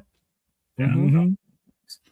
Because over there you guys have the card shows on the East Coast, the big ones. Yeah, you guys have the big ass Fanatics card shows and shit with all the signings, bro. Oh, yeah. Yeah, and he won't sign certain pictures. Like he won't sign the one with this. He won't sign the one with the baseball. He can't. Yeah, I have that one hanging signed. I got one of the few signed ones. Yeah. I have the original. I bought it when it came out. The Beckett's. Remember the Beckett's card? Mm-hmm. Mm-hmm. The grading. We give you all the prices on the cards every month. It would change. Yeah, the books with Bo. I have my original that I bought when it came out. The black and white cover of him on the Beckett's. Yeah, I have that. Yeah, I still have it. It's in a plastic case, 9 yards. He won't sign that. He said, "I had the real life, real man wore black Howie in a Levi's jacket." Oh, I remember that. I remember that one, bro. He said, "I hated that poster." Mom hated that poster. Oh man, we should get that poster for Dawn and send it to her. Oh, No. bro. No. I'm surprised she doesn't sit out in the garage and just stare at the poster I have out there. Bo was Bo was insane. I'm gonna send her a Howie Big Head, bro. Mhm. I'm surprised she hasn't taken this from me. I've had this sitting over here for years. Oh, that's too sad. I see that. That's small.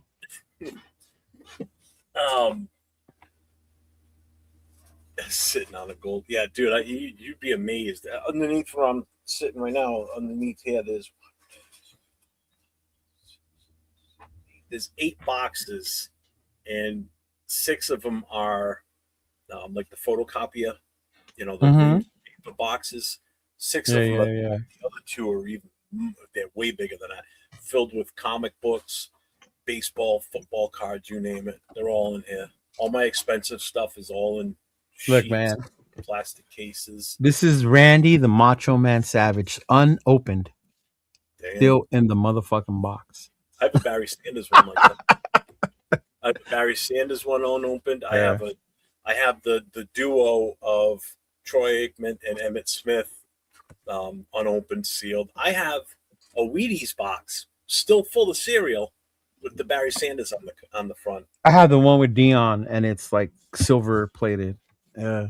Shit. Mm-hmm. Yeah. Will's going to get something. Yeah. Oh, let's go off. Cut the live. We're done, people. All right. Watch. See if you do it before he gets back. $2 for the Macho Man, bro. You crazy? That's my one of my prized position is my Macho Man one. You know how hard.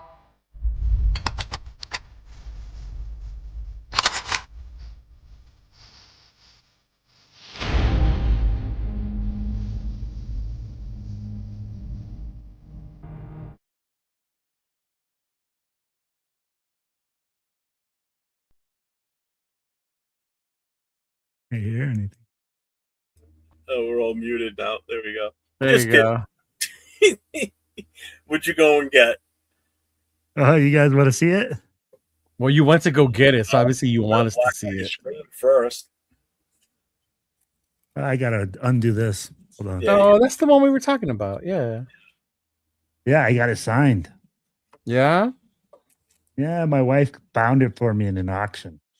Wait, how did he sign it? Is it real? Yeah. Because Yeah, there's they- some floating around out there that are signed by him, and they weren't signed by him. I don't know. It has the JSA and the Beckett thing on there. So Yeah. Mm. that's all I know. She got it from me offline, but she was just like, here, man.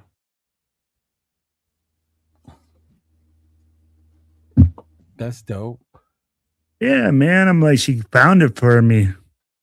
I didn't know that he wasn't signing them anymore. No. Mm-mm. Yeah. And he did it like in a silver pen. See that? Yeah. Mhm. That looks cool. I like that. The Keep it in coolest. your pants. What the heck? Later, coach. Right, Puerto? Send it to me, dog. I'll get rid of it for you. Keena Turner's autograph? Who the fuck is Keena Turner? Keena Turner used to play for the 49ers. Yeah, I do not.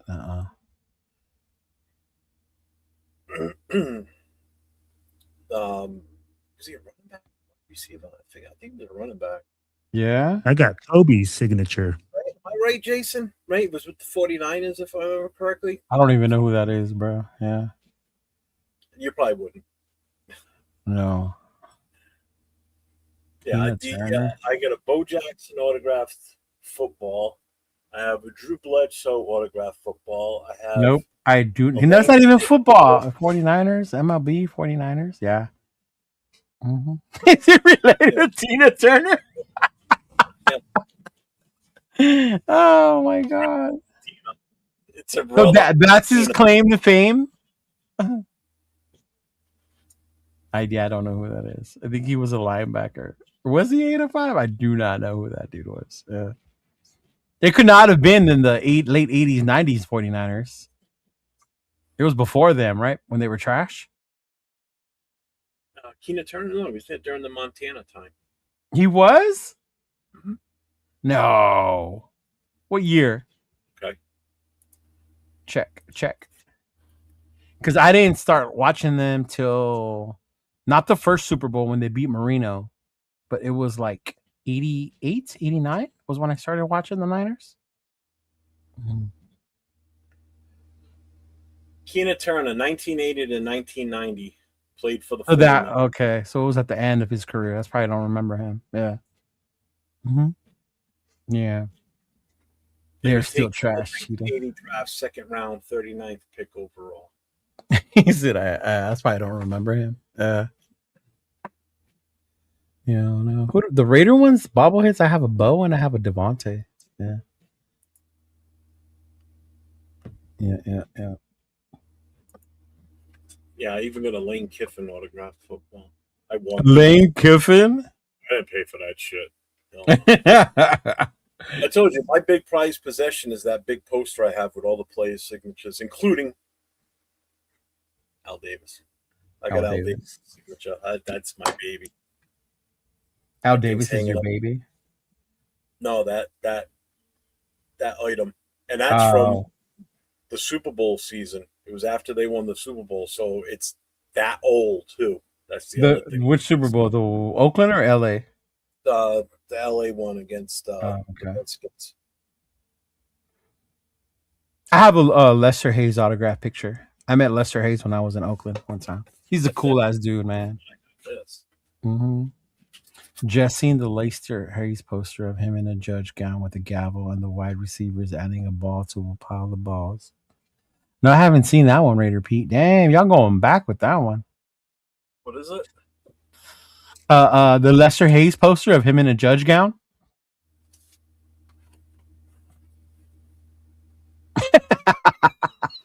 So I have this. Oh, that's dope. Mm-hmm. And it's autographed. Did you get that or somebody got that for you? Somebody got it for me. Oh, so you didn't get to meet him? No, I got that. Brown, I got this, and I actually got the authenticity on it too. Oh, okay. I got that same picture. That's the ones he does with the Mm-hmm. I have that one too. I got that one in Oakland. Yeah. I did meet him in person though. Where's my signed cassette tape of Milli Vanilli? I still have that too. I think it's over there. Big Lug's gonna have Mendoza sign his Bible. How about that? You do it, Big Lug. You do it, man. You do it. Yeah, I could see an Atkinson jersey going for 80. I don't see it being that much. Yeah. GA, he was cool. Yeah. No, I was asking you about Tatum because I was asking if you ever got to meet him. Me? No. Yeah, no. So luckily, when I was in San Diego, everyone knew I was a diehard Raider fan in the military. And one of my buddies, he was in the trading business or whatever on the side. So he took me to a card show. He just told me to go with him. And I went, and it was to meet fucking Jack Tatum. I was like, holy shit. He's like, yeah, I know how much you like him. And you know who he is? I fuck yeah, I know who that is. So I got to meet Jack Tatum, and then he autographed the mini helmet for me and shit like that. Yeah. Uh-huh. The only players past or present at the time I've ever met were Willie Brown, Khalil Mack. I met him at the hotel here in New England. Khalil? Yeah, back in 93 or 94 when they came to play the Patriots. Not 93. 2014. I've met Ted Hendricks. Hendricks is cool. Yeah. He's a fucking lunatic, huh? Yeah, he is. He's fucking crazy. I've met Phil Piano twice, John Bella, Henry Lawrence twice. All three of those together at the same event. Phil is a fool. Call him a fool. He's so awesome. Yeah. I've met oh God, what the hell's his name? I met him the same time in New York too. He was a linebacker. He wasn't really a starter. Oh God damn it! What the fuck was his name? Frank Weber. Do you think Wilkins will sign my Crocs? I hope so, Frank. I hope so. Get once. Oh man. Mark in person in Brockton. Oh yeah, you guys just met Mark. Yeah. I think that's about it. You left Nathan behind to meet Mark, remember? Yeah, but Nate still got there. Yeah. I just forgot him at the beginning. I did. I'm telling. I can't. I still can't believe I did that day. I thought he was on the bus. It looked like. Yeah, no, like, hey, that was the funniest thing ever. Yeah. I'm like, hey, where's Nate at? He's not on the bus? Yeah. No. No, because we're on the bus, and all of a sudden I get a text from Nate. Where are you guys? I'm waiting over here. I'm like, oh shit. I'm like, where are you? He goes, I'm over here at such and such. I'm like, we're already in Massachusetts. What do you mean? I'm like, fuck. I left you at the coffee shop, and 30 minutes later, how did that wasn't my fault. He went to the wrong spot. Run Jones. He said Run Jones. Oh, Run Jones, the equipment manager for the Raiders for mhm. years. Jeff wants to sign Raider Brady jersey. I can make that happen for you, Jeff. What do you say? I want to what? Signed Raider Brady jersey. Fuck that. I'll burn the fucking thing. Leicester still goes to spots. Jason, Leicester's always going to local spots, especially in the central and northern Cali area. You see Leicester do that a lot. Lester Hayes is cool as fuck, man. He was just down in Texas. He was down in El Paso with Los Rubos. Yeah, Lester goes everywhere. Yeah. Lester's cool as fuck, man. Yeah. Mm-hmm. What do you say? How am I a fan of Jack Tatum? Bro, I'm older than I look. Yeah. You know, it's funny because I say Run Jones, and half the people are like, who the fuck is that? It's like, oh. Well, because I think to know people like that, like you're die hard Raider fan to start knowing people like that, you know? Well, like even right now, like I know Mustache Mike. Who's Mustache Mike? Like he's one of the dudes that works at the facility over in Allegiant. Yeah. Uh-huh. Yeah. But Run Jones, I mean that's a guy that's been around this team for fucking years. You know, and you always saw him on the sidelines during games too. So. Stop, Big Luck. Lester wanted some tacos, so that's why he went to El Paso. Stop, bro. The only players SoCal has met is Tim Brown. That's a good one, and Willie Galt. Okay, those are two good ones. Yeah, I haven't even met either one of them. See, in LA, it was hard unless you went to Oakland. Oh, Van Egan too. Yeah, and they used to do a thing called Raider Fan Fest at Frankensons, which is this big building for collectibles here in City of Industry. But it was expensive. That was how I got Marcus to autograph my jersey. That was the first time I went to Fan Fest. And then this last time when we met Tyree was at a Fan Fest. I remember my girl wanted to meet Tyree. And then that's when I met Rich Gannon, was at the Fan Fest. Yeah. One day I'll meet the world. Bakersfield, Holmes, Bakersfield or Vegas. That's where you will catch me. Yeah. Pittsburgh. Oh, yeah, Pittsburgh también. Primero Dios. Oh, yes, I said Primero Dios. Primero Dios, yes, sir. Trying to. Yeah. You're not going, Will, right? Not this year, man. Not this year. We got the number one pick, and you're not going to go. You're not going to go and cheer for your guy Mendoza? What did I miss? I'm at the gym. Y'all hella people rocking Raider gear. Yeah, bro, we always be rocking Raider gear. Lester loves sarsaparilla. I did not know that. But, hey, Lester, I am with you, big dog. I am a sucker for that shit, bro. I drink cream soda as well. I don't give a fuck. The sweeter, the better.